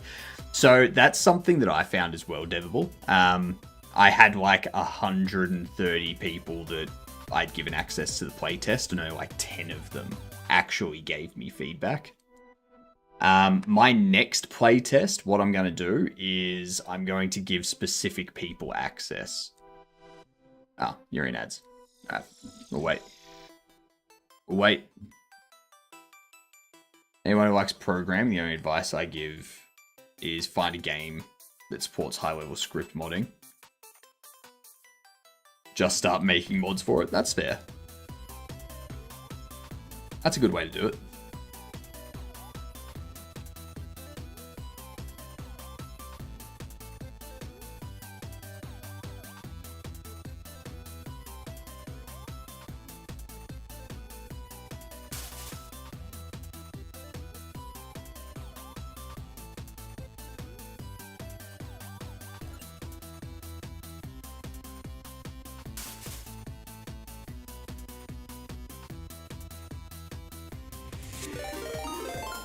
Ooh, Wonky! Thank you for the gift sub to Game Devable.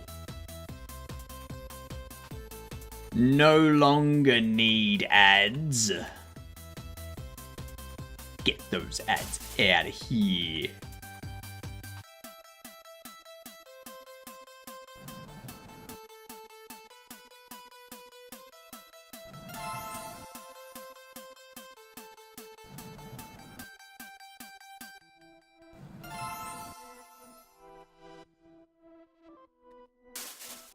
I wonder if it's the boxes. I think it might be delivery boxes that cause its problems.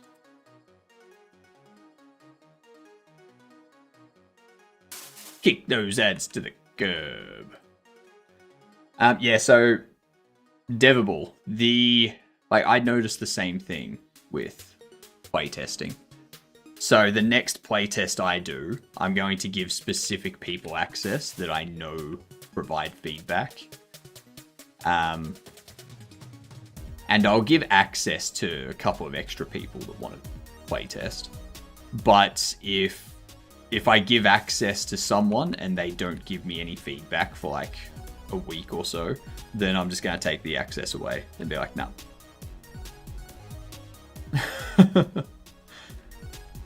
And then if they're like, oh, but why? It'd be like, oh, but you weren't given, there was no feedback coming in. Like,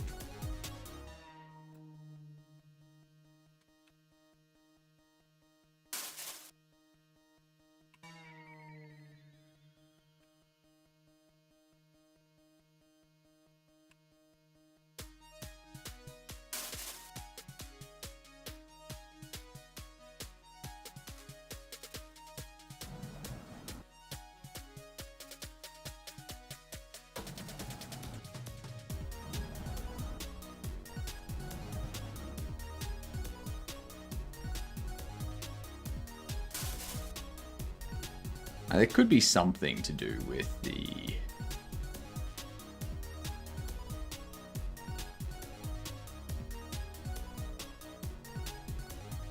the binding of, what do you call it?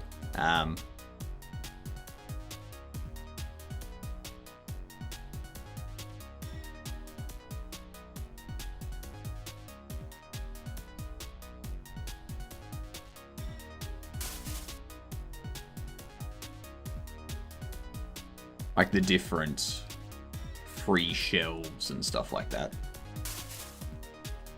When NPCs are like trying to find if they can go into a store or something.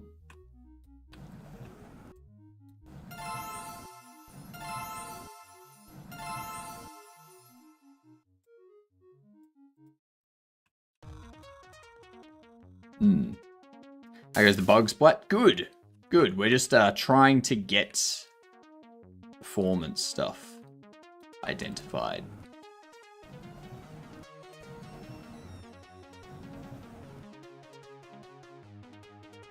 And I think at the moment,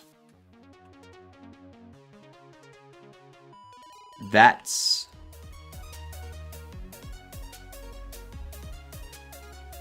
one thing.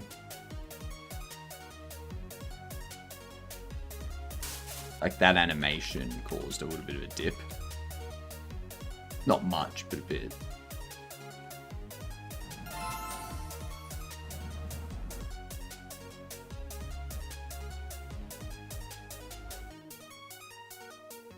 You can get some dedicated playtests to try and figure it out. Just trying to find whoever. That doesn't seem to work. It's very true. Very true.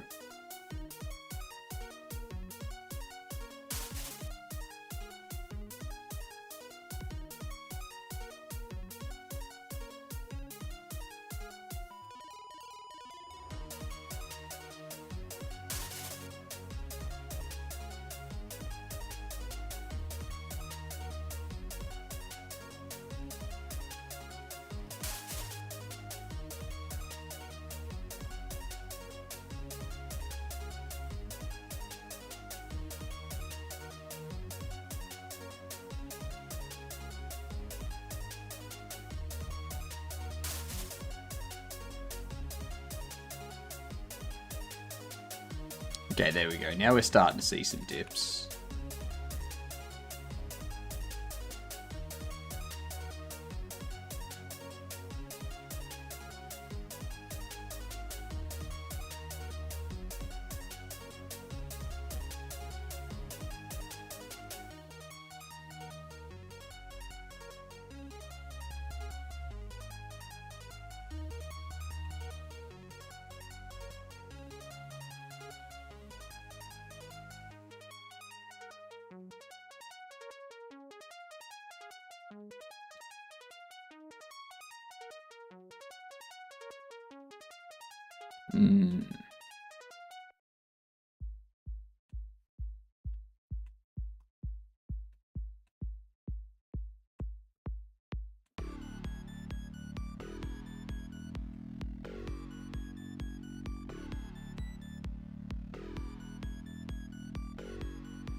Not really. Like, if I had all of these filled out, and another couple of these, we'd probably see dips the same level as previously. I want to see what happens when we end the day.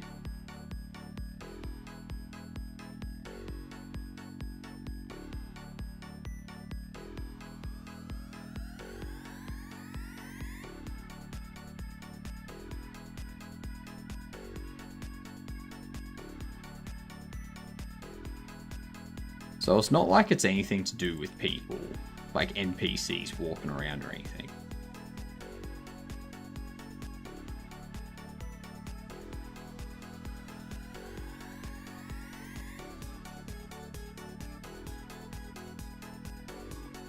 It seems to be the bobbleheads here that cause it to dip.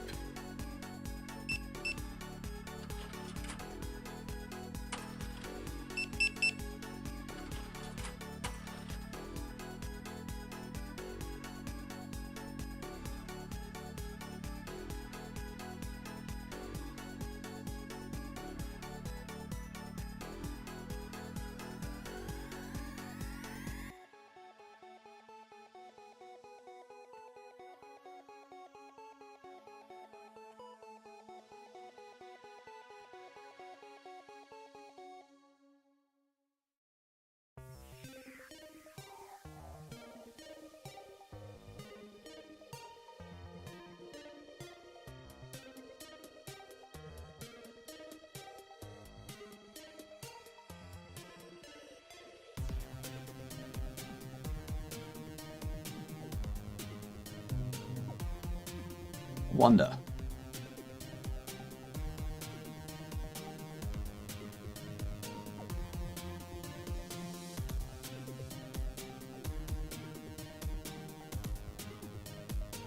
It's the NPCs.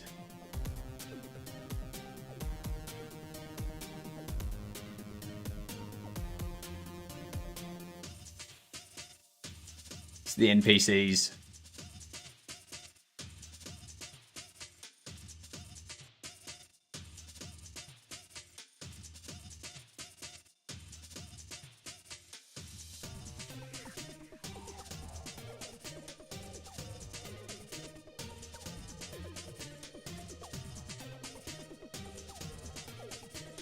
think.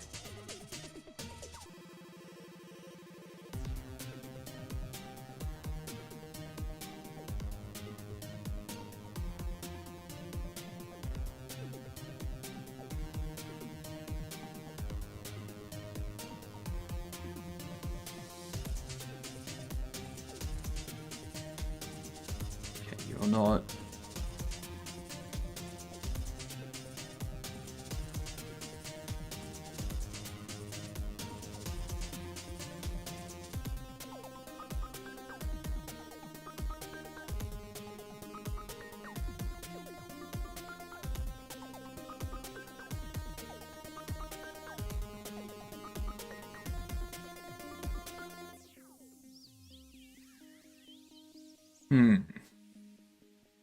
Maybe it's not.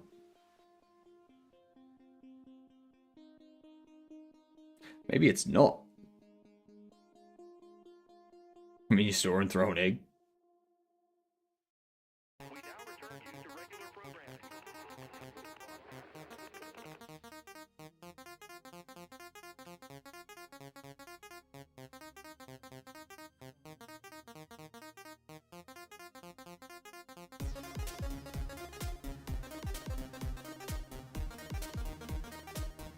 There, it had a dip.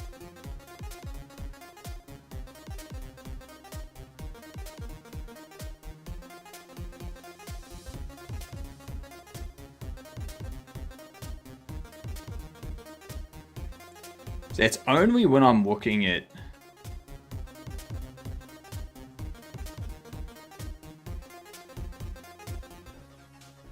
only really when I'm looking at these bobblehead shelves. Does it ever dip? I'm looking away. Turn around. And there's...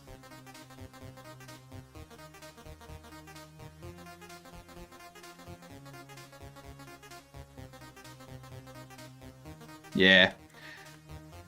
It seems like it's to do with the bobble shelves. Like the bobble stands.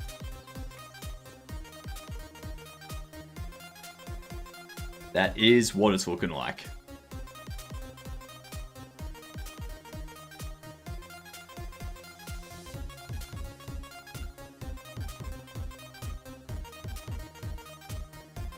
I could also just let...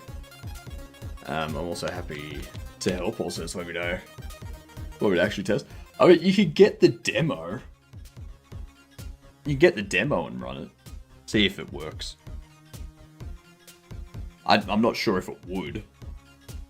I'm not sure if it will, because it needs at least like a gig of RAM for like textures and stuff like that to be loaded in.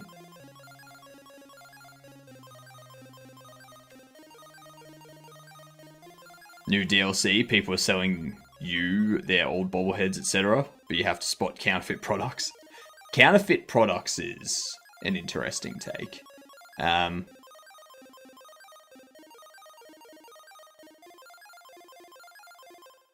already have it that they come in and sell you a bobblehead. Like, you can buy a bobblehead that they're looking to sell.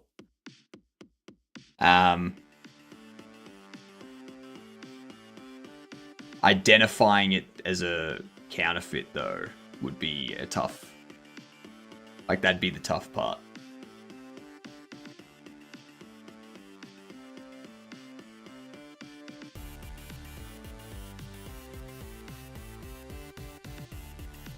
So if we have a look at all these,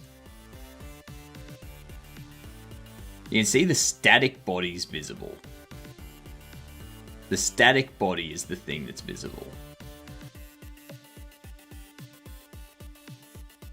So it's not skinned. And that not being skinned, like it's not displaying these ones. That means these aren't, like these are being batched in the same draw call.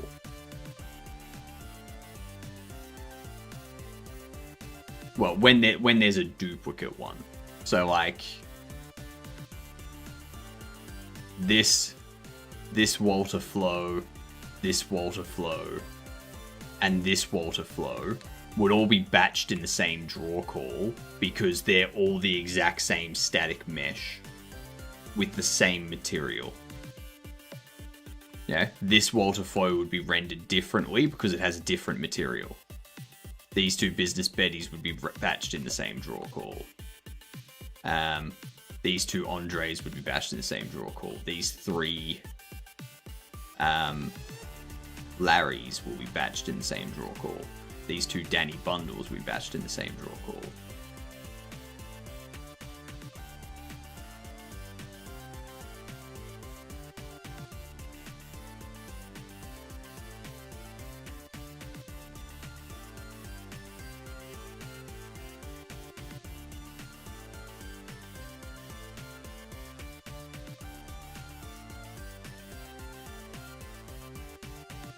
There was something around here that just caused it to...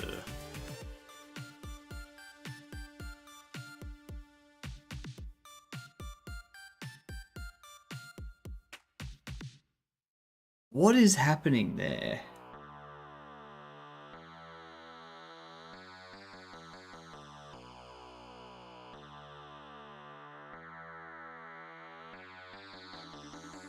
Now move the mouse slightly and it drops a bit.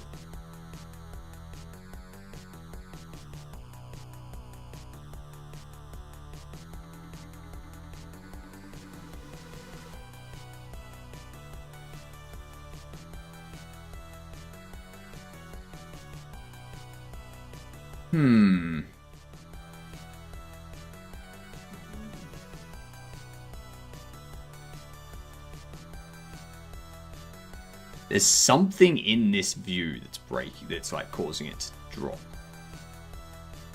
I also know a YouTube streamer who tests games and he's really good. I'll show the demo to him, see what he thinks. I mean, I wouldn't worry about it too much. Like, I've got more stuff that I'm adding into the demo because I know the demo's fairly bare bones at the moment. So I don't really need. Ooh.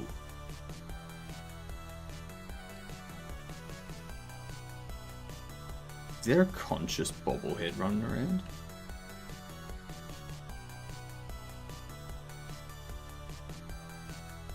There was a bobblehead there.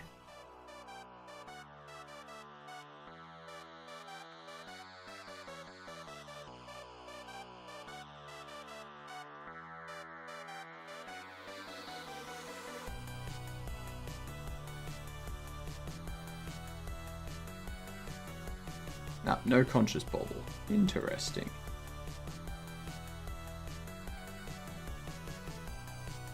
I swear I put a bobblehead there.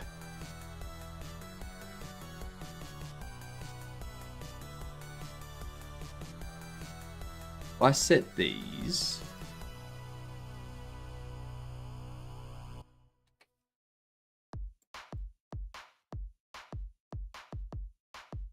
You're not there either.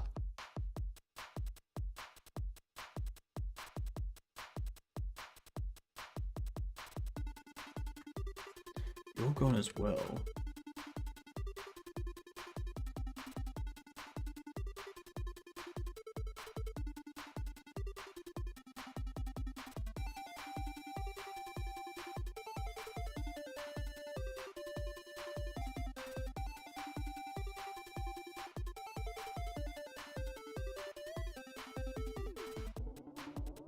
Was it just the Oh no, there.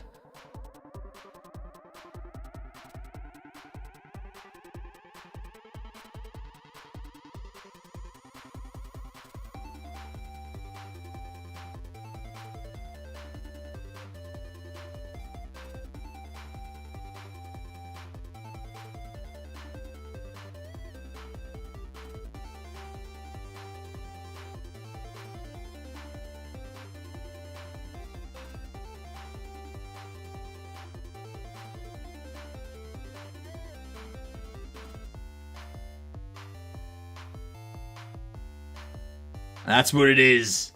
It's the interaction system.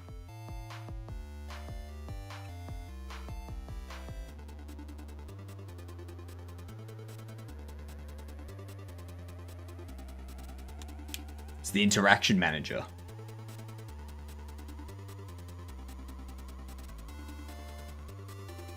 So I don't need that. It's not multi-mesh.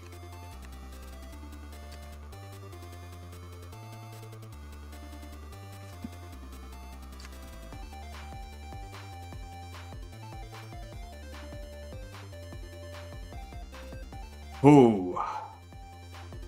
It was full earlier. What was full earlier?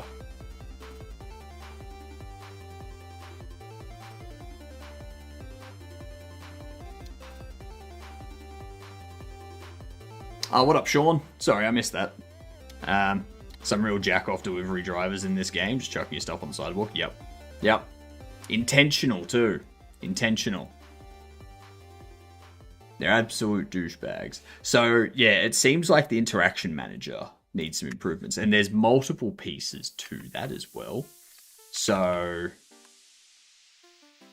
there's the interaction manager, which... Good night, I love you.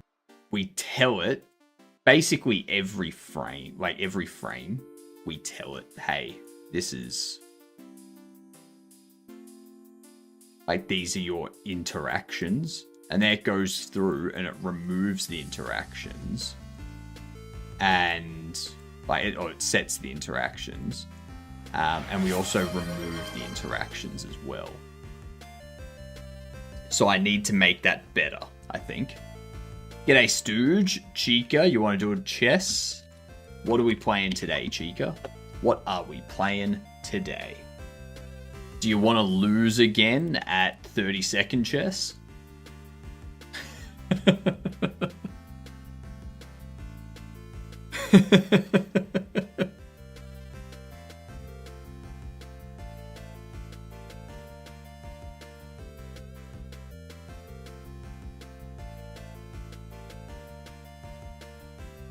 Got a better offer? What? What's your better offer? Huh?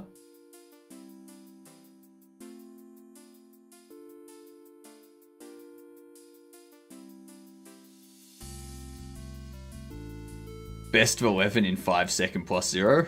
I mean, you get to beat me 6 times. I mean, I don't think that would...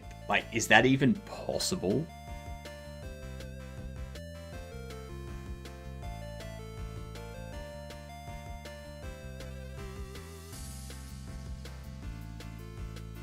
There's 20-second. Oh, custom. Custom 5 and 0. I don't even think that's not even possible. We're not gonna get anywhere with this.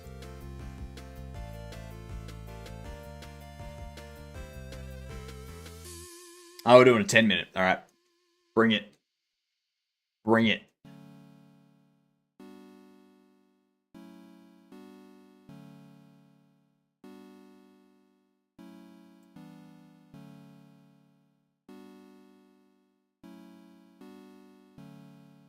I'm still playing like we've got a short time limit.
um.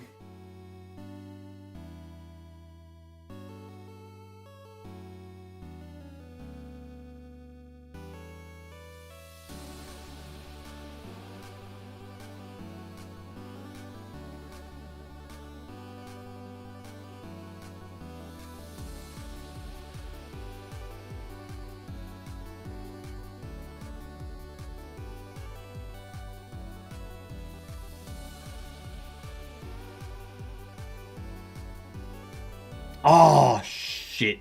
Yep. Oh, I completely forgot. Oh my god, I'm an idiot.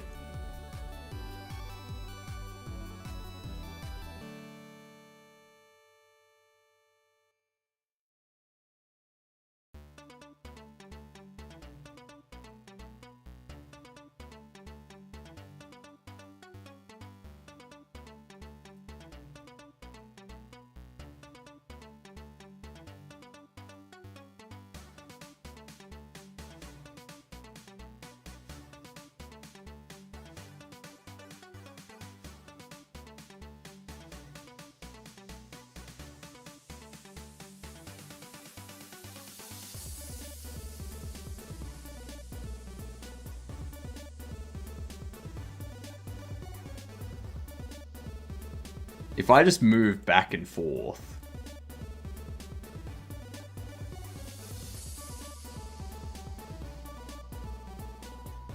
Alright. Just wasting time now. That's all you're doing. Just submitted my game to playtesters.io. Playtesters.io.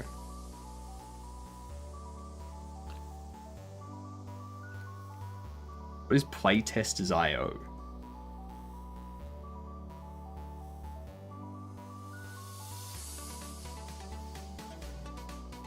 I can't even find that site.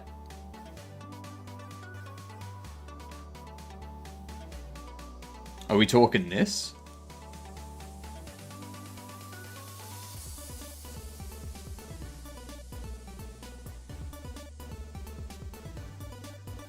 Because there's playtested.net.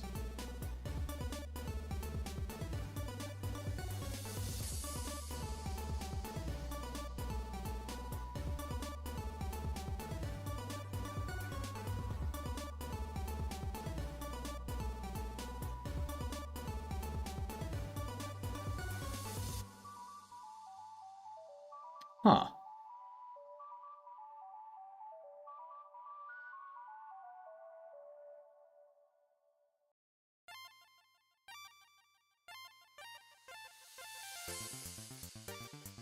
Interesting. Not indexed by DuckDuckGo. Very sus. Yeah, exactly. Good night, Hilden. Have a good sleep.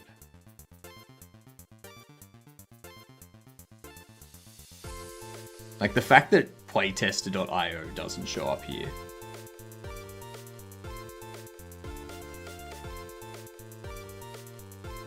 Only the itch page shows up. It's like, yeah. I'm good. Report me for trolling. I don't want to be on Chester people. I'm not going to report you for trolling. Go troll someone else.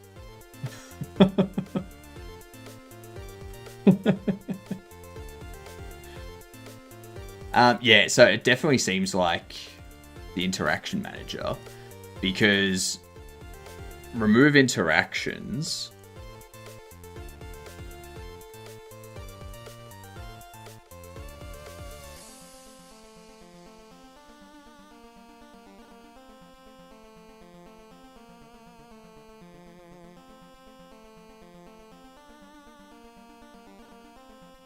Like, we could do something like to remove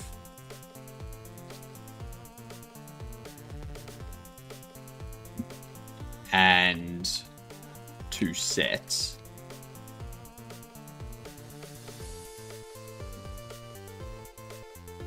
And then from this, it would be like to set append array data and to remove append array data. And then we would get rid of this stuff here. And inside, like, we'd set up a process on it, which would invoke, like, which would basically do this for everything that's in there. Instead of calling remove interactions maybe, and like having this logic run possibly 3 or 4 times for that frame or for that idle, yeah, it would call it once, and it would just be whatever's in this array.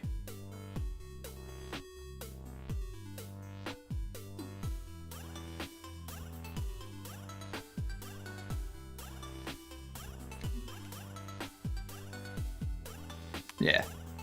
Like, maybe that's what we do.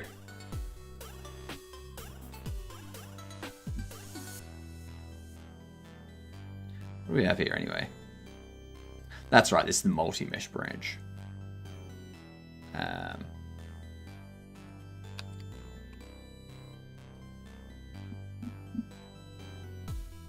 Small fixes.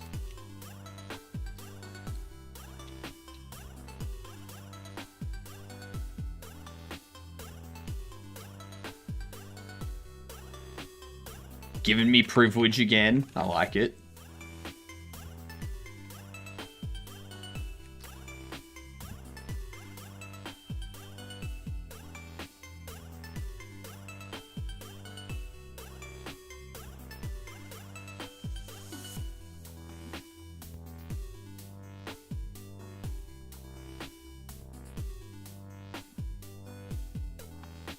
No, I need to turn that off.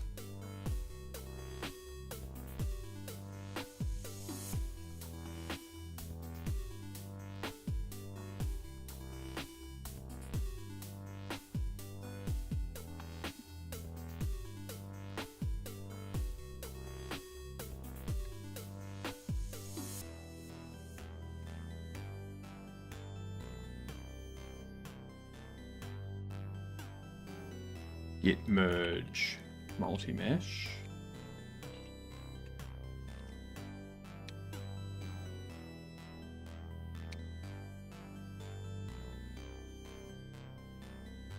Branch -d multi-mesh. We want to check out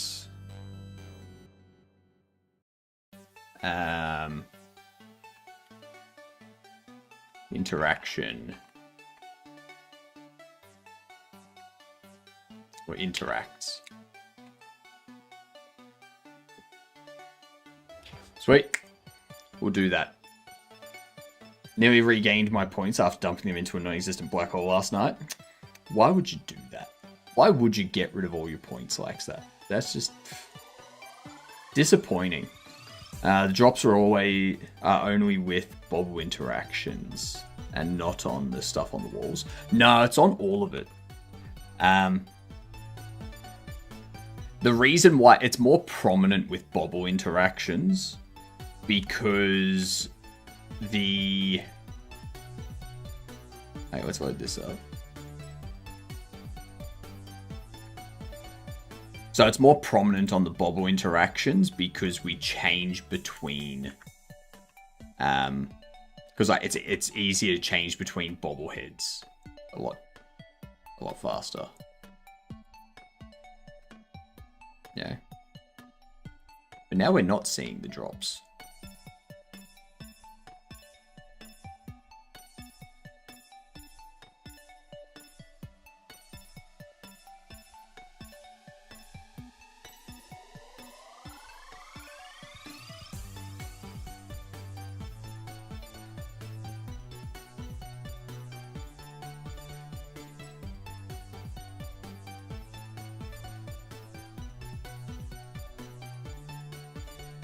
Huh.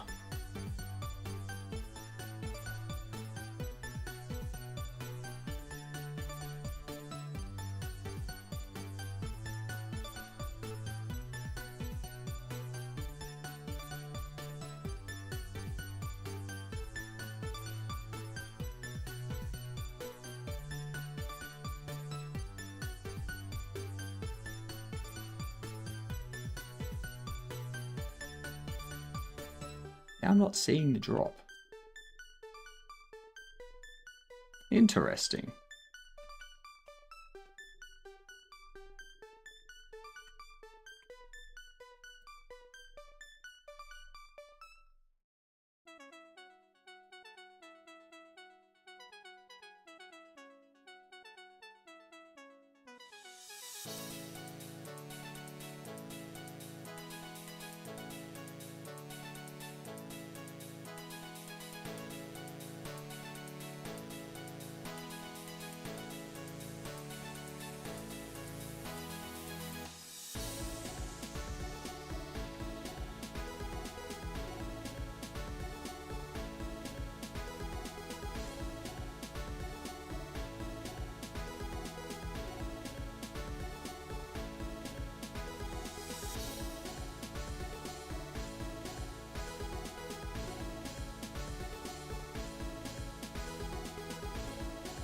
Hmm.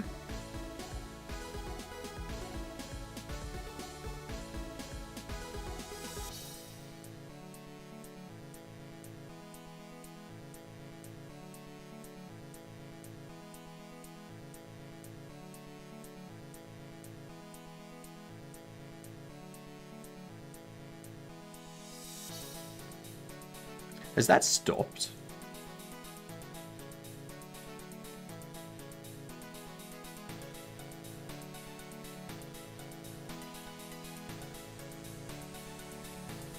Did that stop? Has that stopped refreshing?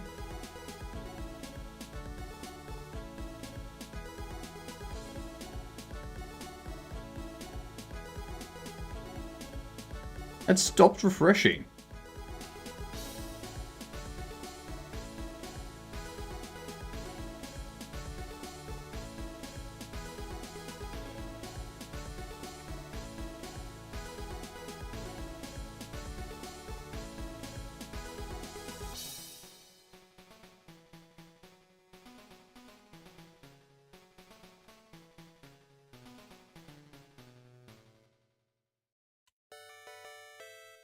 The hell? That was odd.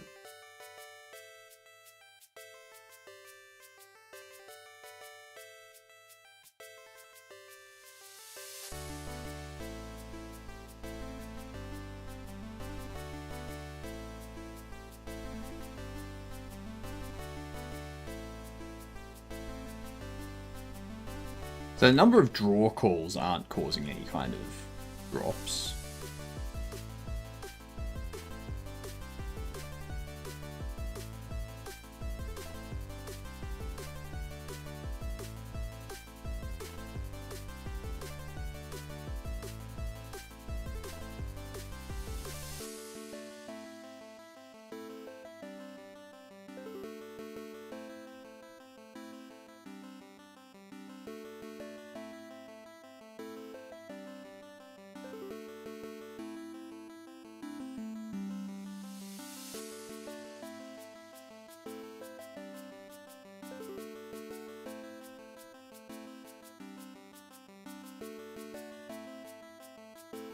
Hmm.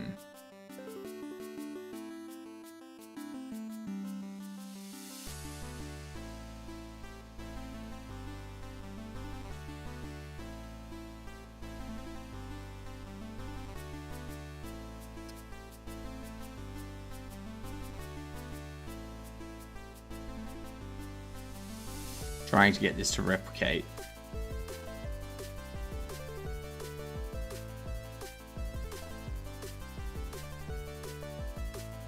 Ooh, hello.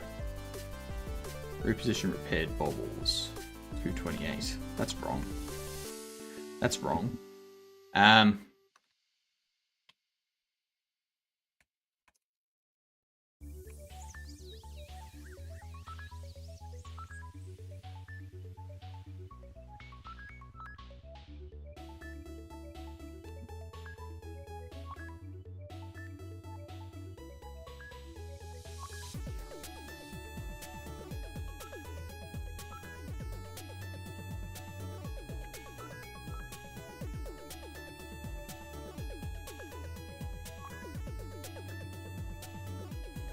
Okay. So I think it might be that a bunch of interactions. What the fuck? 228, yeah.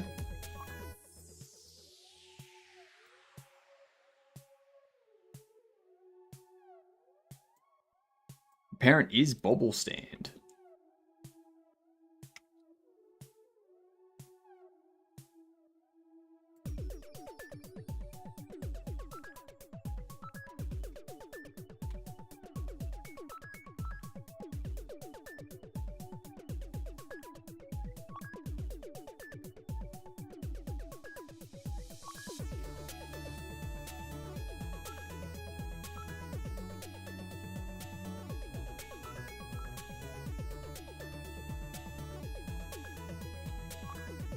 Ah, because it's happening after this.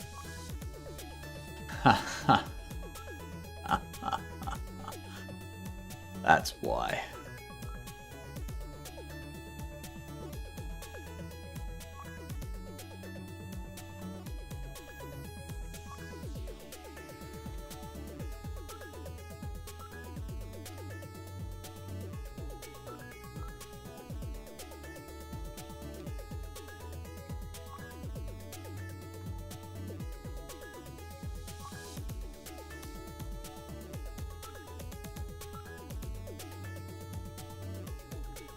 Do that. I'll fix it. Get its parent before the change. Because, yeah, I'm getting its parent after it's been reassigned.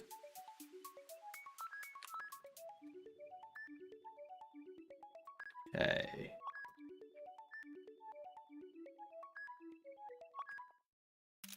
Ooh, we're gonna have visitors. Nah, go to Fui. Go to Fui.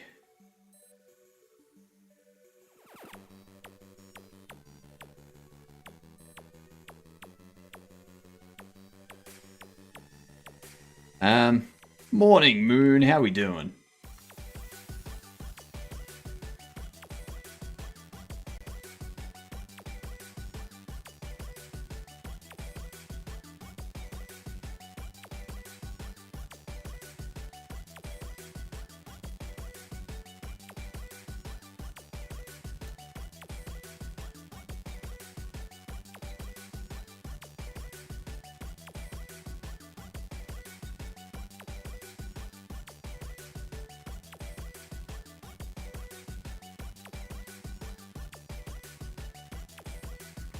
Okay.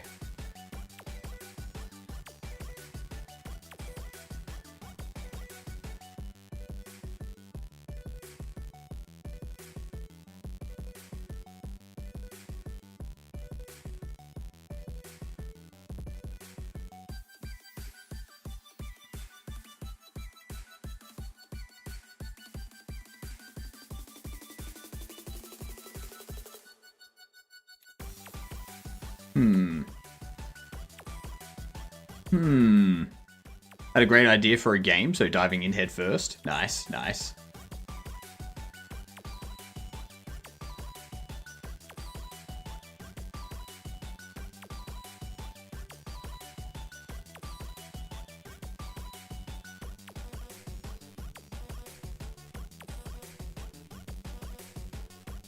This is interesting.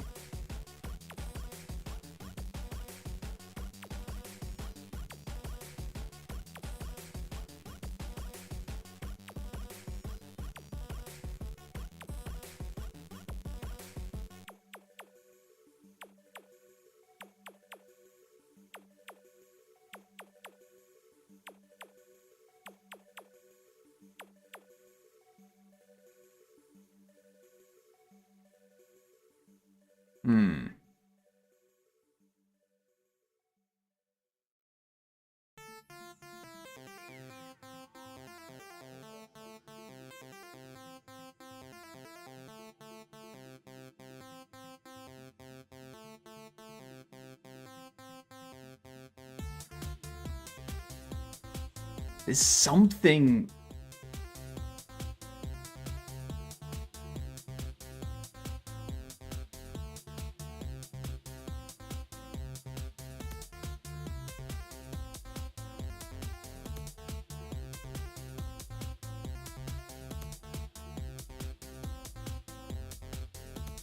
Maybe it's not the interaction manager.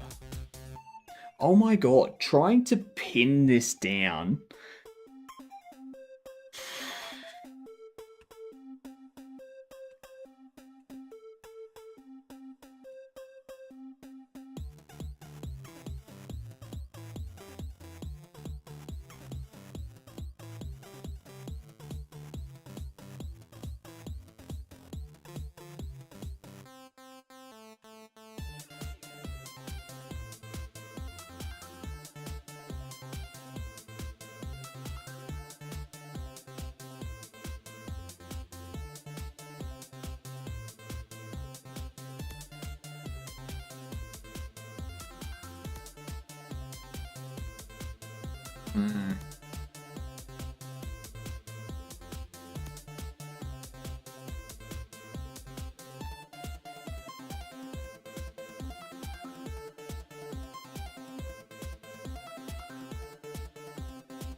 I cannot see what the drop.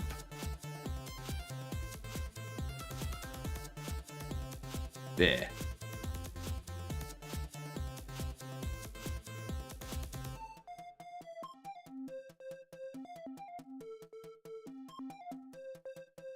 There's something calling it. Something dropping it. Let's turn on DLSS and don't worry about game optimization. I don't want to be a AAA dev, Sammy.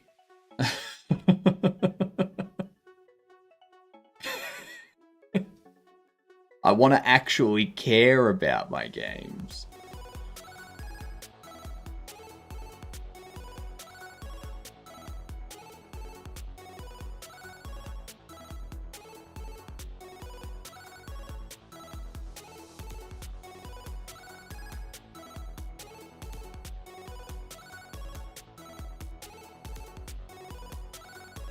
Something there's causing it to...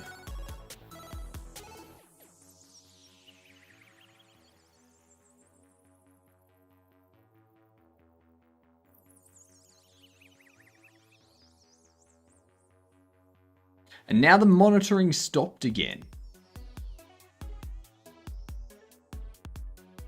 Why is Godot's monitoring just like completely disconnecting?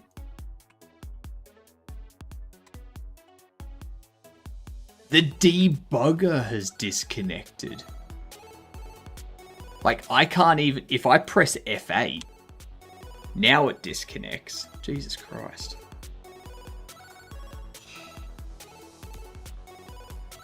Alright, I don't know.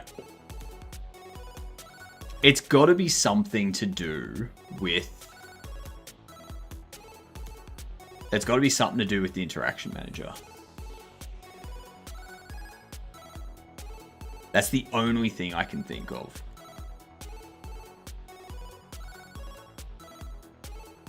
Like, objects and nodes are fine. Resources are fine. They're stable. They're not going anywhere.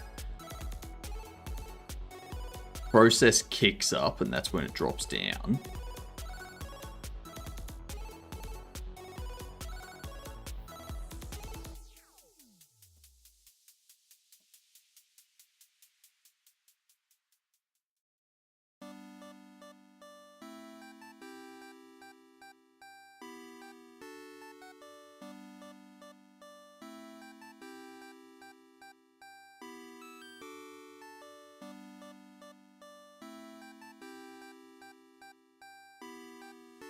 Yeah, it's got to be something.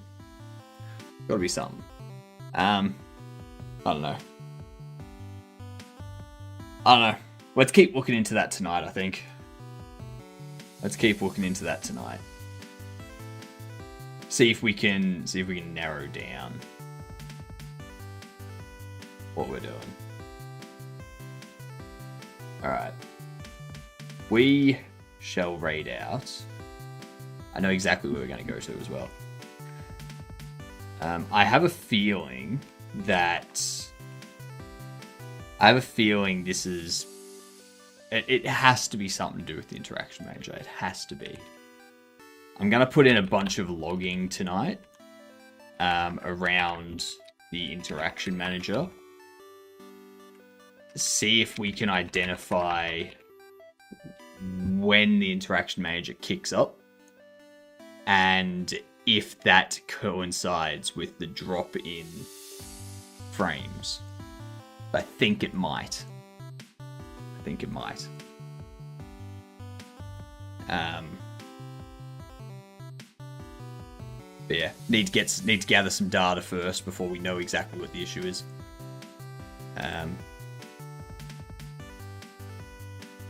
Yeah. Alright. 5 hours is when we'll start doing that. 5 hours. For now, I'm gonna go have lunch. I'm gonna do some overlay dev. get some things organized, do some exercise, you know, all that type of stuff. Hydrate. Gonna be good. Yeah. Thank you for being here. Thanks for being here, Dex and Gamer and Chapel and Sammy and Wonky and Moonbase. Thanks for showing up. And Devable. Chica, thanks for the chess. Yeah. Good night, you good dunce.